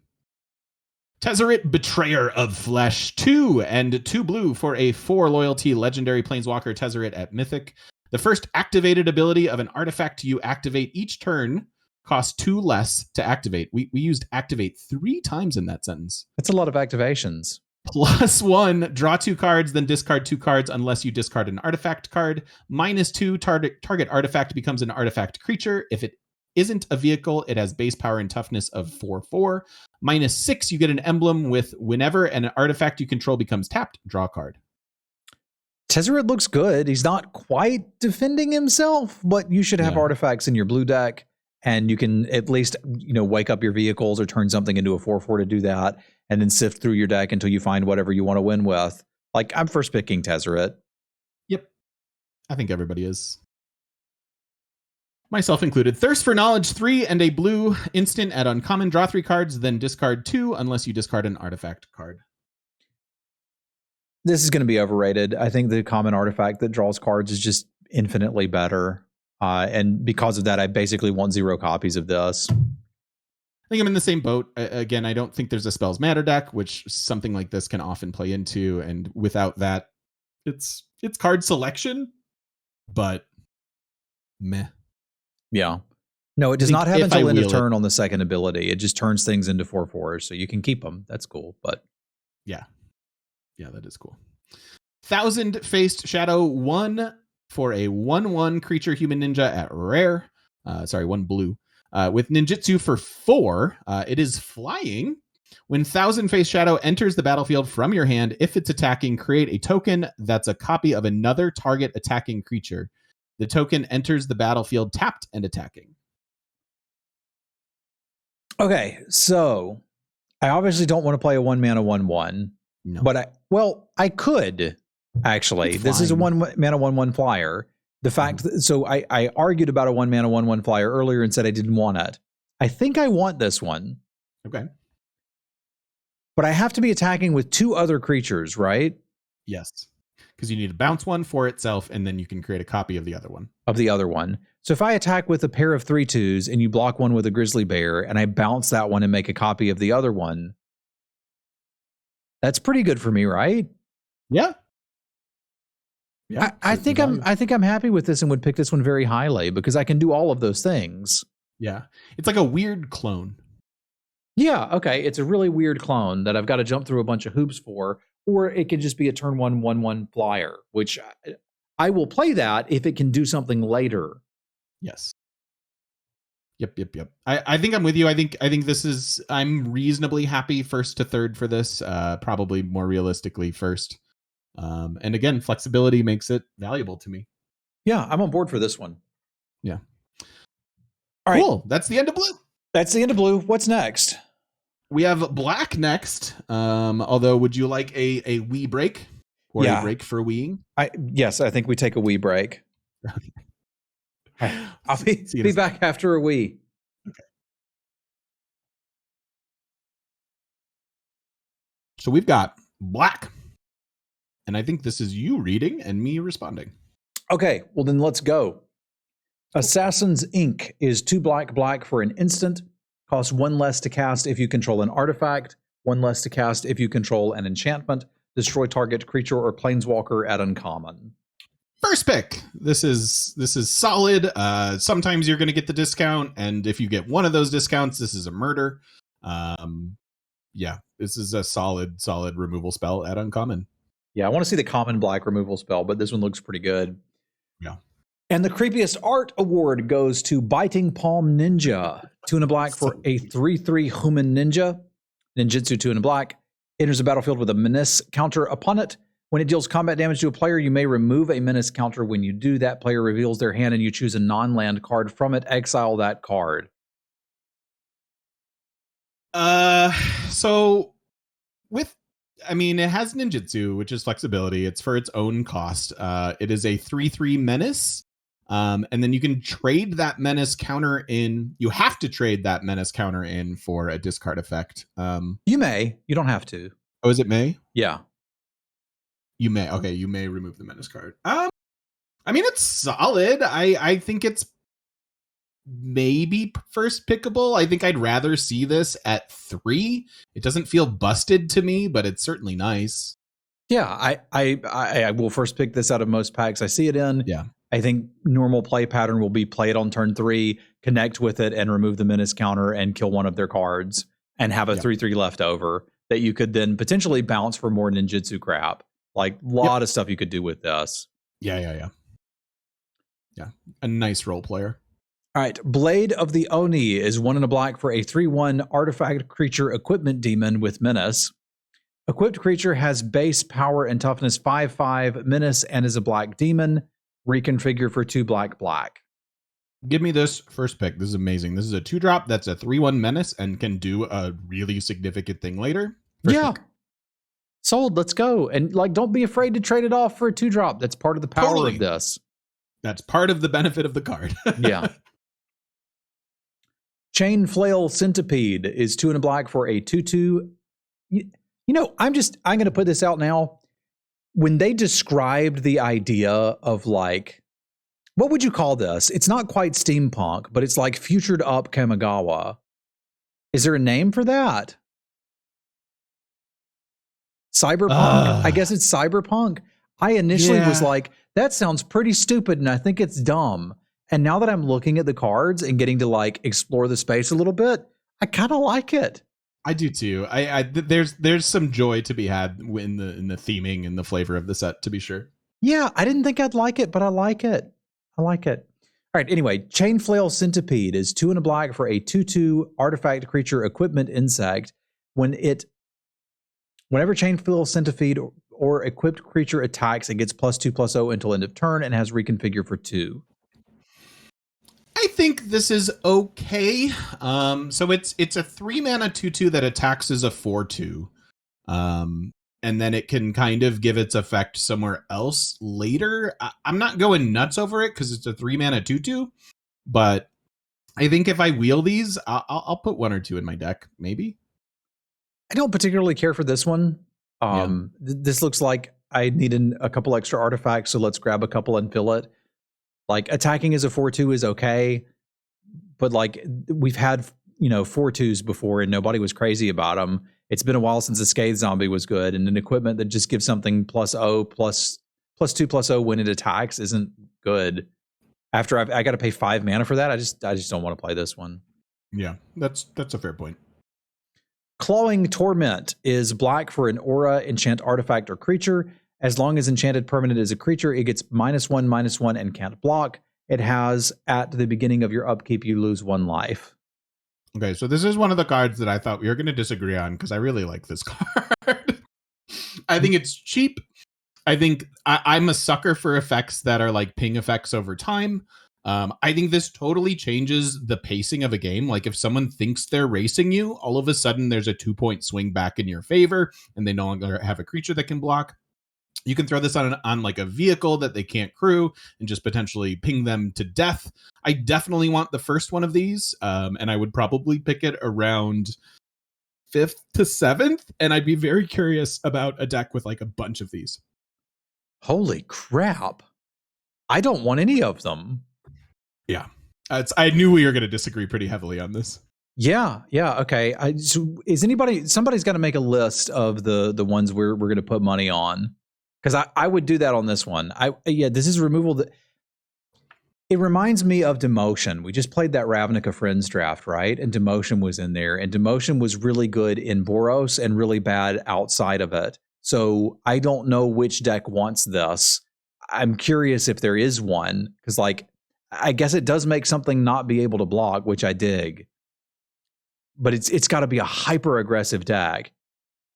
Yeah, and again, I think that my evaluation on this will change depending on what the actual pacing of the format is. But this swings I have a 2-drop and you have a 2-drop and we're racing in such a way that I think it's valuable. Yeah. So it'll be. I can't wait to see if this is that, because I'm 100% willing to be dead wrong on this. But I saw it last night and I was like, I want to have a little controversy with Travis because I'm sure he hates this. Yeah, I don't like it. Okay. I want my removal to remove something. Like, if I need something to handle a 2/2, I could just play a 2/2. Like, I don't need a spell for that. Yeah. Right? Because isn't this a 1-mana 1/1 that can't attack? And it gets +1/+0 if it blocks something? Yeah. Because that's what it feels like to me. Ish. I think it's better than that. I think turning a 2/2 into a 1/1 and then have it ping them every turn while you're establishing the board. Like, I just think that this is one of those cards that can punish the tempo of the game. Like, if your opponent is stumbling and you decide to use this early, like, I think there are situations where this kills something with 1 health and you're pretty happy about it, just like you would a fungal infection. Obviously it doesn't leave a creature behind, but it does have an effect potentially. Well, all I'm saying is, like, compare it to the 1-mana artifact that puts its counter somewhere else, and I feel like that thing does just about everything you're wanting this to do. Yeah, and better. We will see. All right. I don't like this one at all. All right, Debit to the Kami is 2 and a black for an instant. Choose 1. Target opponent exiles a creature they control. Target opponent exiles an enchantment they control. So they get to choose. It is instant, which is nice. There have been other sort of edict at instant speed things before. Maybe it was Strixhaven that I'm thinking of the one. Umbral Juke. Yeah, Umbral Juke. So I think there's a spot in decks for this, but they get to choose, and I think I want the first one. I think I want the first one fairly highly. I'm probably taking it like 5th. But I think more than that, and you're gonna wind up in a weird spot.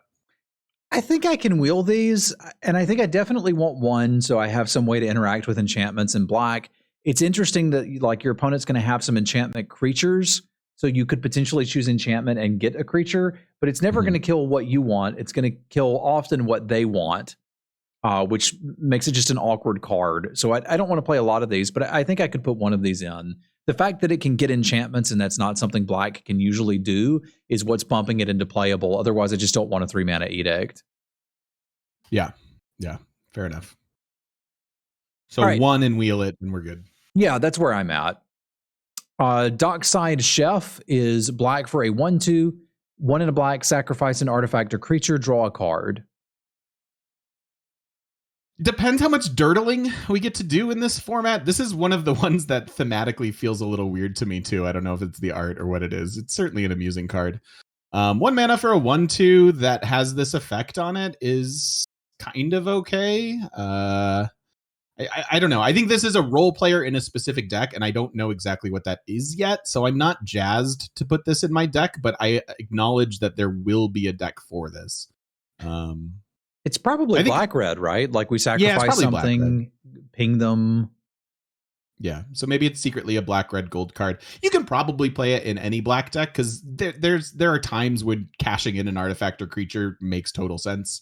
But it's a little bit awkward. I think I want this around 5th to 7th. Yeah. It can sacrifice itself, so you could block and sacrifice itself. If you don't want it, like you can, sacrifice something that's. I think this is actually moving up a little bit for me. Like the more I'm thinking about it, the more I'm thinking we can do stuff. Like if it's a 2/1, I just put it in every deck, right? Yes. Totally. So the only problem with this is that its stats are kind of bad. Right. Yeah. I loved the 2/3 with this ability for 3 mana as well, but that was a 2/3 that can block things and be relevant. This body just doesn't do anything. Yeah. So I'm with you. I will certainly try it. Yeah, I'll try it out and see where it goes. It looks like a black-red card to me, where it's basically an enchantment that doesn't, interact meaningfully on the board. Yep. All right. Dokuchi Shadow Walker is 4 black for a 5/5 ninjutsu for 4. It's a 6-drop that you can put in your deck, and you might get it out a little bit quicker. I mean, if this comes down as a 4-drop and like you've just you were trying to hit with your 2 or you're trading damage or something like this, I think it's pretty neat. I think a 6 mana 5/5 is still relevant. So I think you can put 1 or 2 of these in your deck, but I don't really want them higher than wheel. Yeah, same. You could play it. I don't know that there's really any incentive to, but you could. Yep. Dokuchi Silencer is 1 in a black for a 2/1 human ninja with ninjutsu, same cost. When it deals combat damage to a player, you may discard a creature card. When you do, destroy target creature or planeswalker that player controls. I think this is an interesting card. You're sort of 1 for 1ing and you leave behind a 2/1 because like the play pattern would be what? Attack in with your 2-drop, it gets through, and then you bring this in, and then you could discard your 2-drop and kill something bigger, maybe. I don't know. I think I like this, but I'm not sure how much. I think I'm initially on around 5th for something like this. It's probably where I am too. Like you want to be bouncing it or equipping it and doing this over and over and over and just getting crap out of the way, which I can kind of dig. Yeah. So yeah, I think I'm on 5th pick for this as well. Okay. Enormous Energy Blade. That's a magic card now. 2 in a black for an artifact. Equipped creature gets +4/+0. Whenever Enormous Energy Blade becomes attached to a creature, tap that creature. Equip for 2. I don't hate this. I really don't. Like normally I would hate a card like this. I think the equip cost is somewhat reasonable. This is like an artifact heavy format, and so the fact that it's a thing might be a thing. It's a fairly, +4/+0 is kind of cool, and you also, you can't play it and equip and then attack, obviously. Like it's a slow effect. But I don't hate maybe one of these in my deck. That being said, I'm not picking it particularly highly. I probably want it around 7th. This card sucks. There's vehicles. Like just play those. Fair. That's fair. I don't want it. It's cool looking, but I don't want to play it. If tokens were more prevalent, would you like it more? Probably not. I'd hope there's something better I can do with them. Okay. Like just equipping it and then being like, I'm not going to use this creature this turn at all. I guess you attack with something and then after combat, equip this to it. I guess, yeah. It's a super weird play pattern. Yeah. I don't, you could get value out of it. And I'm not saying that like the card is unplayable. They don't print unplayable Magic cards anymore. I'm just saying I don't want to play it. No, I can see that. Goshintai of Hidden Cruelty is 3 and a black for a 2/2 enchantment creature shrine with Death Touch. At the beginning of your end step, you may pay 1. When you do, destroy target creature with toughness X or less, where X is the number of shrines you control. I think this is okay. It's a 4 mana 2/2 Death Touch. It's a bad rate on a 2/2 Death Touch. Usually we see that for 3. It's a shrine, so if you get multiple, like maybe it's killing some 2-drops and clearing out the way. I don't think I'm embarrassed to play this, but I also don't think I'm going out of my way to, which leaves it maybe around a 7th pick for me. I might be too low on the shrines. I think I would pick this one 5th. Like, okay. My opponent may have some 1 toughness things, and this just lets me just, kill them. It's kind of like having a handful of infinite clawing torments. If you think about it. Yeah. And 4 mana, block something and kill it isn't that bad. So I think I could go 5th on this one. This one's better. Yeah, I think so. It's better than the white one. The white one's awkward, but I think the white one is like, if you have the shrines deck, the white one's going to be amazing. Yeah. So I don't know. All right. I think I like this one better as an individual shrine. Obviously, they combo well together. Yeah. Grave Lighter is 2 and a black for a 2/2 creature. Spirit with flying. When it enters the battlefield, draw a card if a creature died this turn. Otherwise, each player sacrifices a creature. This is a card that you can play. I think it's cool because it can keep you at parity. It can just be the I don't know. There was a War of the Spark variant on this that made you sacrifice for 3 mana, and it was a 3/2. But anyways, this is flying, which seems like it might be somewhat relevant. If you can, I mean, you get to control when you play it, right? So you just play it after you've traded something off, and hopefully are happy about the trade, and then also you get to draw a card. So I think I like this. I think I like it to the tune of like a 5th pick. I might even go 3rd. Like, yeah. This is another card where I was talking about the RNG inherent in Magic's mana system can be really frustrating. And when you pair that with cards that have this much flexibility, like I get to decide which I want. Do I want to draw a card or do I want to play Grafter You? And there's different spots where different things will be better. And like I get to pick. I want to do that. So I guess I'm picking this considerably higher. I guess I'm happy getting it 5th, so that's fair. But I would pick this as high as 3rd. Yeah, I think you're right. And I think a 2/2 flyer is going to be relevant. It feels like we are seeing some more flying now that we've looked at blue and some black, but it's not everywhere. And it's not, sometimes they were just like, oh, that's a 5 mana common flyer in white and in red and stuff like that. And I don't think we're seeing that so much. So, yeah.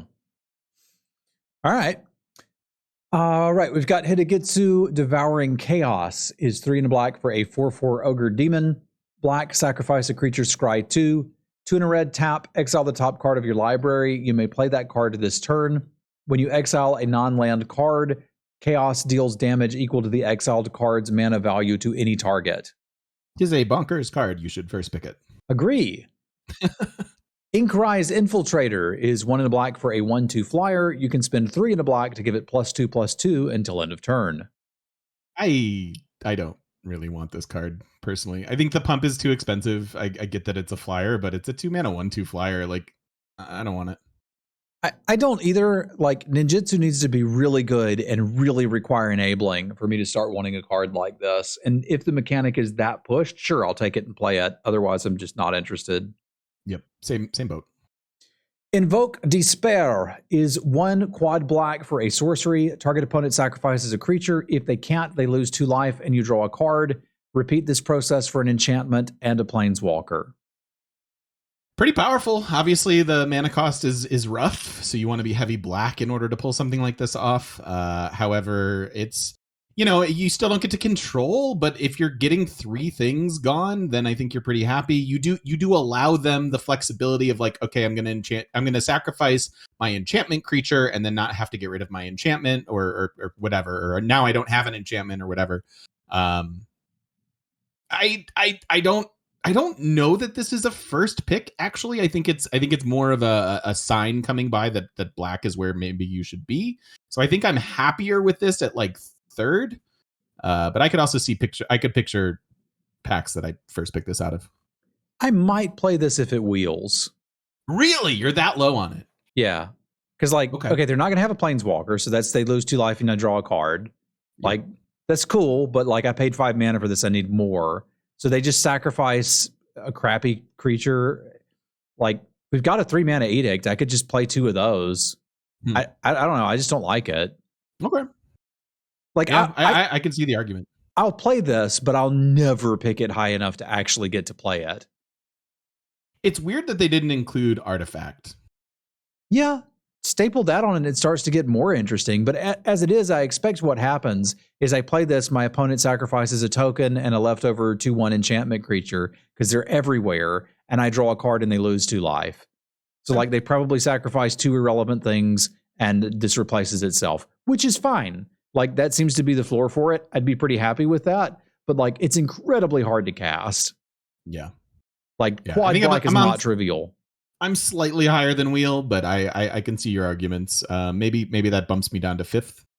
Yeah, that's probably more reasonable. I just don't like it. Now here's a card I do like. Junji, the Midnight Sky. 3 black for a 5/5 flying Menace. When it dies, choose 1. Each opponent discards 2 cards and loses 2 life. Or put target non-dragon creature card from a graveyard onto the battlefield under your control. You lose 2 life. Okay, this one I can just first pick, right? Yep. We don't have to think about this one. It's just good. It's just good. All right. Kato's Pursuit is 2 and a black for a sorcery. Target player discards 2 cards. Ninjas and rogues you control gain menace until end of turn. Interesting, like sneaky aggro card. I wonder if people will do more with it than make it a mind rot. Just because ninjas and rogues are kind of a thing, and hey, this might be your ticket to closing out a game with your aggro deck. That being said, I at best want this on the wheel. Yeah, I do too, but I like mind rot, so I'm happy to take it on the wheel. Same. Kami of Restless Shadows is 4 and a black for a 3/3 spirit. When it enters the battlefield, choose 1. Return target ninja or rogue card from your graveyard to your hand. Put target creature card from your graveyard on top of your library.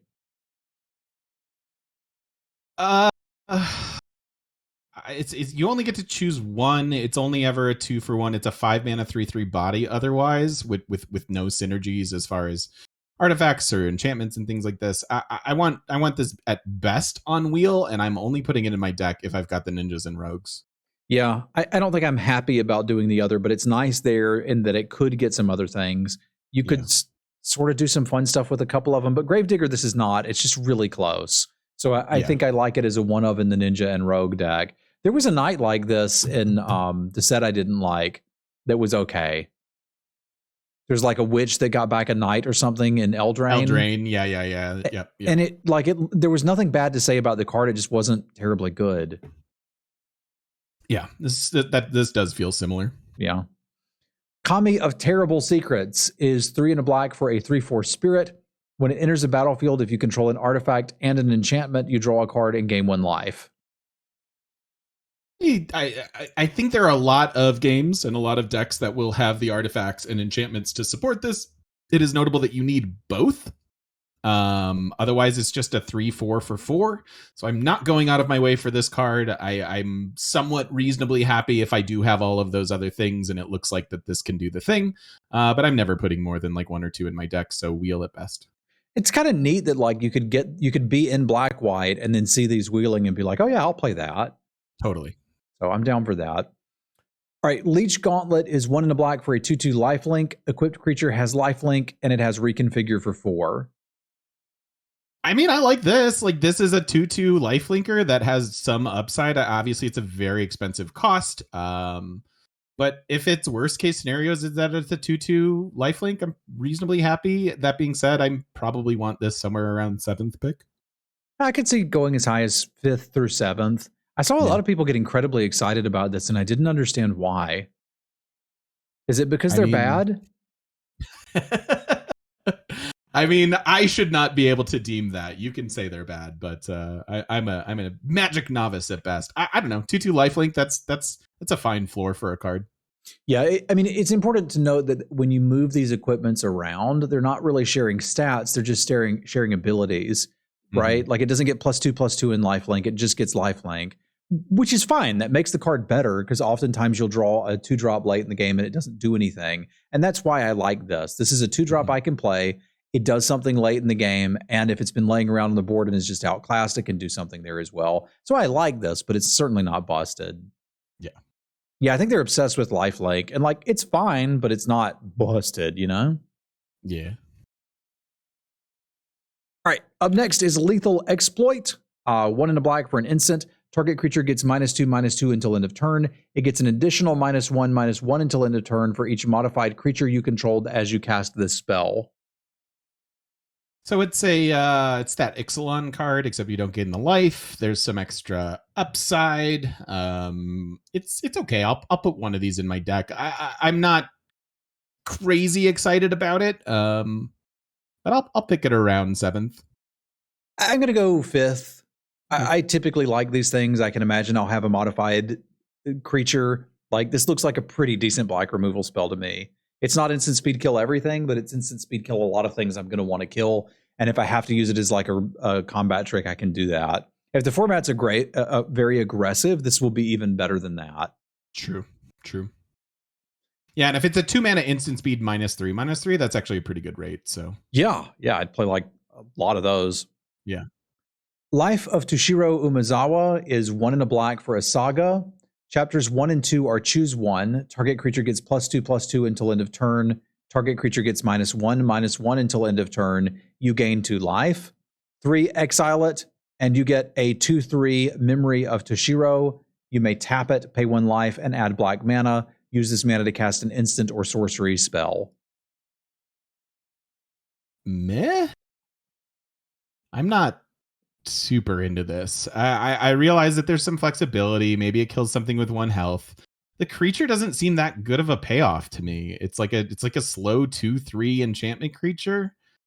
And this is uncommon. Am I missing something? Well, there are some X1s in the format. We can just ping those away. That's kind of nice. I don't have to play this pre-combat. I can attack you and you're like, why is he attacking into my 2/3 with this worthless 2/2? I'll block. And then, haha, gotcha. I can play it pre-combat and give +2/+2 to force damage. I could use that plus damage on the next turn to do something else. Gaining 2 life is like worst case scenario. At least it does something. And it's casually going to flip into something that can sort of ramp me, and the 2/3 is okay. I don't think this card's bad. I also don't think it's busted. I think I'm closer to wheel than anything on this, personally. I could take it 7th and be pretty happy.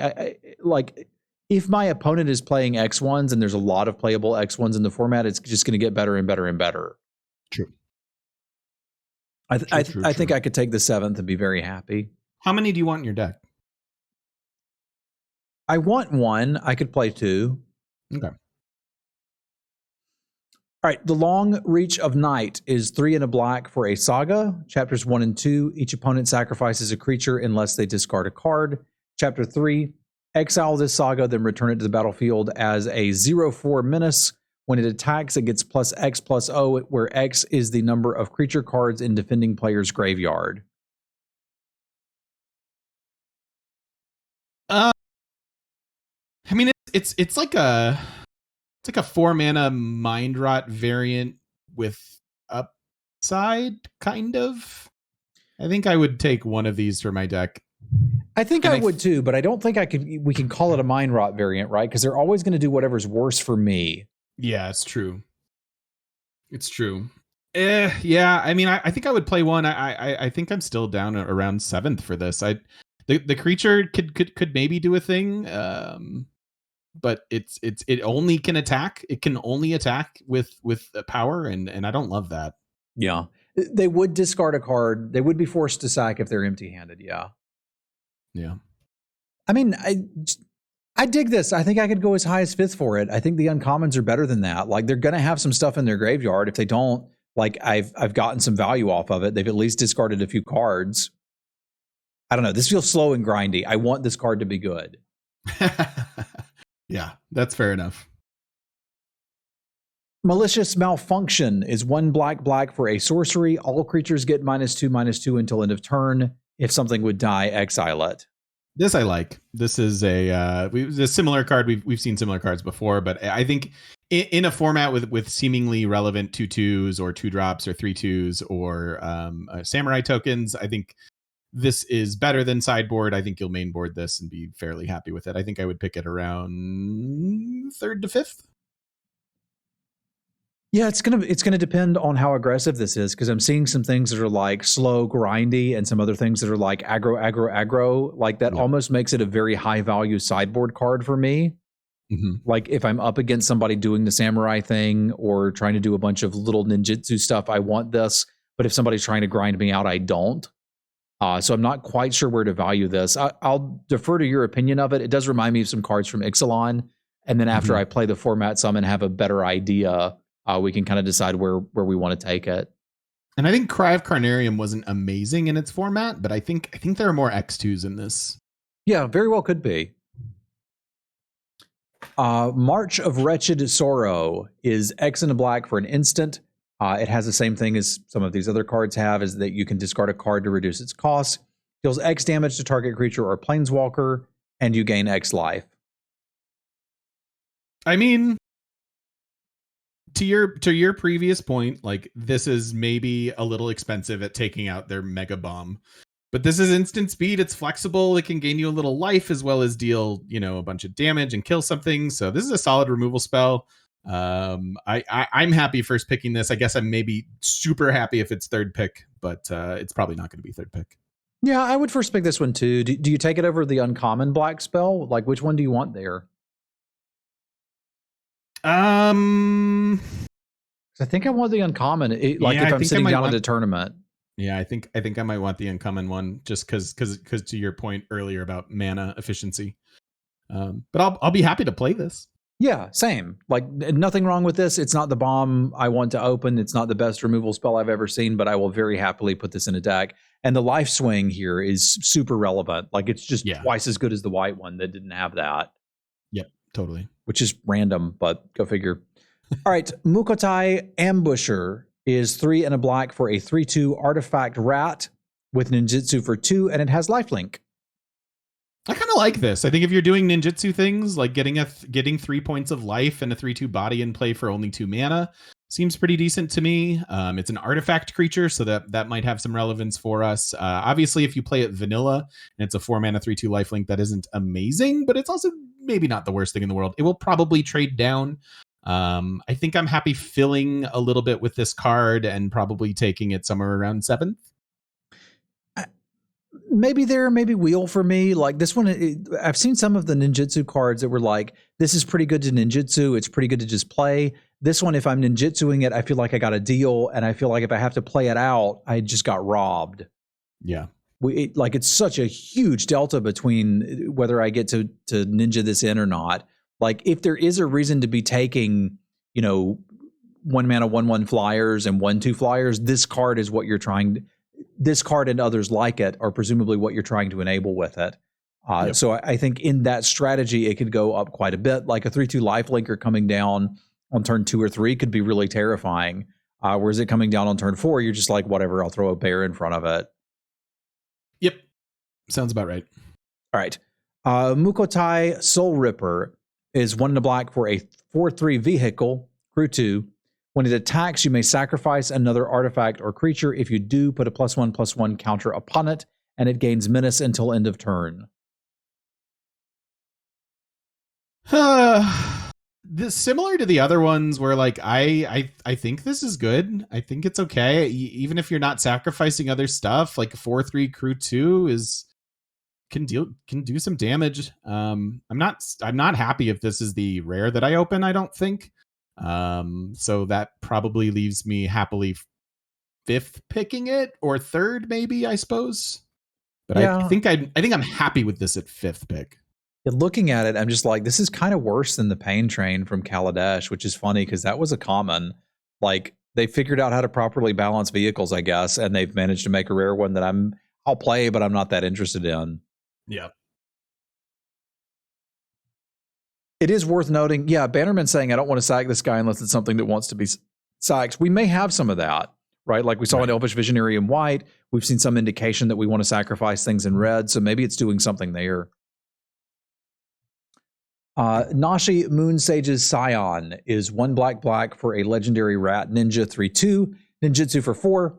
When it deals combat damage to a player, exile the top card of each player's library. Until end of turn, you may play one of those cards. If you cast a spell this way, pay life equal to its mana value rather than paying its mana cost.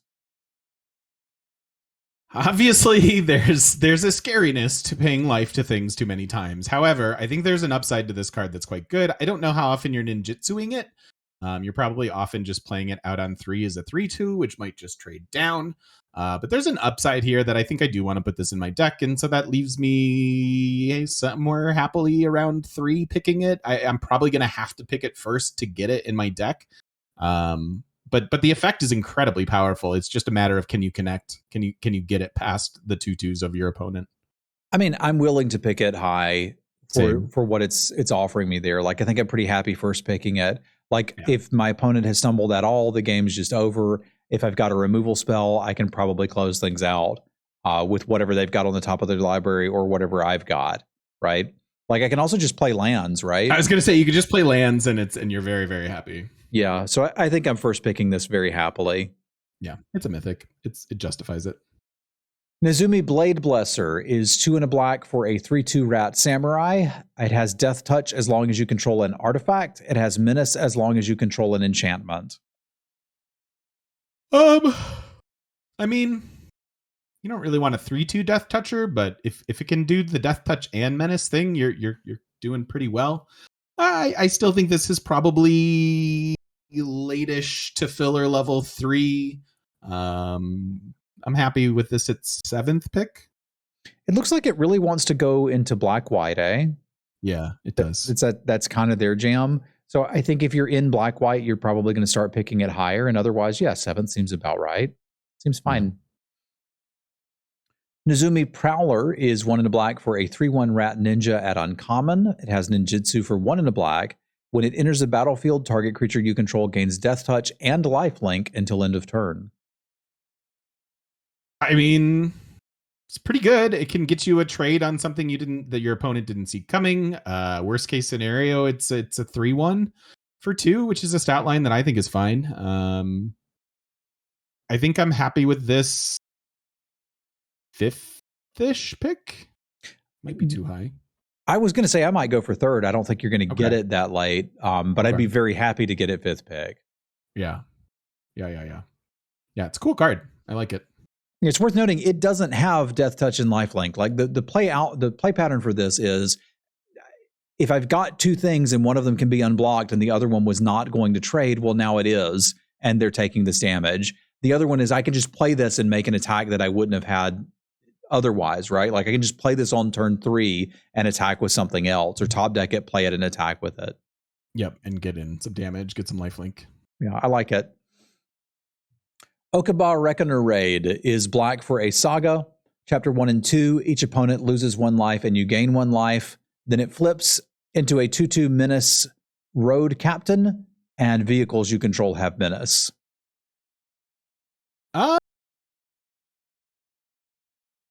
If this is my 2-drop, I think I'm fairly happy. It can come out on 1. You don't get it till 3.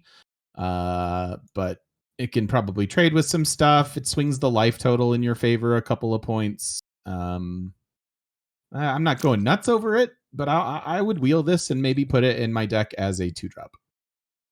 Maybe. Maybe. I'm just, I don't know. It feels like a Scathe Zombie that drains my opponent for 2. Yeah. for 3 mana, but like I guess I get it on the installment plan because I can play it on turn 1. I'm not terribly impressed with this. Yeah.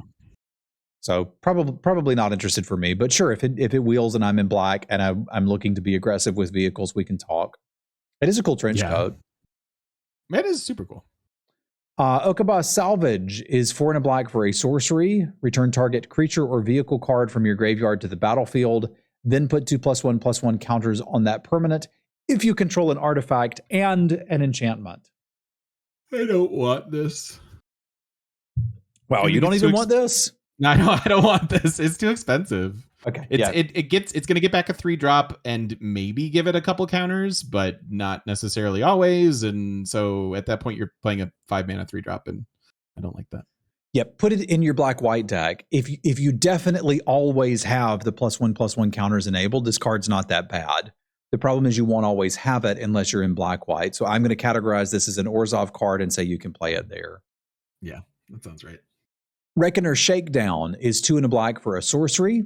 Target opponent reveals their hand. You may choose a non-land card from it. If you do, they discard it. If you don't, put 2+1/+1 counters on a creature or vehicle you control. I like that there's a flexibility to this. It's an expensive line for just getting a 1-for-1 in most cases. But the fact that there's a fail case scenario, I think at least moves this up to playable in some decks. I'm not going nuts over it. I don't really want more than one in my deck, which means that maybe I'll play one if I wheel it. Yeah, it's about where I am too. They don't make unplayable cards, but it's not very good. It is nice that it does something if your opponent's empty-handed, but like I didn't want this effect anyway. No.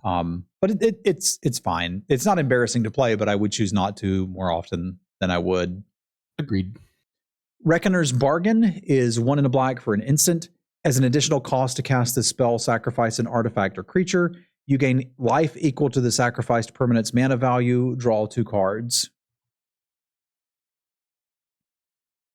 We've seen similar effects like this, and it's kind of a cute thing to do. Like, your opponent uses removal on something, and you use this in response, and you get some life and draw some cards. It's a pretty narrow, viable play path because you don't just want to be arbitrarily sacrificing your 2-drop for this, unless you're at that point in the game where whatever you're at parity. I would play one of these probably in some of my decks, but again, I'm not going nuts over it. I want to wheel it at best. That's about where I usually am with these. I've learned that other people really seem to overvalue them, and I've seen people just like jam 2 or 3 of them into a deck, and they've been in multiple formats now. If there is a black-red sacrifice deck, this could be a key player in it. So that's something I want to keep an eye on when we get into red. But other than that, I'm right there with you. Cool. Return to Action is 1 and a black for an instant. Target creature gets +1/+0, life link, and when it dies, return it to the battlefield tapped under its owner's control. Saw this or a similar thing in Strixhaven. I think it played decently. This gets better when there are a lot of ETBs or enter the battlefield effects. This format doesn't seem to be like swimming in those. There's a lot of like hit your opponent and something happens or whatever. So I think this is an okay combat trick to play just because it'll likely save the life of a creature and get it back into play. But again, I'm not really going nuts over this. Like, you can play it as filler, but I don't want to do anything more than wheel it. What happens if I cast this on a saga creature that was going to die? I think it comes back as a saga. That's kind of cool. It's a tapped saga. I mean, that is a real downside. Yeah, that's kind of, I hadn't thought about that. That's true. You can get saga stuff back, I guess. Yeah, we've seen various flavors of this, and generally speaking, I'm pretty happy to play one copy of this. It does get better with ETBs, but I think the sagas are kind of our ETBs for the set. And I'm okay with that. I can play one. I'll wheel it, but like, it's fine. Yeah, same. Soul Transfer is 1 black for a sorcery. Choose 1 if you control an artifact and an enchantment. Choose both. Exile target creature or planeswalker. Return target creature or planeswalker from your graveyard to your hand. That's pretty good. It's kills a thing and gets you a thing. It's like it's a 2-for-1. So yeah, if you control an art, you may choose both. Okay, so you have to have both. So again, we're kind of looking at this as a white-black for the most amount of upside. However, I do think it's playable. Exile target creature and Planeswalker, you're probably going to first pick this out of a lot of packs. Yeah, I think so. And fair enough, John, we do have your soul is mine. We kind of have to.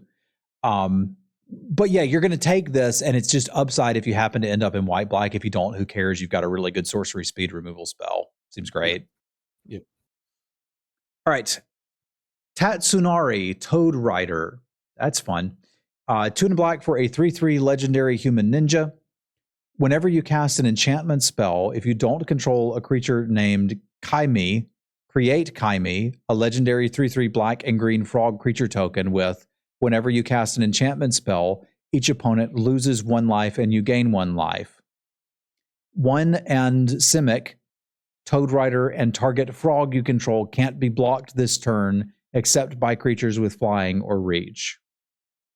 I like this card. This is a cool card. I think you're going to have enchantments running around. At worst, this is a 3-mana 3/3 that, I mean, that is technically the worst, but I think it's very often that you're going to get another 3/3 out of it.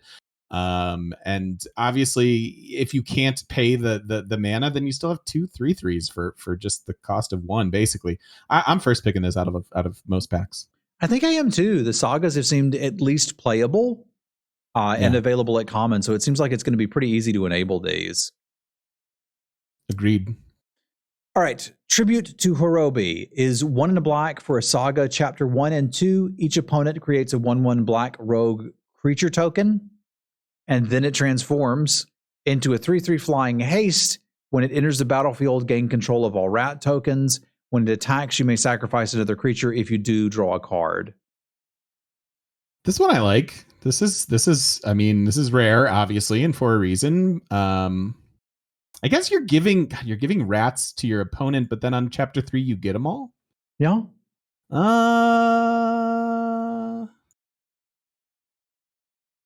You don't have to cast this on turn 2. You can play a 2/2 right, and then cast this on 3. If we think about this like a 4-drop where we've got a blocker or 2 down and the rat tokens are inconsequential, I mean, your opponent can still attack and make you want to trade off. They're right? going to. Exactly. So if you're willing to take 4 damage, I don't know, flying haste on the back end of this is really good. I think I'm first picking this, probably. I am too. You can also just block them and be like, cool, don't care. Right. Like, cool, I killed the rat. Like that's neat. But if you've got the life to play with, you can just save them and get them. Yeah, Thangarth's got it. You're going to take 3 damage from the rats if you want full value. There's many situations where I'd be happy to do that. Yes. So, yeah, I think I'm first picking this one happily. Yep. Twisted Embrace is 2 black for an aura. Enchant artifact or creature you control. Enters the battlefield. Destroy target creature or planeswalker an opponent controls. If it's a creature, it gets +1/+1. So this is our common removal spell for black. Oh, dude. You can get blown out, right? Yeah, you can. Pretty easily. It's the fact that you can enchant an artifact makes it a little less susceptible to probably most removal spells.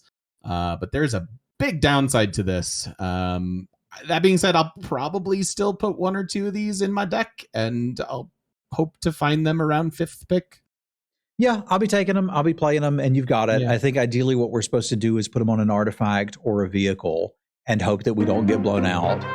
The blue bounce spell is really good at messing that up.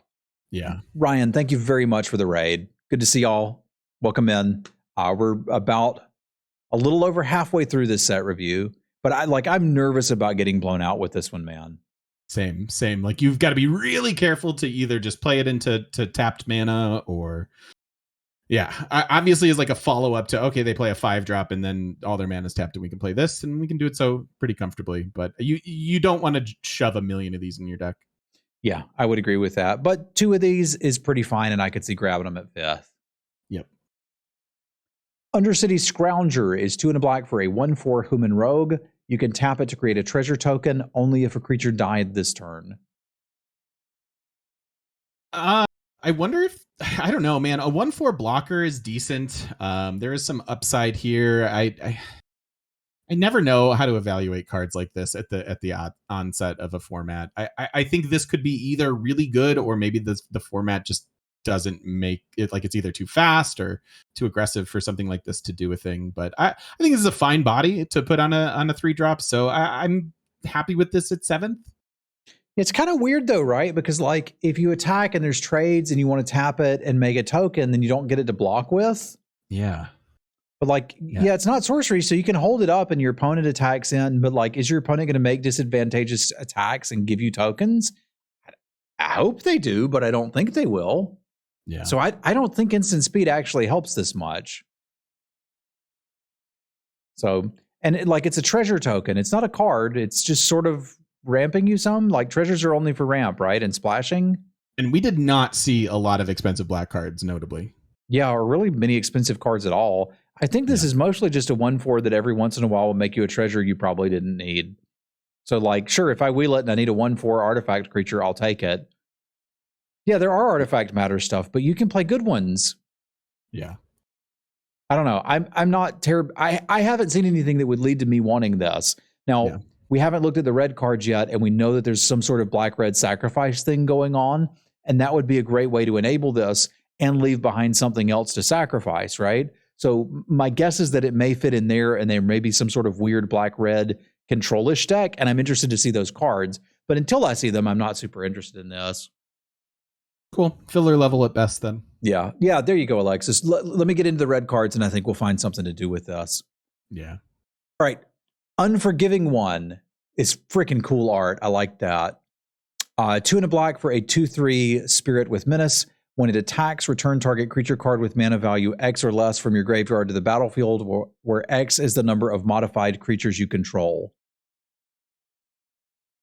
I think I like this. If it itself can get a counter on it and be a 3/4 menace and also get 1-drops back, I don't know. 1-drops obviously won't really be a thing, so it'll matter how much you can modify this. But a 2/3 menace for 3 isn't necessarily the worst. It's uncommon, so you're not going to get a bajillion of them, but it can block the 2/2s just fine. So I think this is a fine card to put in your deck. I think I'm looking for it somewhere between 5th and 7th, but it might be better than that. I'd probably go 7th. Like, I got to do a bunch. I got to have something dead. I got to have a bunch of modified creatures, and then I go in on it. It looks like we can probably do that in black and green, potentially, as an example, but I don't know. It seems like a lot of hoops to jump through, and I'm not getting that much over the 2/3 menace body. But you can play it. The 2/3 menace body is fine, but like we've seen that at common, and it hasn't been busted. Yeah. Yeah, we'll see. Virus Beetle is 1 in a black for a 1/1. When it enters the battlefield, each opponent discards a card. It is an artifact creature as well. So if you get some, if you're recurring this alongside the Unforgiving One, you kind of have built a cute little combo. I just wonder if the game's over before stuff like that really happens. It's the inverse of the Elvish Visionary in white. I think it's probably fine and better if we can sacrifice this into something relevant or ability that matters. So I will play a couple of these, but I'm not going nuts over it. I just want it around 7th to wheel. What if I sneak in an attack with it and then ninjutsu it back to my hand? Whoa, you've made me discard 2 things. I could use it with the combat trick. You're like, I'll block it with my 3/2. What are you going to do, Travis? And I'll be like, give it +1/+0 and lifelink and have you discard another card. I like this card and I hope that it is good and playable. I'm probably supposed to wheel them and I understand that. But if I can jam 3 Virus Beetles into a deck, I'm going to have a good time here. Cool. I can appreciate that. You are already dead. No, I'm not. How dare you say that? Black for an instant. Destroy target creature that was dealt damage this turn. Draw a card. Unless we see some ping direct damage stuff in red, and this is a secret red-black card, I don't love this. It cycles, I guess, but I don't know. I don't know what to think about this card. I mean, I just block your big thing with my Virus Beetle, and then you were already dead, man. They put them right next to each other so you can see the combo. Such a combo. Yeah. Well, there you go. It's mind games with ninjutsu. Block my beetle, I'll kill your thing. Don't block my beetle, I'll flash something in. How many of these do you want in your deck? Probably 0, but if I end up playing 2, I could see decks that would be interested in it. Yeah, I mean, same. Big same. I'm just not going out of my way for it. It'll probably wind up being playable. Yeah. I'm game with that. All right, are we good to go through another color, or we need a break? I'm okay. Are you okay? I'm fine with the break too. I think I'm okay. Let's do one more and then take a little break for I don't know. I like tea around 4. Cool. All right, let's get into red then. Akai Ember Keeper, 1 and a red for a 2/1 enchantment creature Goblin Warrior at common. Whenever a non-token modified creature you control dies, create a 1/1 colorless spirit token. This seems all right. Fine 2-drop. If we are looking for more stuff to sacrifice, this is going to give us a little bit of a flow of that while still being a piker. I don't think it's probably much more than that, and I imagine we want to wield these, but you're going to need 2 drops. Here's one you can play. And we haven't seen any real token generation outside of one white card. And so if there is that deck, especially in black red, maybe this is a better role player than even just a standard 2-drop. But I'm with you. It's a 2-drop. Probably wheel it, and that's your 2-drop. Yeah. Aki Ronin, 1 and a red for a 1/3 creature Goblin Samurai at common. Whenever a samurai or warrior you control attacks alone, you may discard a card. If you do, draw a card. I mean, I love this card. That's great. I love rummaging. I love looting. I love being able to cash in my lands and get something better. So I like this. I understand it's probably one of the worst ones, and that's fine. But I like that this effect exists, especially in this deck. So I can try to build an aggro deck, but not try to do it with 14 lands or some crap. So I think I'm pretty happy with that. I mean, you ever have to keep an overlanded red hand, playing this on 2 and then being able to rummage one of those away can kind of make all the difference in a game sometimes. So yeah, or just find the land that you need. So it's probably still something I'm looking to wheel, unless I'm just missing 2 drops, but I like it. Yep, same deal. Akai Warpaint, it is a 1 red enchantment or a common enchant artifact or creature. As long as it is a creature, it gets +2/+1. Not super interested in that one. I don't typically like doing that type of Voltroning, although I think I will draft the Voltron card. It's interesting that you can put it on a vehicle and not have to worry about it just dying immediately, but they can still kill it once you crew it. So I think I'm kind of just not interested in playing this one. Yeah. I think I'm with you. That's not the way I want to modify stuff. There are cards that give counters and then also still do a thing. I think that's where I'd prefer to find that. We were looking for auras earlier to combo with a particular white card, and this is the first one I've seen that could in theory do that. So bear that in mind, but I don't think I generally want to play it. Yeah. Same deal. Ambitious Assault, 2 and a red for an instant at common. Creatures you control get +2/+0 until end of turn. If you control a modified creature, draw a card. I mean, I liked Trumpet Blast to begin with, and this is just Trumpet Blast with upside. So if you are an aggressive go wide deck, you should probably get yourself 1 or 2 of these. Good news, you'll probably be able to because nobody else wants it. Yeah, and I don't think it's too big of an ask to have a modified creature, right? I think those black cards we were seeing that want the enchantment and artifact are going to miss fairly often. But something like this, I think, has a decent success rate. Yeah, and even if it doesn't, the game often ends when you cast it. So it's kind of like, True. Who cares? This just gives you the chance to have a value Trumpet Blast, which we've never really experienced. All right. Atsushi the Blazing Sky, 2 and 2 red for a 4/4 legendary creature Dragon Spirit at Mythic. Flying Trample. When it dies, choose 1. Exile the top 2 cards of your library until the end of your next turn. You can play those cards or create 3 treasure tokens. First pick it. Let's go. Sounds good. Bronze Plate Boar, 2 and a red for a 3/2 artifact creature equipment Boar at uncommon Trample. An equipped creature gets +3/+2 and has trample. The equip cost is 5. Appreciate that the pig club is getting represented in this set. This makes me happy. Whenever there are pigs or boars, it's a good thing. I still don't really understand why I'd want to equip this one, but I guess maybe it just got outclassed or whatever. But this seems fine to me. Who didn't want a 3/2 trample? For this, I don't know why it's on. This kind of could have been okay at common, right? Probably, especially with that big of a reconfigure cost. Yeah, I feel like it could have been, but it's fine. If I see one, I don't know, 7th, I'll probably take it. I mean, trample's a nice keyword. Throwing it up on something that can close, that can truly win the game for you is certainly a thing. But I'm with you. I'm happy with this 5th to 7th. Sorry, I just got broken. Not enough text for a common. Yeah. I'm with you there, bud. That's a fair point. Crackling Emergence, 1 in a red for an enchantment or a common. Enchant land you control. Enchanted land is a 3/3 red spirit creature with haste. It is still a land. If enchanted land would be destroyed, instead sacrifice Crackling Emergence, and that land gains indestructible until end of turn. So why do I want this? Because it's aggressive. It's like a 2 mana 3/3 haste. Well, no, because I don't know.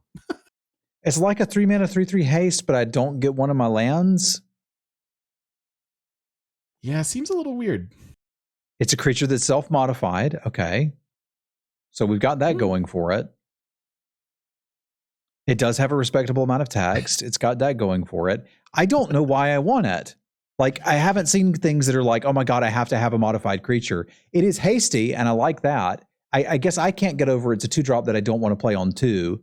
But, like, I guess what I'm supposed to do is top deck this in a deck that's ramped a little bit and be like, surprise 3/3 attacker, which is fine. Like, this is playable. They don't make unplayable cards anymore, but I'm not excited about this. Yeah, I think big same. I think you can put it in your deck, but I'm not going out of my way for it.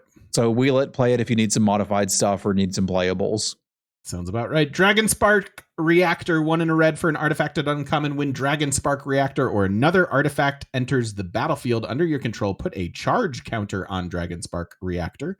4, sacrifice it. It deals damage equal to the number of charge counters on it to target player, and that much damage to up to 1 target creature. There's a card similar to this in the last Zendikar set that I really wanted to make work, and I tried to make it work like 5 times, and I could never get it to go. I don't know, the delayed removal spell and sit here and wait. This just kind of makes me sad, and I need someone else to show me what to do with this because I don't see it. It's like a build your own lava axe. That also kills something? That also kills something? But I don't want the lava axe because I can do that with creatures. I guess there is blue-red artifacts is supposed to be a deck. Or even red-white. White had a lot of artifacts. Yeah, I guess. Maybe do a thing. When are you picking it? Because I'm kind of like, if it wheels, maybe I'll pass it and someone else can play it. Yeah, I think I'm close to wheel on this as well. But if it does look like I'm starting to build the deck for it, I might put it in my deck. I don't know. I have a hard time putting cards like this in my limited decks just because I'm not certain that it's going to do something. Too often I see artifacts like this come down and just never get there. Yeah. And then you're just down a card, and I'd rather have a 2/2. Yeah, that's my concern with it too. So I'm there with you.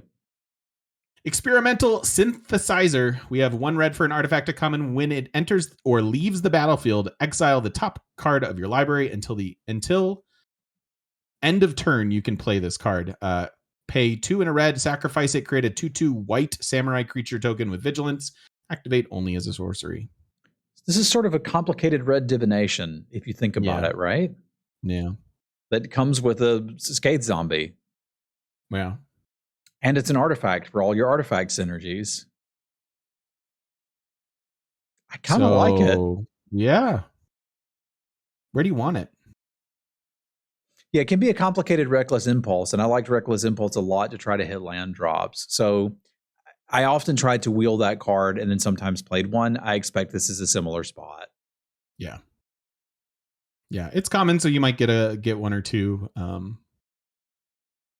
It's notably tough to maybe put in your, straight up aggro deck. Yeah, I don't think it's a particularly aggressive card. Yeah, but if there's a Dirtle black-red version or some sort of control deck in there, then yeah, cool. Sacrifices something. I'm in. There's a black-red deck that might want a couple of these. Yeah, it's true. It's true. We'll see how that comes together in the format. Explosive Entry, 1 and a red for a sorcery at common. Destroy up to 1 target artifact. Put a 1/1 counter on up to 1 target creature. I want the first one of these pretty highly, like maybe even 5th pick. It seems like there's going to be artifacts all over the damn place, and I'm happy to blow them up at sorcery speed. And for 2 mana, like that's a reasonable. You could very easily kill 3 or 4 drops with this. Yeah, I think you quite often will. So I think I would play up to 3 of these and would take the first one pretty highly. Cool. How high? Where are you picking it? 5th. Yeah, out of the right pack. Yeah, I think the first one around 5th to 7th makes sense. It's common, so you should probably see one if you're red. I bet it's going to be like undervalued initially, and I'm going to end up with decks with 5 of them and not understand why. But by the end of the format, you'll be struggling to get 2. Yes. Yeah, sounds about right. Explosive Singularity, 8 and 2 red for a sorcery at Mythic. As an additional cost, you may tap any number of untapped creatures you control. The spell costs 1 less for each creature tapped in this way. It deals 10 damage to any target. I actually love hacks. Yeah, there you go. It's just at Mythic. You got to find it at Mythic. Yeah, and then it's just like 6 mana, tap 4 creatures, splat ya. I would play this. Same. Are you first picking it? No, which means I never get to play it. Right? But like if I'm in red and open this in pack 3, I would call this another pack 3 rare. Like if I'm already in red and anywhere near remotely aggressive, I want this. Yeah. Yeah. I think I agree with that. I don't know. I can envision pack 1 pick ones that I take this depending on how this all shakes out, but I guess I can too. I just value cheap removal or like recursive threats a little higher. But I can see first picking it. I guess I would be happy 5th picking it, but that's where I'm like, I never get to play with it. Yeah, you'll never touch it at that point, but that's all right. Well, Fable, go ahead. I was just chat's talking about Fight Fire with Fire, which is so vastly different from this. Oh, different. So different. Yeah. Because 3 mana kill something is part of the flexibility of Fight with Fire. And then also when you get to the payoff, it can kill a bunch of stuff. Yeah, I was just like, Fight Fire with Fire was a 3 mana removal spell, not a 10 mana removal spell. Yeah. Fable of the Mirror Breaker, 2 and a red for a saga at rare. Step 1, create a 2/2 red goblin shaman creature token with whenever this creature attacks, create a treasure token. 2, you may discard up to 2 cards. If you do, draw that many cards. And 3, we become Reflection of Kiki Jiki. It's an enchantment creature, goblin shaman 2/2 with pay 1 and tap it, create a token that's a copy of another target non-legendary creature you control, except it has haste. Sacrifice it at the beginning of the next end step. It's Fight with Fire, not Fight Fire with Fire. Y'all can't expect me to read things. Like, come on, get out of here. This isn't a reading stream, it's a magic stream. Yeah, so this is obviously not as good as Kiki Jiki, but this is pretty good. Like, I get a 2/2 for 3. I get to rummage a little bit, and then I just copy my best thing every round and send it at your face. I also like that it's step 1 does a thing. Like the fact that it gets you a 2/2, and then it also like there's upside on that 2/2. That makes me like this a lot more than some of the other sagas we've seen. Yeah, I mean, it's also a 3 mana 2/2. Like, if you're behind a little bit, that's kind of gross. But I like what this is offering and will quite often first pick it. These sagas do have me excited. Yeah. Yeah. It leads to the narrative that maybe this is, in fact, a slow format. I have no idea how to parse that yet. Yeah, I hope that it is, because if that's the case, I'm going to enjoy it quite a bit. Yeah, big same. Flame Discharge X and a red for an instant at uncommon. It deals X damage to target creature or planeswalker. If you controlled a modified creature as you cast the spell, it deals X plus 2 instead. Creature or planeswalker only? Yep. No face damage. No face damage. That makes me a little sad. Yeah. But it's uncommon. You might get 1 or 2.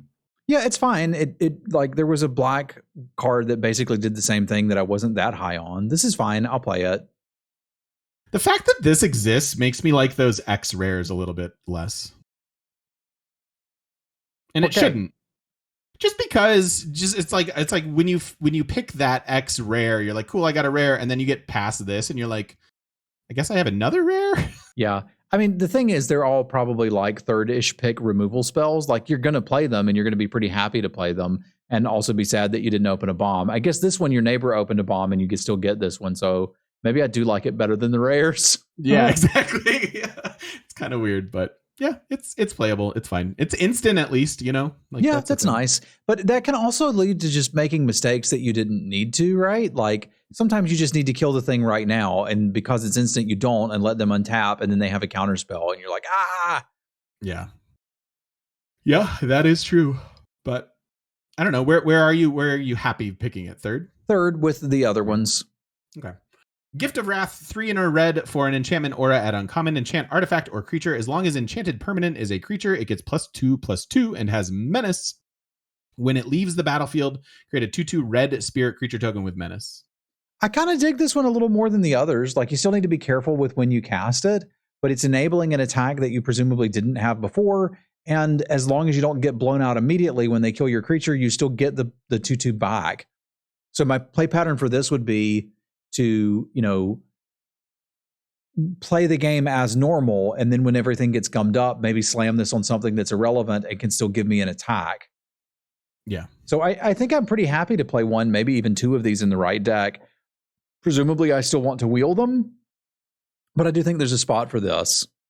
Yeah, I think I agree with you. Like, it's a little bit more expensive, so you're a little less, all in on early plays. Yeah, let's wheel it and see how it plays. Chat's comparing it to Knightly Valor, and it's not as good as Knightly Valor. It's cheaper, which is nice, but you got the token immediately with Knightly Valor, and because it was Vigilant, you kind of got like an extra attack and an extra block.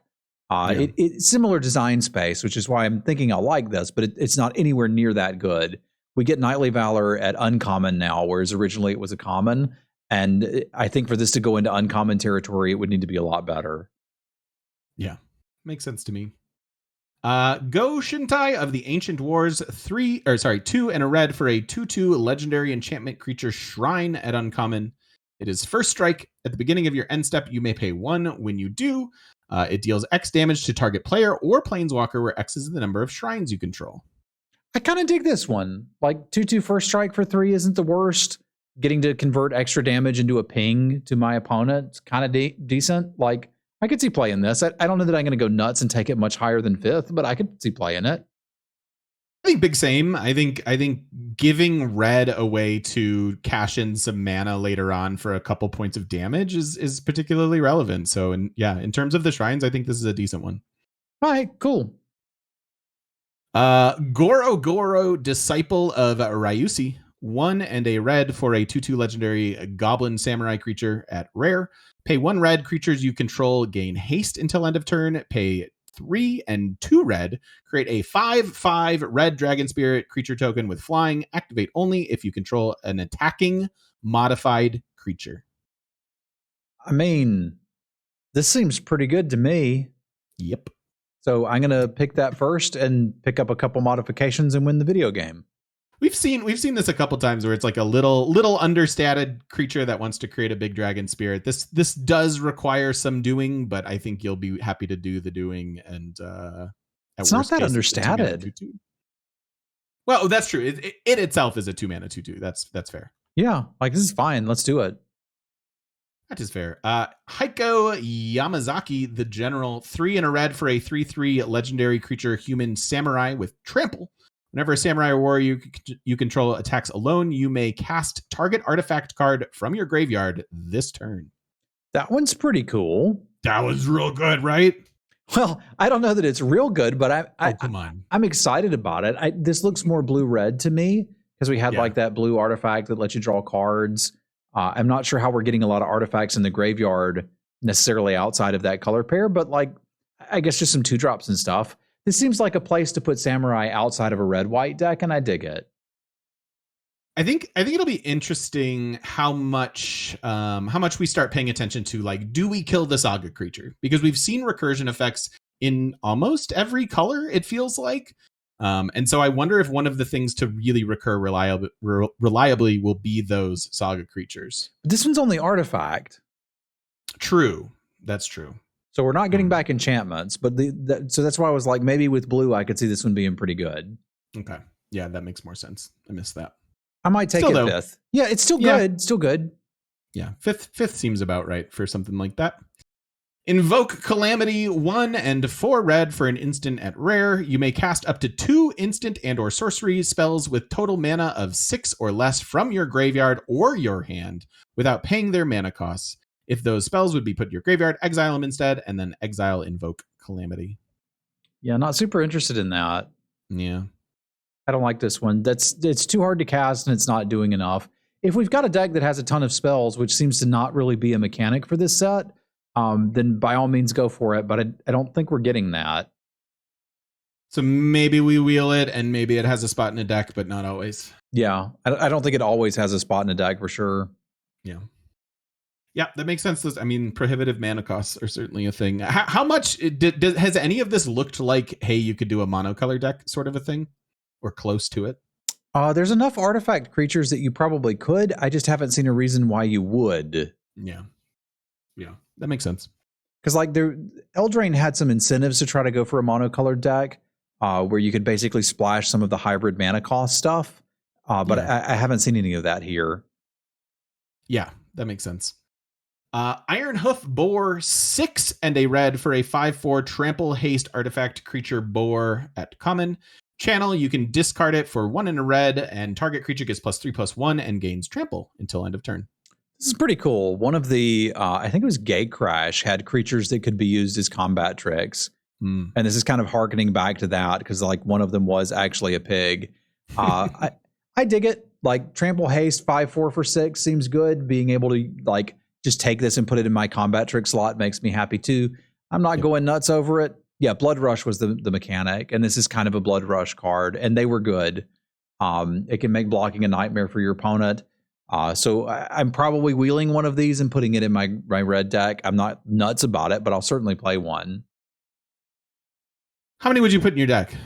2. Yeah, that's I think where I'm at. Treat one like a combat trick and one like a 6-drop. Yep, exactly.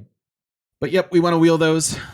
In the meantime, Kami of Industry, 4 and a red for a 3/6 creature spirit at common. When it enters the battlefield, return target artifact card with mana value 3 or less from your graveyard to the battlefield. It gains haste. Sacrifice it at the beginning of the next end step. What am I supposed to do with this? I don't know. I genuinely don't know. Presumably I have a 2 or 3 drop artifact creature and I can bring it back, get an ETB off of it, and then still have a 3/6 left around. There aren't that many ETBs. Back. It doesn't get the pig back. It gets this pig back, like the little pig we saw earlier. I mean, it looks like another blue-red card potentially, which is good because you're going to get them past you later, and that deck is probably looking for a big ground blocker. So like, if these are wheeling and you're in blue-red, maybe take one and play it, but...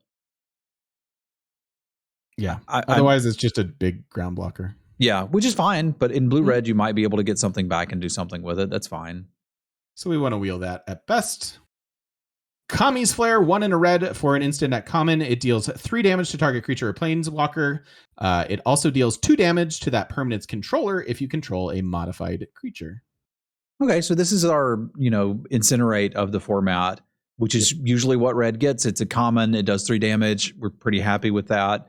I'll probably be 3rd to 5th picking it. Yeah, there's plenty of relevant things that it can kill. That notably, there are certainly some that are out of range, but hey, that's how removal works sometimes. Yeah, 3rd to 5th sounds right to me.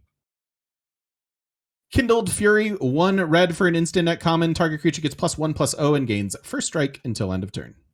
We've had this before. It's always been just on the edge of playable. If you need a 1-mana combat trick, you can do it. I don't like it as much as the white ones because it doesn't save your creatures. It's just trying to win you a combat. So I tend not to play them, but you can. Yeah, I'd rather have the black one where it returns my creature. Or Same. Something like that. Kumano faces Kakazan. 1 red mana for Saga at uncommon. Step 1. It deals 1 damage to each opponent and each planeswalker they control. Step 2, when you cast your next creature spell this turn, that creature enters the battlefield with an additional 1/1 counter on it. Step 3, turn into Iching of Kumano. It's a 2/2 enchantment creature, human shaman with haste. If a creature dealt damage this turn by a source, you control. Wait. If a creature dealt damage this turn by a source you controlled would die, exile it instead. What is that sentence? If I kill something, it's exiled. Oh. Okay. Whoop-de-doo. It's a 2/2 haste. Yeah. I think this is okay. I pay 1 mana. The next turn I get to put a counter on a creature, and then I get a 2/2 haste. It's decent. That seems fine. This is like a 1-drop I can actually get behind, right? Like turn 1, we cast this. Turn 2, I cast my 2-drop and put a counter on it. Turn 3, I attack you with that and this dude. Yeah. Seems all right. I don't think I'm going nuts over it, and it's an uncommon, so I'm going to have to take it higher than 7th to play it, but that's about where I want it. I mean, we've seen cards that effectively offer the value proposition of 1 mana for a 1/1 counter, and this is that plus. Yeah. I've never loved those cards, but this is at least that plus. So. Yeah. Lizard Blades, 1 in a red for a 1/1 artifact creature, equipment lizard at rare. It has double strike. Equipped creature has double strike. Reconfigure cost of 2. Is this good? 3 mana to give something double strike? Well, 2, right? Like we've cast it. I don't know. A 2/1 double strike doesn't seem that great to me. I guess I can put auras on it or other equipments on it, or I can stack all of my reconfigure stuff together. And maybe that does something. Why does this not look good to me? I feel like this is supposed to look good and I don't like it. I don't love it. I haven't seen a lot of stuff where it's like that with double strike would win the game. It's a lot of like 2/2s and 3/3s, and certainly that's good. But I'm with you. This is kind of tough to justify a spot, I think. I think I'm pretty happy. Like the upside is it's a 2-drop that trades with 2 drops and it can do something late game, which is what a lot of these reconfigure things we've seen have been. So yeah, I think I'm pretty happy with it.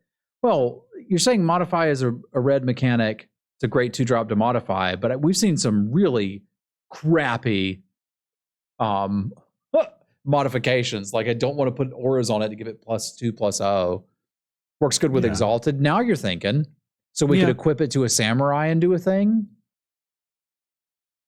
It's probably worth a spot in your deck. I have a hard time getting excited about it too. It's kind of where I'm at. I think I would probably still pick it relatively highly because I'm going to trust that them stapling rare onto this means I should value it, but it doesn't look busted to me. It could also be either a constructed or commander type card where, you can auto equip things or whatever. I guess this doesn't auto equip, right? Because they changed it to reconfigure. Yeah. I mean, like we play this, it does what 2-drops do. The game goes on and then we equip it to a samurai or a flyer or something and get additional value out of it. Seems fine. Like it's a 2-drop. Yeah. It's just, I think I want this like 5th. Yeah, maybe that's a little better. Like I'm attacking with a 1/1 double strike. You crazy? Yeah, I mean for sure. March of Reckless Joy, X and 1 red for an instant at rare as an additional cost. You can exile any number of red cards from your hand, cost 2 less for each card exiled this way. Exile the top X cards of your library. You may play up to 2 of those cards until the end of your next turn. This is like a rare Reckless Impulse. It's just weird. I guess you play it at the end of your opponent's turn and you kind of draw some cards. Yeah, dig real deep, but you're only ever drawing 2, which is the weird part. I guess you get a little bit of selection. Yeah. If this is if you're playing this as a divination, like if you've stumbled on lands and you're playing it as a divination at the end of your opponent's turn and you draw some lands, then maybe you're happy enough with it. But it's kind of a weird one. Seems weaker than the other ones, which were at least removal spells. Until the end of your next turn. Yeah, it's probably okay. I could use it to draw 2 and then play those 2 out. That seems fine. It's a red instant divination. I would want to pick this around like 5th, which means I'll never get to play with a card, but like it's got some value. I would play it. Yeah. Yeah, I think I'm in the same boat there. Okay. Ogre Headhelm, 1 in a red for a 2/2 artifact creature, equipment ogre. Equipped creature gets +2/+2. Whenever Ogre Headhelm or equipped creature deals combat damage to a player, you may sacrifice it. If you do, discard your hand and draw 3 cards. Okay. So I get a 2 mana 2/2, which is fine. I can equip things and actually still keep the +2/+2, and then potentially, if I want to, cash it in to draw 3 cards. Yep. It refers to the equipped creature, not the helm. It says no. It can be either. Whenever Ogre Headhelm or equipped creature, it says or equipped creatures deals combat damage to a player. Yeah, so the is whatever dealt the damage. Yeah, you're right. But you could swing in as a 2/2 and just do the effect on its own. You could, but I can't envision many scenarios where you would want to. Yeah. Okay. I like it a little less there, but it's hard to argue with a 2 mana 2/2 that has some upside at points throughout the game. So like I could still see being quite happy to third pick this. Also a May. Yeah, you could just equip it as a 2/2. Yeah, which is fine. It's a 2/2 that I can stack on something later and maybe draw some cards. That's cool. Yeah. I think I want this, what, 5th? I was going to say I could see going third, but Yeah. 3rd through 5th, sure. Yeah. Peerless Samurai, 2 and a red for a 2/3 creature, human samurai at common with a menace. Whenever a samurai or warrior you control attacks alone, the next spell you cast this turn costs 1 less to cast. Meh. Yeah, pretty meh. I've not been super happy about 3 mana, 2/3 menaces, and it doesn't look like spells is really a thing, but there's nothing wrong with this card, and you could put it in your deck. So if they're wheeling and you need a 3-drop, get your 3-drops here. Yep. Seems about right. Wheel. Rabbit Battery. We have 1 mana for an artifact creature, equipment rabbit, for a 1/1 haste. Equipped creature has +1/+1 and it has haste, and its equip cost is only 1. Sorry, Chad is yelling at me that spell is anything, and that's fair. Like it can make your creatures cheaper on second main, but I still don't want to play 2/3 menace for it. This is an interesting card. So it's a 1 mana 1/1 haste, and then I can move it around and give something else +1/+1 in haste. Yeah. Those are 2 different cards that I didn't want to play stapled together. Mm-hmm. I still don't think I want to play them unless I really need stuff augmented, and then I'm hoping there's better ways to do it. I think I like this card a lot. I think a 1/1, a playable 1/1 that turns into an augmentation for such a cheap cost. There are enough cards that seem to care about augmentation that this is one of the ways that I think you're going to enable it for a reasonable cost. And the fact that I can just kind of move it around and hit you with my new biggest thing every turn, I think is good enough. I'm not going crazy about it. It's still just a 1/1, but I'm probably 3rd to 5th for this. 5th, maybe. Okay, I could pick it there and be pretty happy. Yeah. The 1 equip is a big deal. Like that's cheap enough. It's +1/+1. I can dig it. Yeah. Yep, that's kind of how I feel about it. Reinforce Ronin, 1 mana for a 2/2 artifact creature human samurai with haste. At the beginning of your end step, return it to its owner's hand, or you can channel it to draw a card. That's weird. Super weird. So I play it, but I have to keep reinvesting in it over and over and over. Yeah. And it's only ever a 2/2. But once you don't want a 2/2, you can just cycle it. Yep. No, it's not Goblin Guide. Goblin Guide like gave your opponent an advantage. This one just makes you keep recasting it, which I don't like. It sucks up so much mana. The card's probably playable. Like you need to have it in your opener, but then you draw it later, you could discard it. There's nothing bad to say about this, but I don't like it. Like, I guess the bad thing to say about it is sometimes you need to block, and this can't. And I don't like cards that can't block. So I kind of don't like it, but you could play it. If I was going to take it, it would be because it wheeled. Someone else will just first pick it and go into a very aggressive deck, which is fine. It's an entirely too cute way of enabling ninjutsu. There you go. I don't really want this in my deck. I'm with you. I like the flexibility. I like that maybe you chip in for a couple points of damage, but the fact that it can't block is not great in most trading situations or racing situations. Yeah, I'll wheel it at best. Otherwise, I'll never play with it. Scrap Welder. 2 and a red for a 3/3 creature Goblin Artificer at rare. Tap and sacrifice an artifact with mana value X. Return target artifact card with mana value less than X from your graveyard to the battlefield. It gains haste until end of turn. This looks more like something we would be using for value in limited rather than to like build some sort of combo. I haven't really seen enough self-mill stuff to want to do that. But like if you've got an expensive artifact and there's a better, cheaper one in your graveyard, why not have that? I guess at its base, it's a 3 mana 3/3, which seems fine. But how highly are you picking it? Probably not that highly. Like I guess 7th, just for the stats, and then see where we can go from there. Yeah. Yeah, that sounds about right. A disappointing rare if you open that one. Yeah, I would think so too. Scrapyard Steelbreaker, 3 and a red for a 3/4 artifact creature human warrior. At common, pay 1 and sacrifice another artifact. It gets +2/+1 until end of turn. That one's interesting. We've seen a couple things that we were interested in sacrificing, and you've got the threat of activation. We've also got the opportunity that we can do this as much as we want.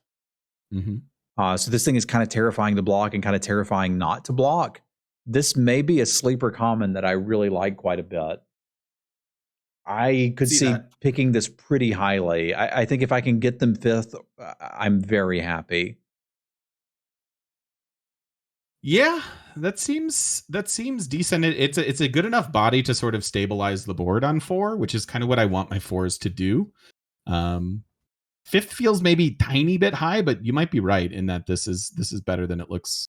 It's reminding me a little bit of the Death Thallid. I can't remember the name of the damn thing, but the Death Bloom Thallid.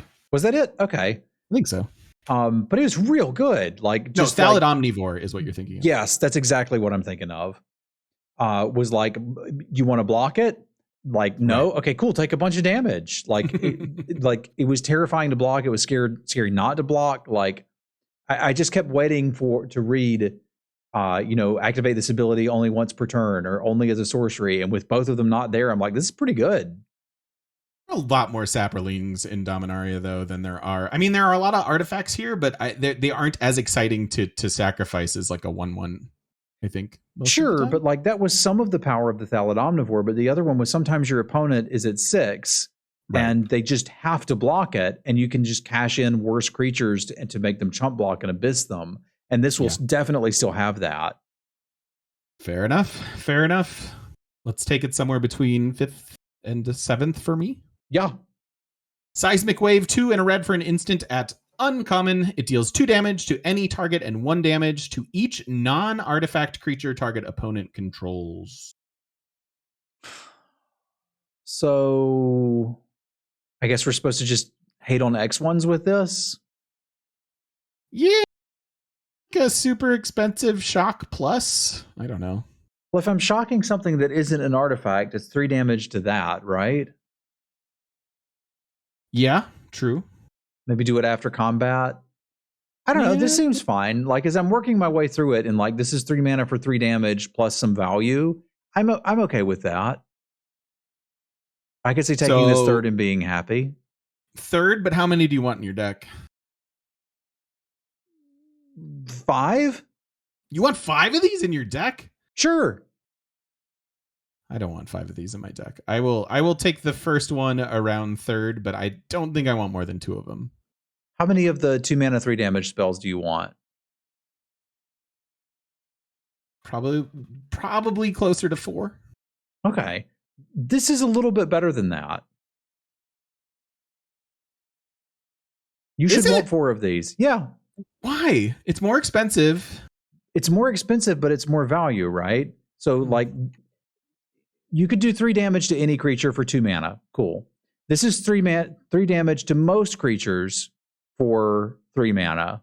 And then the upside of I can clear away any X1s they have or use it after combat and get them where something dies that they weren't expecting it to. Like just tacking on 1 mana for all of that extra bonus of like, hey, cool, I get to kill their pilot token. I wasn't expecting that. Or, oh, wow, they had a combat trick and that thing survives with 1 damage on it. Neat. Let's kill it. Interesting. Because I'm picking the first copy of this over the first copy of the Incinerate variant. Sure. And probably justifiably, right? This is uncommon. I don't think that other one was. I think the other one's coming. So, okay. I will be open to you being right on this for sure, because it doesn't look amazing to me, but hopefully it plays better. Maybe it's just that there's been too many people in my chat saying how good the X1s are. And I don't agree, but I think that will be the main theory is everybody will be like, there's so many good 1-drops, and this will just kill all of them. Yeah. Interesting. I'm much more of a mid-range player. I don't know. All right, we'll see. The Shattered States era, 4 and a red for a common saga. Step 1, gain control of target creature until end of turn. Untap it. It gains haste until end of turn. Step 2, creatures you control get +1/+0 until end of turn. Step 3, it turns into a nameless conqueror, a 3/3 trample haste human samurai enchantment creature. This is a common, and it's 5 mana. And we've got free sacrifice effects in black-red specifically for artifacts. And that one guy, 8 creatures? No, I don't know. Yeah, I don't know. I don't like this one as much because that's a lot of mana. It's so expensive. It's a 5 mana threaten and then pump my team, which I don't necessarily want, and then I get a 3/3. I guess if I can do sacrificey things, I'm in, and other than that, I'm probably out. Because threaten's supposed to win you the game the turn you play it, not. They've been experimenting with like value threatens for the past few sets, and I don't like them. I think because of the prohibitive mana cost of this, like if you're in that sacrifice, a couple of these should hopefully find their way towards you. My worry with a card like this is that people are going to see it and take it as like I'm going to get into the sacrifice deck, and I don't think that's how you want to do it. Yeah, you got to do it the other way. I would agree. Yeah. So it might be tougher to come up with them depending, but someday they're going to do ranked drafts and you won't have to worry about it. Fair enough. Timian Sling. 1 red mana for a 1/1 artifact creature equipment monkey. Equipped creature has +1/+1.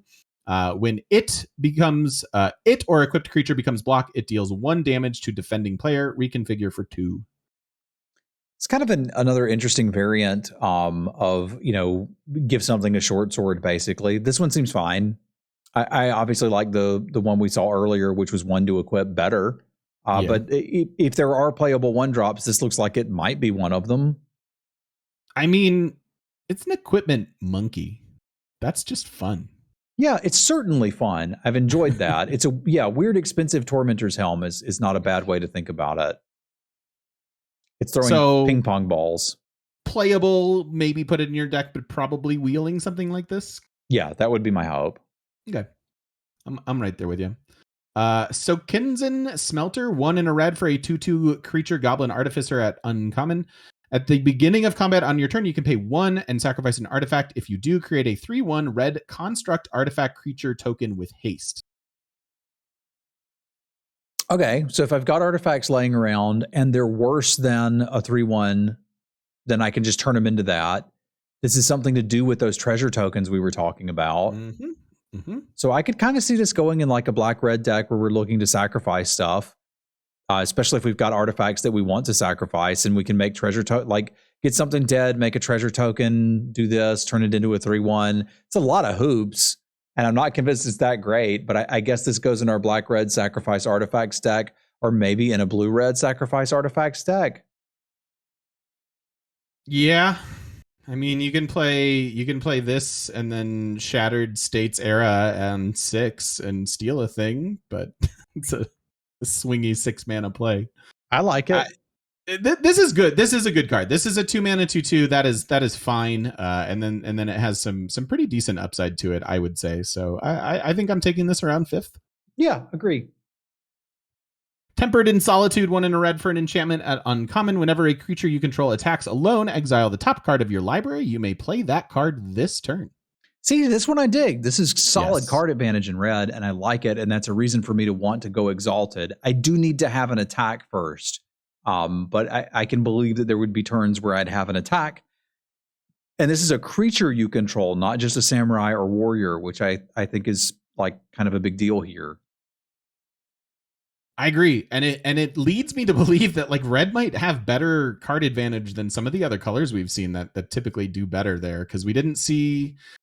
I don't know. Sometimes there's an awkward black draw spell. We didn't really see that. I don't know. We've seen a couple red cards that lead me to believe red seems good. Yeah, red had better card draw than blue in the last set by a lot. Vince, thank you very much for the raid, dude. Y'all spam some cats for Vince. Thank you, buddy. I hope you had a great stream. But I could see taking this one as highly as 5th. Yeah, I think I'm with you there. I think this is an uncommon for a reason. It seems like a very powerful effect, and I think I will love it in any red deck I build. All right, let's go. Thundering Raiju, 2 and 2 red for a 3/3 creature spirit at rare. It is haste. Whenever it attacks, put a 1/1 counter on target creature you control. Then it deals X damage to each opponent, where X is the number of modified creatures you control other than Thundering Raiju. This is kind of why I love the grading system, where we can just go, first pick it and move along and not have to talk about it too long. That seems really 100%. good. Like, just Yep. pick it and play it and win your video game. Yep. Exactly right. Exactly. If someone passes it to you, do a little dance. Yeah. Tawashi Song Shaper, 1 in a red for a 2/2 artifact creature, human artificer at common. Whenever another artifact enters the battlefield under your control, it gets +1/+0 until end of turn. I mean, this seems hard to argue with, right? Like, it's a 2-mana 2/2 that gets buffed as we play more artifacts and is an artifact for all the sacrifice artifacts and bring back artifacts shenanigans. Like, again, not looking to do crazy things with it. It's probably a wheelable 2-drop, but it looks like a decent one at least. But there, we've also like seen a theme throughout where it's like you're going to want to wind up trading off like sometimes artifacts and enchantments, and this is one that it should be very easily you can very easily do that. Yeah. Twin Shot Sniper, 3 in a red for a 2/3 artifact creature, Goblin Archer at uncommon. It has reach. When it enters the battlefield, it deals 2 damage to any target. You can also channel and pay 1 in a red to discard it and have it deal 2 damage to any target. This one I really like. Yeah, big same. So like I can have a 2-mana shock or a 2-mana shock and a 2-mana 2/3 stapled together. I could see first picking this one a good bit. Is this the first reach creature we've seen in the entire set? I mean, we haven't gotten to green yet. I think it is, and it's always nice when archers have reach. Yes. Yeah, agreed. So I like this card. I think it'll be valuable enough to pick around, what, 3 to 5? I will first pick this out of some packs, but yeah, I would be happy to get it third. Dude, I'm a sucker for creatures that like enter the battlefield and kill something. And I think this will kill a relevant thing some amount of the time. And having that flexibility to just, I need it dead right now, we can do that. Like, that's cool. That's real cool. Same boat. I like my 4-drops to sort of stabilize whatever's been happening, and this has the chance to do that for sure. Playing Goblin Kabu. There you go, man. Unstoppable Ogre, 2 in a red for a 4/1 artifact creature, Ogre Warrior at common. When it enters the battlefield, target creature can't block this turn. That's kind of neat. Yeah. Like, it makes up a little bit for the fact that it's so low toughness. This doesn't look like a card I want to play very often, but being able to like get a blocker out of the way in my aggressive deck could be a big deal. So if I'm very aggro and wheeling these, I'll be playing them. Yeah, I think that sounds about right. Upriser Renegade, 1 in a red for a 1/3 creature, human samurai. It gets +2/+0 for each modified creature you control. Well, I guess starting off as a 1/3 for 2 isn't really bugging me that much. And the fact that like it can start to quickly change into a 3/3 and then a 5/3 is kind of a big deal. I'm not going to get to pick this high enough to get to play with it. Is my guess, because I'd want to get it around 5th. But I could see decks that would have a place for this, particularly green-red, it looks like. I can also see white-red. White-red had some counters. It had some ways to modify your creatures. I could see this in that deck too. Fair enough. Where do we want it? 5th? I was thinking 5th. Okay. That sounds about right. Voltage Surge, 1 mana for an instant at common. As an additional cost, you can sacrifice an artifact. It deals 2 damage to target creature or planeswalker. If its additional cost was paid, it deals 4 damage instead. So it's shock with kicker. Shock plus, yep. I like shock. It looks like it'll kill stuff. Like, we'll need to go through and do the math of like how many things it kills, vice how many things it don't kill. But generally speaking, I was happy to take shock 7th and throw it into most of my red decks. That sounds about right. I can remember when it first rolled out in Tempest, it killed nearly everything in the format, which led to when shock was reprinted in Kaladesh, everybody was picking them first pick. And then eventually we figured out it doesn't kill anything in Kaladesh, and you shouldn't have been picking it that highly. So like at some point we'll need to like do the mental calculus to see when we should be taking this versus how much it actually kills. But I would start on trying to look forward to round 7th. Sounds about right to me. All right, I think we take a snack break and then come back and knock out green. Cool. I feel like we're flying through this. Maybe I'm wrong. No, I think we're doing a pretty good job. We've only been streaming for what, almost 6 hours, and I think we'll finish in the next hour.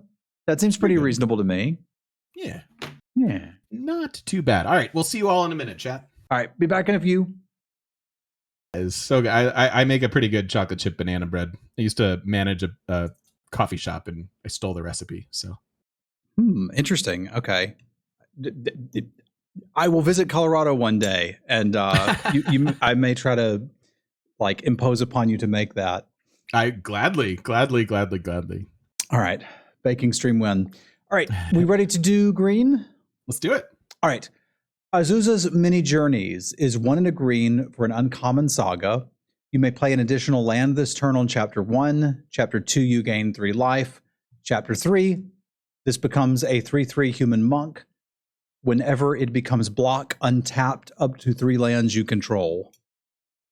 This seems cool to me. I like this one a good bit. I know that I was just talking to Chad. I think I'm a little low on these sagas. I think I need to come up just a little bit. And this is a good example of one that I think I would normally be a little bit low on. But the fact that it leaves behind a fairly relevant body, like it's a 4-drop on, or it's a 3-drop on turn 4 once you get it, assuming you're playing this on 2. But this could ramp you, gain a little incidental life, which is whatever, but then kind of gives you a pretty neat monk creature. So I think this is decent. I think we're supposed to be somewhere around 3rd to 5th for this. I would agree with that, generally speaking. Like, the creature is relevant. Being able to potentially play this on turn 2, where playing an extra land would actually do something, is very nice. Because, like, it can conceivably get us to 5 a turn sooner and let us start hitting some big things. I think I could see taking this 5th and being pretty happy. I wonder if cards like this are going to be here to help prevent it from being a straight up aggro format, because like, cool, you have a 1 and a 2-drop, but I have extra mana. Now I have a little life to make up for the couple points you've hit me for. And then I've got a 3/3 body. I certainly hope so. That is a world I want to live in. Yeah. Bamboo Grove Archer is 1 in red for a 3/3 at common. What? Oh, Defender Reach. Okay. And channel 4 and a green, discard it, destroy target creature with flying.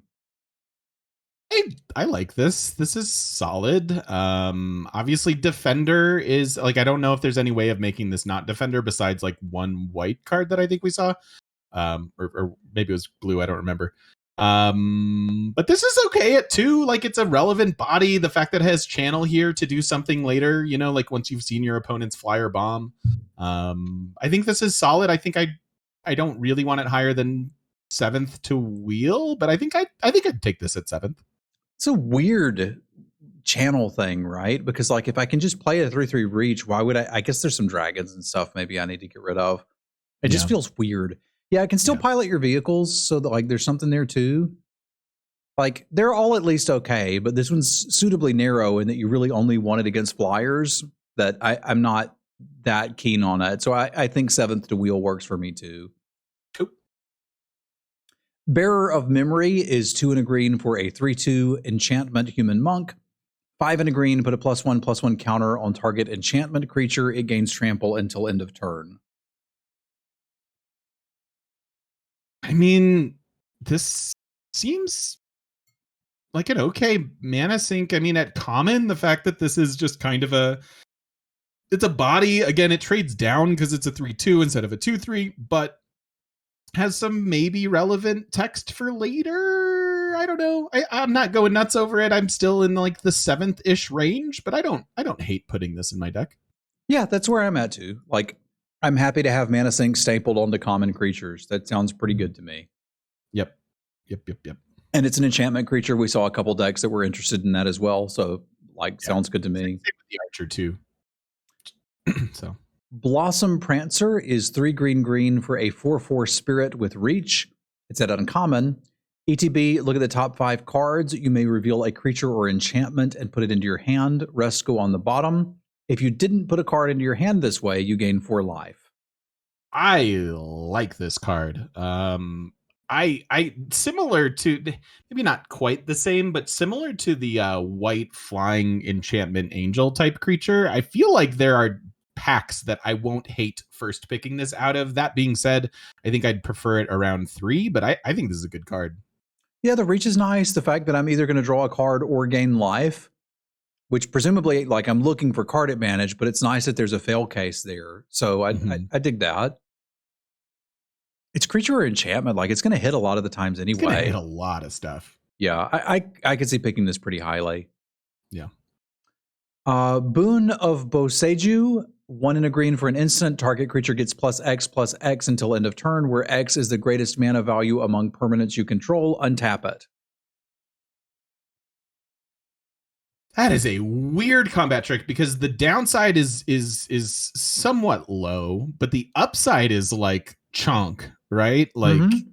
so I think this is sort of a swingy combat trick that you're probably going to wind up taking around 5th to 7th. Maybe that's too high. It might need to go a little higher for this one because it is an uncommon. So, like, if you want Yeah. a copy, you have to go higher. It Yeah. untaps and it can deal an enormous amount of damage. Yeah. Which I super dig, right? Like it could have been +2/+2 and I'd have been happy with it, and it could have been a common, to be fair. But the fact that it can scale over the course of the game is just kind of absurd. So Yep. I would say you need to pick this a little higher if you want to play with it. But I would agree, I'd be very happy to see this 5th pick. Yep. Oh yeah, fair enough, Alex. You remember that enchantment dude that was like 7 mana to cast? Oh yeah. Yeah, now you're getting it. Boseiju Reaches Skyward is a saga for 3 and a green. Search your library for up to 2 basic forest cards, put them into your hand, and shuffle. Chapter 2, put 1 target land card from your graveyard on top of your library. It's up to 1. And Chapter 3, exile this saga, then return it to the battlefield transformed. And it becomes Branch of Boseiju, a 0/0 reach. It's +1/+1 for each land you control. That's pretty big. That is pretty big. I mean, at minimum, it's a 4/4, and it's probably more like a 7/7 by the time it all happens. This I like. I like this a lot. I mean, draw 2 forests is decent. You don't have to put a land on top of your library in case you're flooding out or something. This is solid. I think I would take this somewhere between 3rd and 5th. Yeah, I think 3rd for me. I dig it. This seems large enough, and I like the fact that I've seen 4 mana get 2 forests, put them in your hand as like almost playable, and 4 mana 4/4 as pretty good. And this just scales. Like it's going to be hard for it not to be a 6/6 by the time it comes out, and that seems pretty big to me. And then I've still got the 6. Like I feel like I've got 6 mana worth of stats, and I've still got 6 mana to do something else with. So I think I'm quite happily 3rd picking this. Yeah. Same.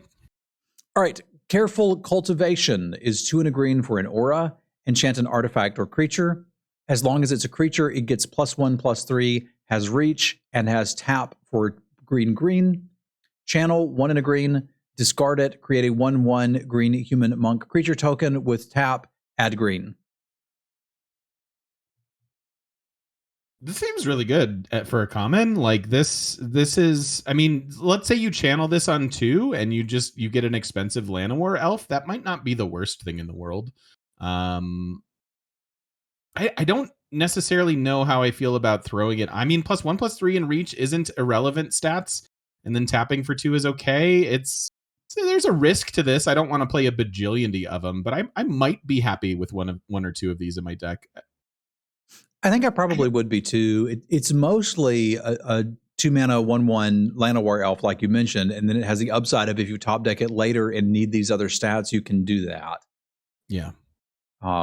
So I think I'm happy-ish with 1 or 2. You need to be ramping, and I haven't seen a lot of stuff that I'm that excited to be ramping to yet, but we're just getting started in green. So yeah. I would say generally I like these. Where are we taking them? I think I'm looking at this as a 2-drop, and so I think it's a common. Like I think I'm probably around the 7th area for it. Okay, I can get behind that. Yeah. Coiling Stalker is 1 and a green for a 2/1 snake ninja with ninjutsu of 1 and a green. When it deals combat damage to a player, put a +1/+1 counter on target creature you control that doesn't have a +1/+1 counter upon it. It's kind of cool. It's a 2-drop with upside. The ninjutsu isn't prohibitive. It's the same as the casting costs. So maybe it comes down and is a 3/2 and I don't know. It probably just trades the following turn. But as far as 2-drops go, it's pretty good. I think 7th to wheel still, because it's just it's a 2-drop with upside, but I like this. I like it too. And like it helps you get some of those modification tags for some other colors that they care about. I can dig it. All right, let's commune with spirits. Green for a sorcery. Look at the top 4 cards of your library. You may reveal an enchantment or land card from among them and put it into your hand. Put the rest on the bottom in a random order.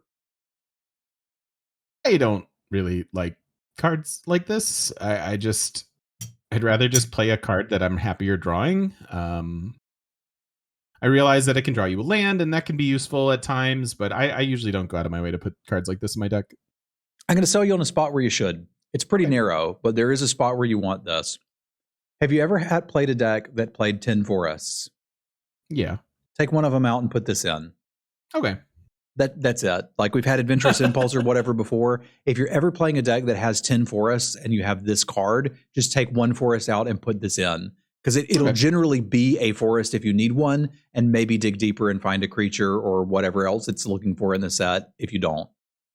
Cool, but we're at wheel at best. Agree.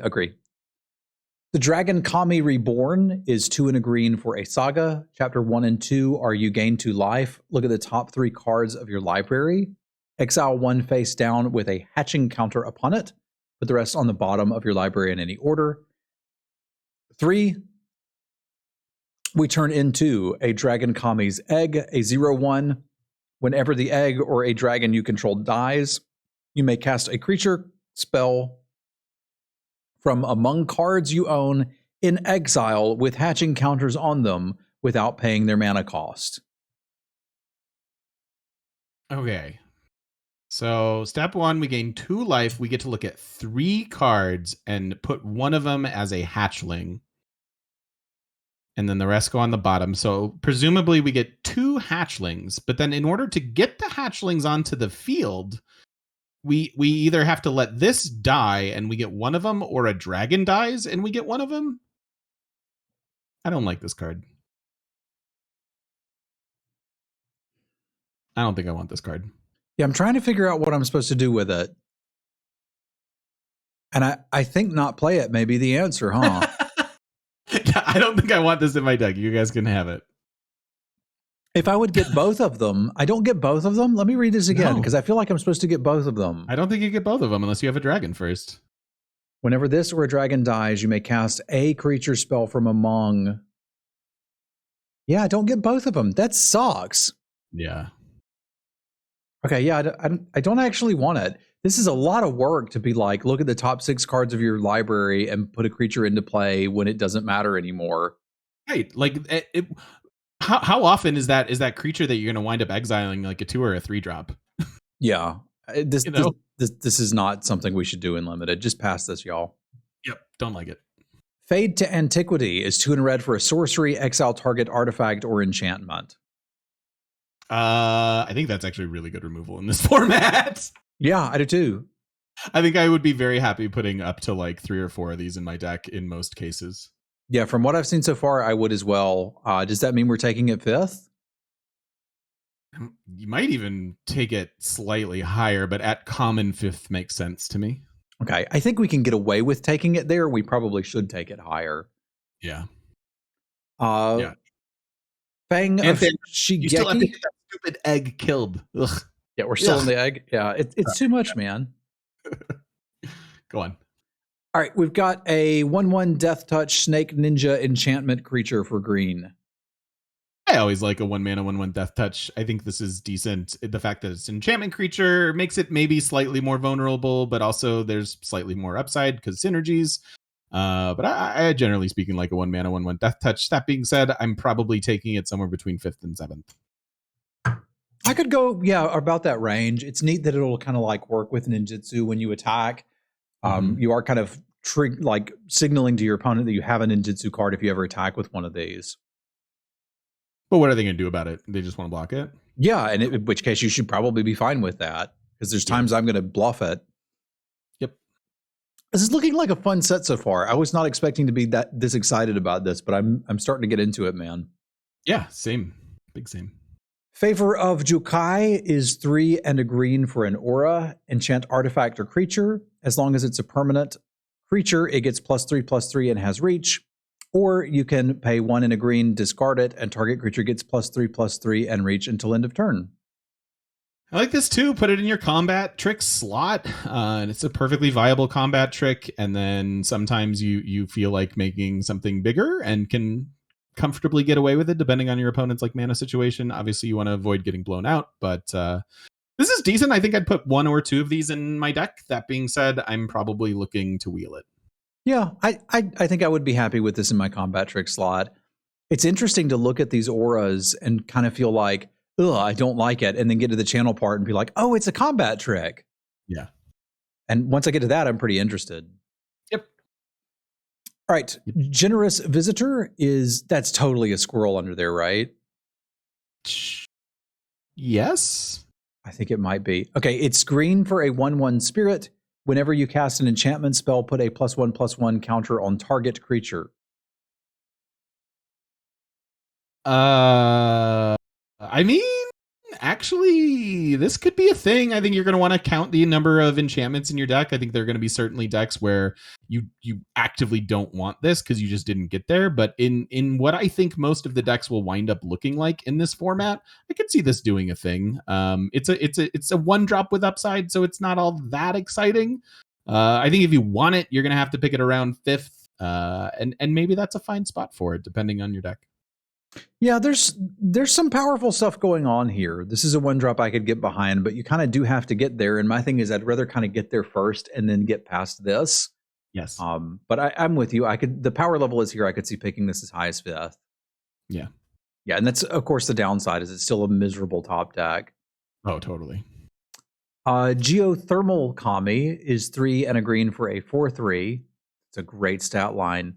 When it enters the battlefield, you may return an enchantment you control to its owner's hand. If you do, you gain 3 life. That seems fine. I think this is great filler level, beat your opponent to death type stuff. The ETB might do a thing. You know, if it bounces an enchantment and you've got your generous visitor over there, like maybe you're starting to do some cute things together. I probably want this around 5th to 7th, but I'm pretty happy to put these in my deck. Yeah, I'd say 7th or wheel. Like, it's been a while since Borderland Minotaur was really good, but there's some synergies here, and I dig it. I think the 4/3 stat line isn't irrelevant. There are a lot of things with 2 power. There are some 3/2s, but it feels like there are more 2/2s and 2/3s. So yeah, a bunch of little stuff. Yeah, seems okay to me. All right, Go Shintai of Boundless Vigor is 1 and a green for a 1/1 trample. At the beginning of your end step, you may pay 1. If you do, put a +1/+1 counter on target shrine for each shrine you control. This is the shrine that I think is a little bit interesting. Growing your board. I know we're not playing Storybook Brawl, so scaling is not quite the same thing, but growing your board it could be relevant, and this is a low cost creature to do so. It's not terribly relevant on its own as a 2-mana 1/1 trample. But I could see this getting out of control, and I could see wanting this somewhere around 5th pick. I might even go a little higher than that. Like, it just every turn sink a mana. It's Chronomaton. Okay. But it doesn't tap itself to do it. So it's just like I can continually invest mana in this thing, and it will eventually get large enough to attack. And presumably you've got 2 shrines. If you've made a 2-color deck, I think it's not going to be every time, but like I could see scenarios where you do have 2 shrines out here, and it could happen. It could happen. Yeah. I'm trying to evaluate all of them on this is the only one I have, and I think this is the one I'm happiest with so far. Yeah, I think I agree with that. Because it seems great. I could see going maybe 3rd for this. All right, Grafted Growth is 2 and a green for an aura enchant land. When it enters the battlefield, put a +1/+1 counter on target creature or vehicle. Enchanted land has tap for 2 mana of any 1 color. 5-color shrine deck, go. That's what this is for, I think. Obviously, you could splash anything you like. The fact that it gives out a 1/1 counter is certainly something. But mostly you're doing this for splashing and or multicolor shenanigans, because again, there's not a ton to ramp to, although I guess I could see playing this in a 2-color deck, but I don't think I'm excited to. Yeah, I would probably want to be splashing, but it is worth noting that like there's a lot of play an aura stuff going on in various green X decks, and the fact that your ramp spell can at least trigger that later and put a counter on for modifying things, like this is a ramp spell that's able to tick a lot of boxes in this format, and I think one that some decks will be interested in. Okay, yeah. So maybe better than we typically see this, just because there are things that care about it and the counter. Yeah, they care about the counter. They care about the aura. It does seem like there are some heavier mana decks. Like there's this common 6-drop here in a minute. Like, sure, seems reasonable.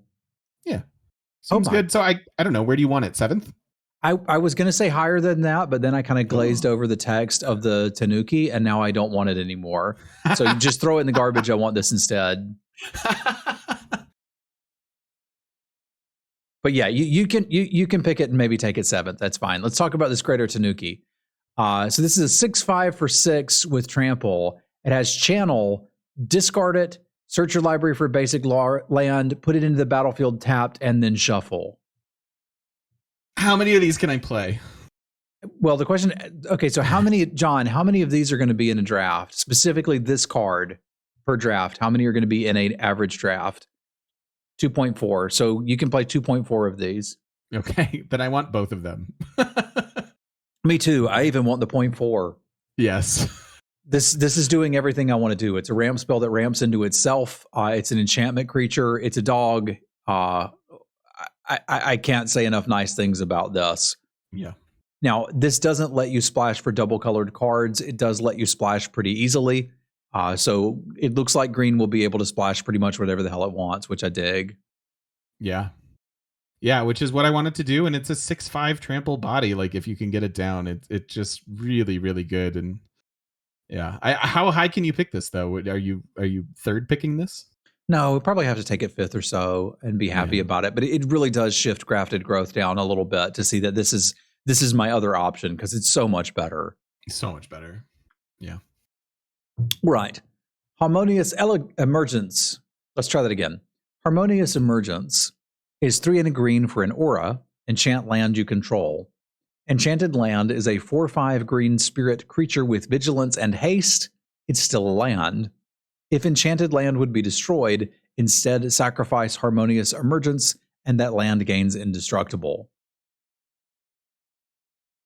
This is okay.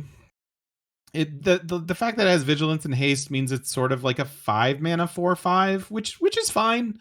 I think it's much less likely to get blown out with a card like this than like let's say the black kill spell we saw because you're putting it on the land and there's not going to be a lot of stuff that you can just kind of deal with the land with.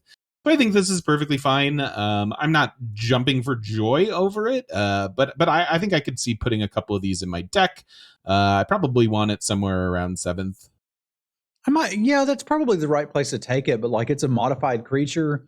I like this so much better than the red one because like 2 mana 3/3 was like, but I need that land. And this one's like, oh, I had 5 of them anyway. Who cares? Exactly. There will be times you play this on 4 and you have a tapped 4/5 vigilance haste creature and you're like, I'm an idiot, but like it's fine, right? Yes, totally fine. Totally fine. Heir of the Ancient Fang is 2 and a green for a 2/3 snake samurai. It enters the battlefield with a +1/+1 counter on it if you control a modified creature. Yeah, if this modified creature stuff gets there, a 3 mana 3/4 is a pretty darn nice. It's going to muddy up the board, and it can be aggressive enough to just start chonking if we want to go that route. I like this card a good bit. You're not always going to have a modified creature on turn 3, but it kind of makes it a slightly better top deck later. That being said, it's a vanilla adjacent 3-drop, so I think somewhere around 5th to 7th is still where I want this. Yeah, that's about where I am too. It seems okay. I think the play pattern is I need a 3-drop. Okay, I'll play it, and I top deck it later. It's a little better. That seems fine. Yeah. If you're playing it as a 3 mana 2/3, it's pretty disappointing. But if it's a 3 mana 3/4, it's above average. So it's kind of one of those variance cards. All right, Historian's Wisdom is 2 and a green for an aura, enchant artifact or creature. ETB, if enchanted permanent is a creature with the greatest power among creatures on the battlefield, draw a card. As long as enchanted permanent is a creature, it gets +2/+1.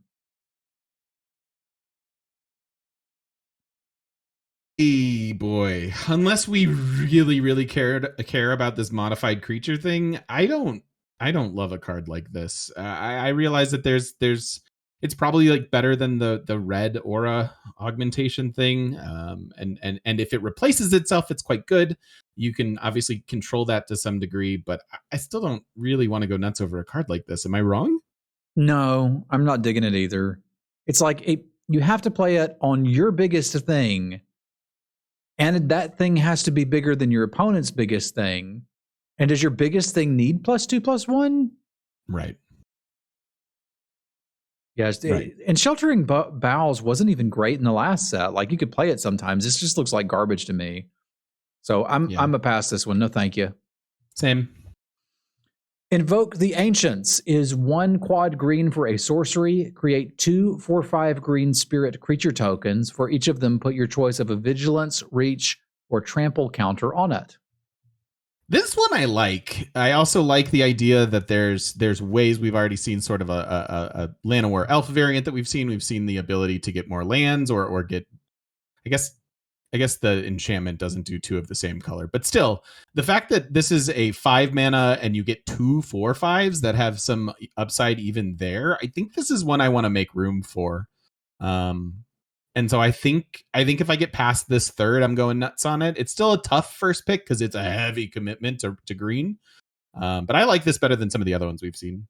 Yeah, this and the blue one are easily the best. I would quite happily first pick both of them. Yeah. You need to get off of it or understand that it's just not a turn 5 play, right? Yeah. So like, it's possible that this could be a 7-drop in some decks. Ideally, I do think you're right. Green has ways to make more green, which I dig, and that means you could conceivably cast this on turn 5, but it would be difficult. I would try to plan to have at least 10 basics of your main color if you're going to try to pull these off and have any expectation of casting them on curve. And this one's maybe a little worse than the blue one because it does really want to be cast on curve, whereas the blue one's like, sure, wait another 3 turns, it'll be better. But I like this one quite a bit and would happily first pick it. Yeah, sounds good. Yugen Defends the Temple is 2 and a green for a saga. Chapter 1 is you get a Llanowar Elf. Chapter 2, put a +1/+1 counter on 2 target creatures. And then this turns into a 2/2 flying dragon spirit. Whenever another creature enters the battlefield under your control, you may pay X. When you do, put X counters on that creature. As long as you control 5 or more modified creatures, Remnant of the Rising Star gets +5/+5 and has trample.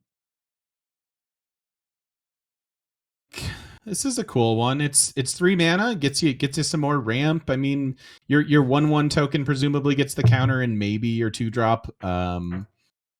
And then there's some upside here. It's a mana sink in this format. I think that's pretty cool. A 2/2 flyer on its own could get some work done. I'm first picking this. Yeah, me too. This thing's great. Yeah. Like, jump through a couple hoops that are not even that hoopy. I get a Gwyndrake that buffs the rest of my team. Cool. Yeah. Let's do that, man. Yeah, seems good. Yokai Preserver is 3 and a green for a 3/3 human druid. When it enters the battlefield, put a +1/+1 counter on target creature you control. Channel it. Discard to put a +1/+1 counter on each of up to 2 target creatures you control. So I get a hill giant and put a counter on something that could be itself. Or I can pay 3 and put 2 counters on things. Hey, green so far standing out to me as like I want to play green if I can, because these commons seem better than the rest, and it seems like you're going to get bigger creatures in this color. I like this a lot. This is decent. The channel is somewhat relevant. The fact that I can have a 4 mana 4/4 I think is perfectly fine.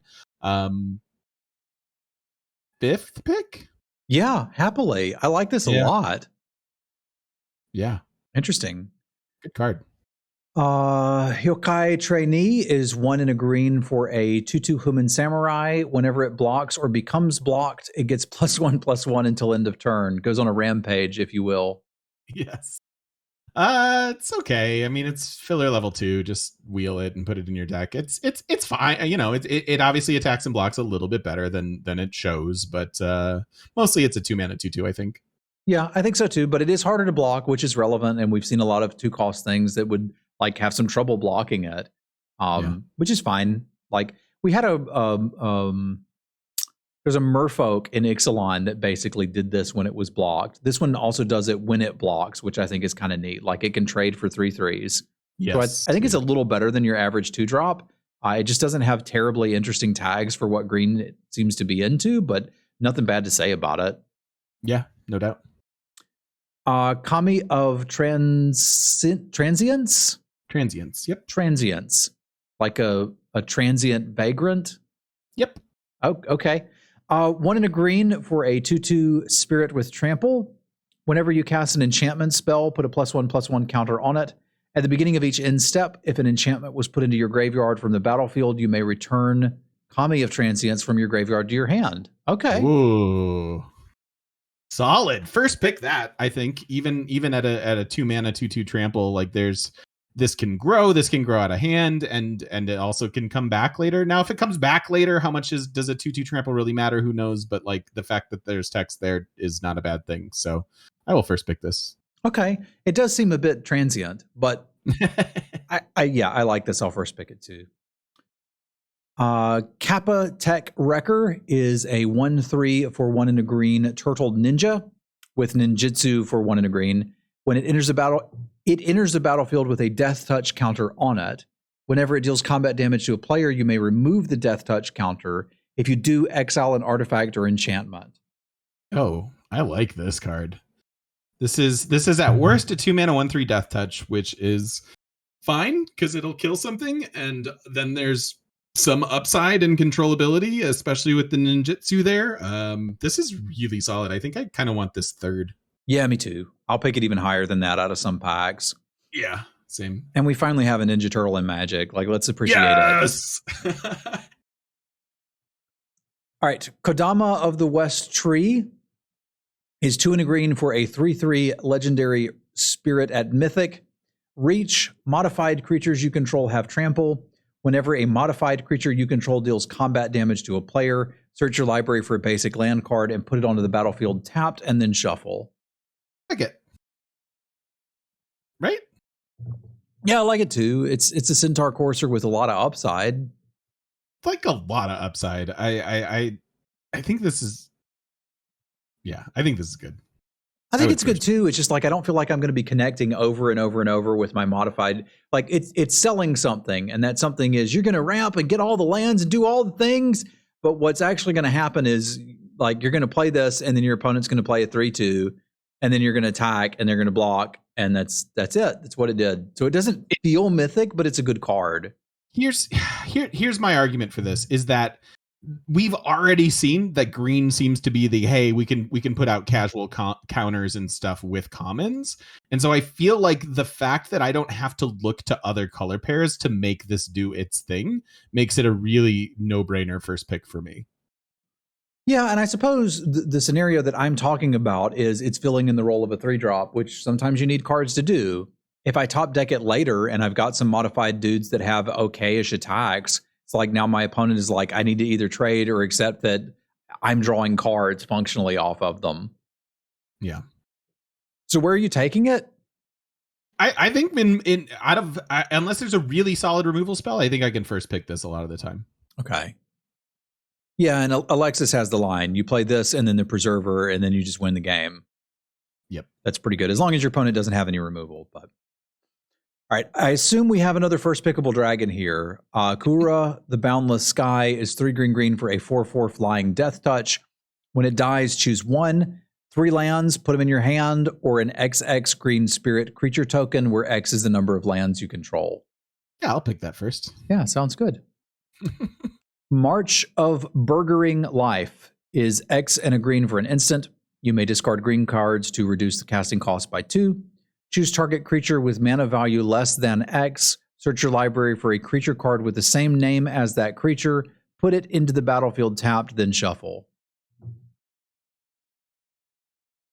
I mean, there's a really, like, if this works, it's potentially awesome because it's an instant speed and I got a creature out, so like there's some real fancy wamboozling you can do here. But if you don't have a duplicate creature, like there are a lot of spots where this kind of misses, and therefore I think it feels worse than the other ones a little bit for me, even though I think the upside is greater than the other ones. So I don't know. High variance. I think I'd speculate on this somewhere around 5th. Yeah, I'm not picking it. You're not picking it at all? Yeah. No. Like, we're in pack 3 and I've got 4 copies of the Preserver. Sure, let's talk. Sure. But early up, no, I ain't in. I've got to have a bunch of copies of a particularly valuable card. And even then, like, I'm paying 5 mana to get that copy. I could have just, like, not played this and played it. Yep. You got 5 Tanuki, you do it. Okay, fair enough. There's the deck for it. But I don't like it. Try it out. If you can find the deck where it works, I'm interested to hear, but I don't think I dig it. I think I'm with you. Yep, that art's really cool, though. Super cool. Okay. I'm liking this set a lot more than I expected. I was thinking I was going to like suffer through another Magic set. And it's like, this is actually kind of fun. Yay. I'm glad. Master's Rebuke is 1 and a green for an instant. Target creature you control deals damage equal to its power to target creature or planeswalker you don't control. That's an instant speed rabid bite. I will first pick this out of a lot of packs. And it's common, dude. I know. What is up with that? This is insane. Green is green just overtuned? Apparently. I dig it. Yeah. Give me this. All right. Orochi Merge Keeper is 1 and a green for a 1/1 snake druid. You can tap it for green. If it's modified, you can tap it for double green. I don't think I'm going out of my way to grab this. If I have the Rampy Cares stuff or easy modifications, it's kind of cute. But dude, we have Orochi Mage Keepers at home. Yeah, we've got them as a part of other spells already. Like, I'm not too excited about this. Yeah, I don't know why you would want to pick this when there's another common version of it that arguably does the same thing. Yeah. Maybe even better. I don't know. But this is functionally the same as that card to me. So like if I was looking to get that around 7th pick, I'm probably looking to get this around 7th pick too. It's fine. And even then I'm not always excited to put this in my deck. I think most of your green decks will be. Okay. From what I can tell so far, it seems like they will be. This is looking like while there will be aggressive decks, that this is a slower format. And I'm very excited about that. Cool. Yeah, I think the common one's better too, Equations. Roaring Earth. That sounds like a red card they used to have. 1 and a green for an enchantment. Whenever a land enters the battlefield under your control, put a +1/+1 counter on target creature or vehicle you control. Channel X green, discard it, put X counters on target land you control. It becomes a 0/0 green spirit creature token. Creature with haste, it's still a land. Kind of like this card too. I mean, it's obviously like there's the dream is you put it on 2 and all of a sudden you're doing, build your things. But the fact that there's a channel here means that it's a decent top deck later. So I think this is a cool card. I think I'm around 5th for this. Yeah, I think I am too. Yeah, I think I am too. So like we can play it on turn 2 and just make like curve out, give all of our creatures, give her something landfall every turn functionally, or late game just kind of spew it all out into a large creature and go kill people with it. Yeah, don't hate it. Now I'm trying to remember what the card is because chat's trying to remember it. It was not Boiling Earth. It was not Burning Earth. I'm never going to remember it. It was like a red sorcery that dealt damage to something equal to the number of lands you controlled. I think it was from Mirage. I'm old and can't remember things. Season of Renewal is 2 and a green for an instant. Choose one or both. Return target creature card from your graveyard to your hand. Return target enchantment card from your graveyard to your hand. It was Spitting Earth. Thank you. There you go. I like Season of Renewal. I think I'll be pretty happy to play one of these. It's 3 mana. It's instant speed, so that's nice. It's flexible. You can play it on your opponent's turn, and I think there are enough enchantments in this format that 3 mana to get 2 things back. I think I'm on board. I'm not going crazy over it. I think I still want it around 7th, but I'll be pretty happy to put at least one of these in my decks. I think I need to be doing both to be happy. I need to have a reasonable expectation to get an enchantment and a creature, and as long as I can do that, I'm happy. I think because of the nature of this format, I think you will have that reasonable expectation. I think so too. I just like that caveat's there. If I look through and I'm like, how did I end up with not many enchantment creatures? I'm probably not playing this. But other than that, yeah, I'm going to take it. I'm going to play it. I'm going to be happy. Yeah. All right. Shaigeki Jukai Visionary is 1 and a green for a 1/3 legendary enchantment creature snake druid. 1 and a green, tap, return Shaigeki Jukai Visionary to its owner's hand. Reveal the top 4 cards of your library. You may put a land card from among them onto the battlefield tapped. Put the rest into your graveyard. Channel XX green, discard it. Return X target non-legendary cards from your graveyard to your hand. So it's a 2-mana 1/3 that has some interesting, like can ramp you a bit. I prefer the channel cost. I guess it's one of those cards that's like decent early and does a thing later, although it's double X on the channel ability, but it's still instant speed. So I think this is good. I don't think I'm crazy excited to first pick this, but I could be wrong with that. I think I'm more 3 to 5. I'm first picking it. Are you? Okay. Because it ramps you to itself. Sure. Because you can return it and then channel it. Okay, I get it. There you go. I get it. And the channel cost is essentially a card from Kaladesh that was very good. If you hadn't bumped into it before, like this is a harder to cast version of it, right? But it kind of sets you up for it. It's also milling you, which could be relevant, and I want to use that with my artifact dude that we talked about. But like, there's some fun stuff going on here. I missed the self-sustainability of that. I think you're right. It's first. Yeah, Wildest Dreams is the card that I'm referencing. So like it's getting you fuel for you to return. So yeah, I'm first picking this. I'm going to be happy with it. Cool. Spinning Wheel Kick is XX green for a sorcery. Target creature you control deals damage equal to its power to each of X target creatures and or players. Wow. What is going on with green? What is going on with green in this format? I think I'm first picking this quite often. Yeah, me too. I mean, this isn't a board wipe, Rach. It's a Plague Wind. I don't know what's going on with green, but yeah, that seems really, really busted. So yeah, cool. Let's do that. Kung Fu. Spring Leaf Avenger is 3 green for a 6/5 insect ninja with ninjutsu for 3 and a green. When Spring Leaf Avenger deals combat damage to a player, return target permanent card from your graveyard to your hand. 5 mana 6/5 with ninjutsu. Whenever it deals combat damage to return to that. I mean, that's insane. First pick this. Yes, we do. Correct. You got there. Story Weave is 2 and a green for an instant. Choose 1. 2 counters on one of your dudes. Put 2 lore counters on a saga. The next time one or more enchantment creatures enter the battlefield under your control this turn, each enters with 2 +1/+1 counters. So it's kind of like a flexible combat trick, or again, just more counter shenanigans for this color. I mean, we kind of had like various 3 mana auras. Target creature gets +2/+2 with flash. Like we had that. That's this. And if I have a saga, we get to pop it earlier. That's kind of cool. Yeah, I think I like this. I'm not exactly sure where to pick it. My gut says 5th to 7th, but I could be low, I guess. I think I'm about there with you. Yeah. Yeah, and you can ambush people with sagas. That's pretty cool too. Yeah, all of the lore triggers, they would all happen at once. So all of the triggers will happen. It's kind of cool, actually, like the surprise saga thing, because sagas turn into creatures so often. Maybe this is even a little bit better than I'm looking at it. Yeah, but I think 5th. I think I'd take this 5th and check it out. I don't think I want a million of these in my deck. No, but it's uncommon. You're not going to get a million of them. Right. So I think the first one at around 5th makes sense.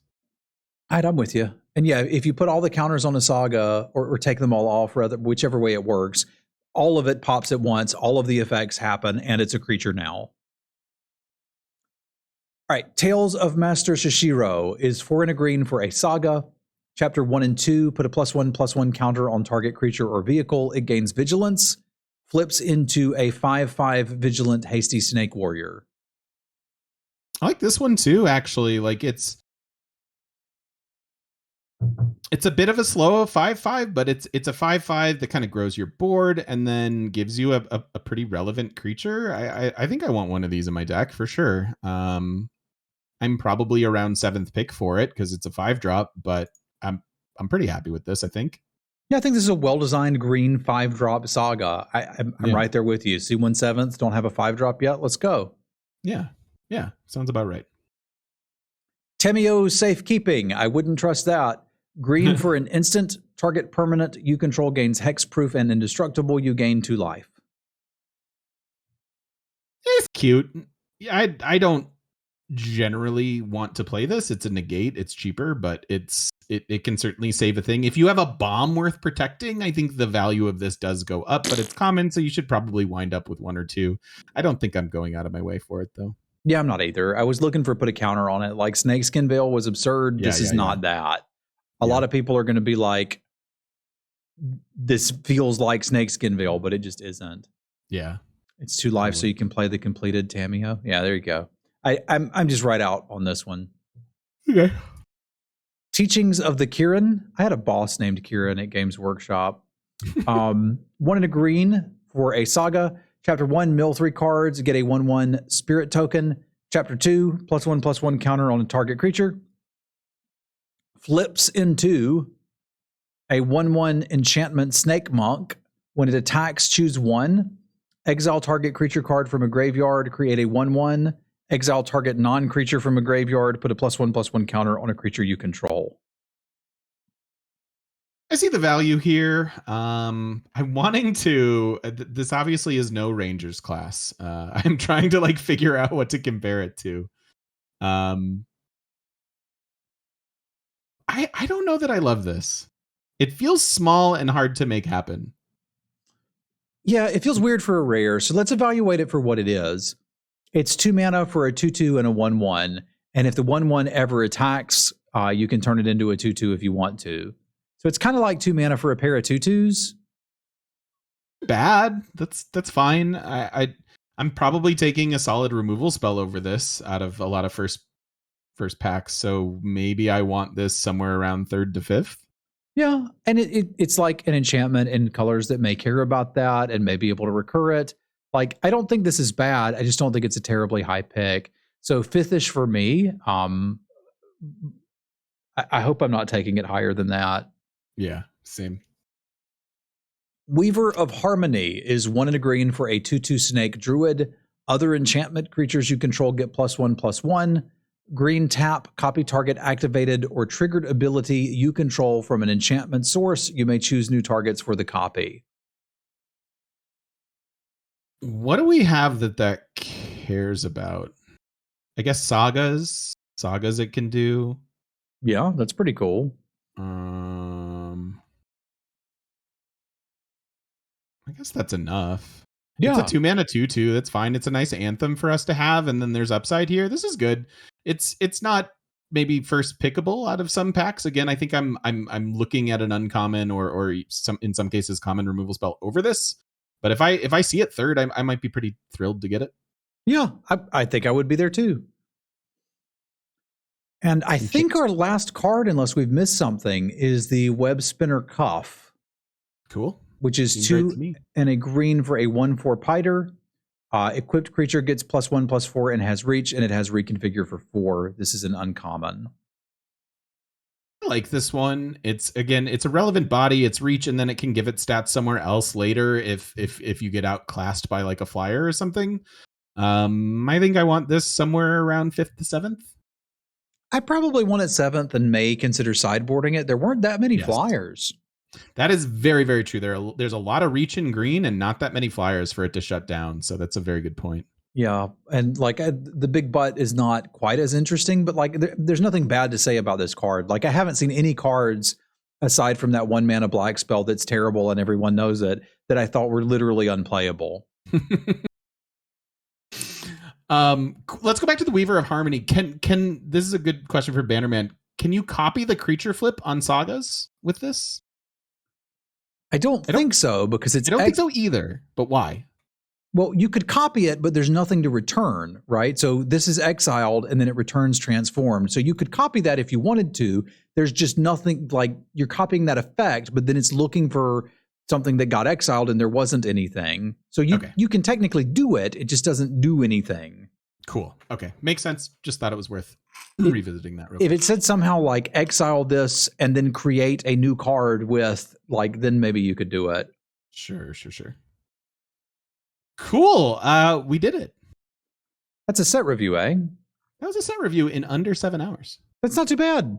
I think that was pretty decent. We took plenty of breaks and I don't know. It was fun chatting about Magic with you all day, Travis. This was a blast. Thank you so much for letting me jump in on your gig. Yeah, I really dug it, man. And this helped get me really excited for the new set. Like, I was kind of down on Magic after the last two sets, and this one's got me pretty invigorated and excited to try drafting again. Yay.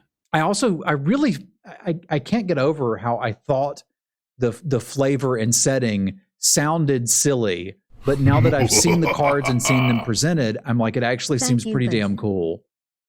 Yeah, I think I'm with you. I'm already, I don't know, like one of my default RPG characters is just monk. So the fact that there are like a bunch of monks in that sort of lore running around makes me happy. Okay. And snake monks. Yeah, there's all kinds of stuff. Let's see. Overall thoughts on the set / impressions of colors. It does feel like green is where I want to be. Obviously, if everybody wants to be green, then you've got to find the other way through. I'm excited to try black and try my little 1-drop card to see how bad it is, and I'll gift you a sub when I'm wrong. I don't know. Yeah, I'm excited for the set. Huzzah. Me too. I also am most excited to try green, but everything looked balanced, not pretty bomby. Like, there's going to be aggro decks, but you'll have time to do some other things too, which I think makes for a nice, fun format. So hopefully we got something here. Love it. I love it. And it's my official return. I haven't been back to Magic since AFR. I drafted with you last week, Mike. But that doesn't count. Those are like once a week things. Okay. Yeah. I think that this is a good one to come back with. Yeah. You didn't miss anything in Innistrad. They sucked. I thought some people liked the first Innistrad format. Is that no? They did. They were all bad at Magic. The good players liked the second one for exactly a month and a half, and then they didn't like it either. Okay. At least from my experience. Well, hopefully we get more traction than a month and a half out of this. But you know what? At some point, let's do a draft together, huh? I would like that. You say when, we'll do it. Awesome, man. Well, thank you so much. I will drop from the call, say goodbye to chat and stuff, and I'll see you soon. All right. Have a good one, Mike. Thank you. Cheers, my friend. Bye. Bye-bye.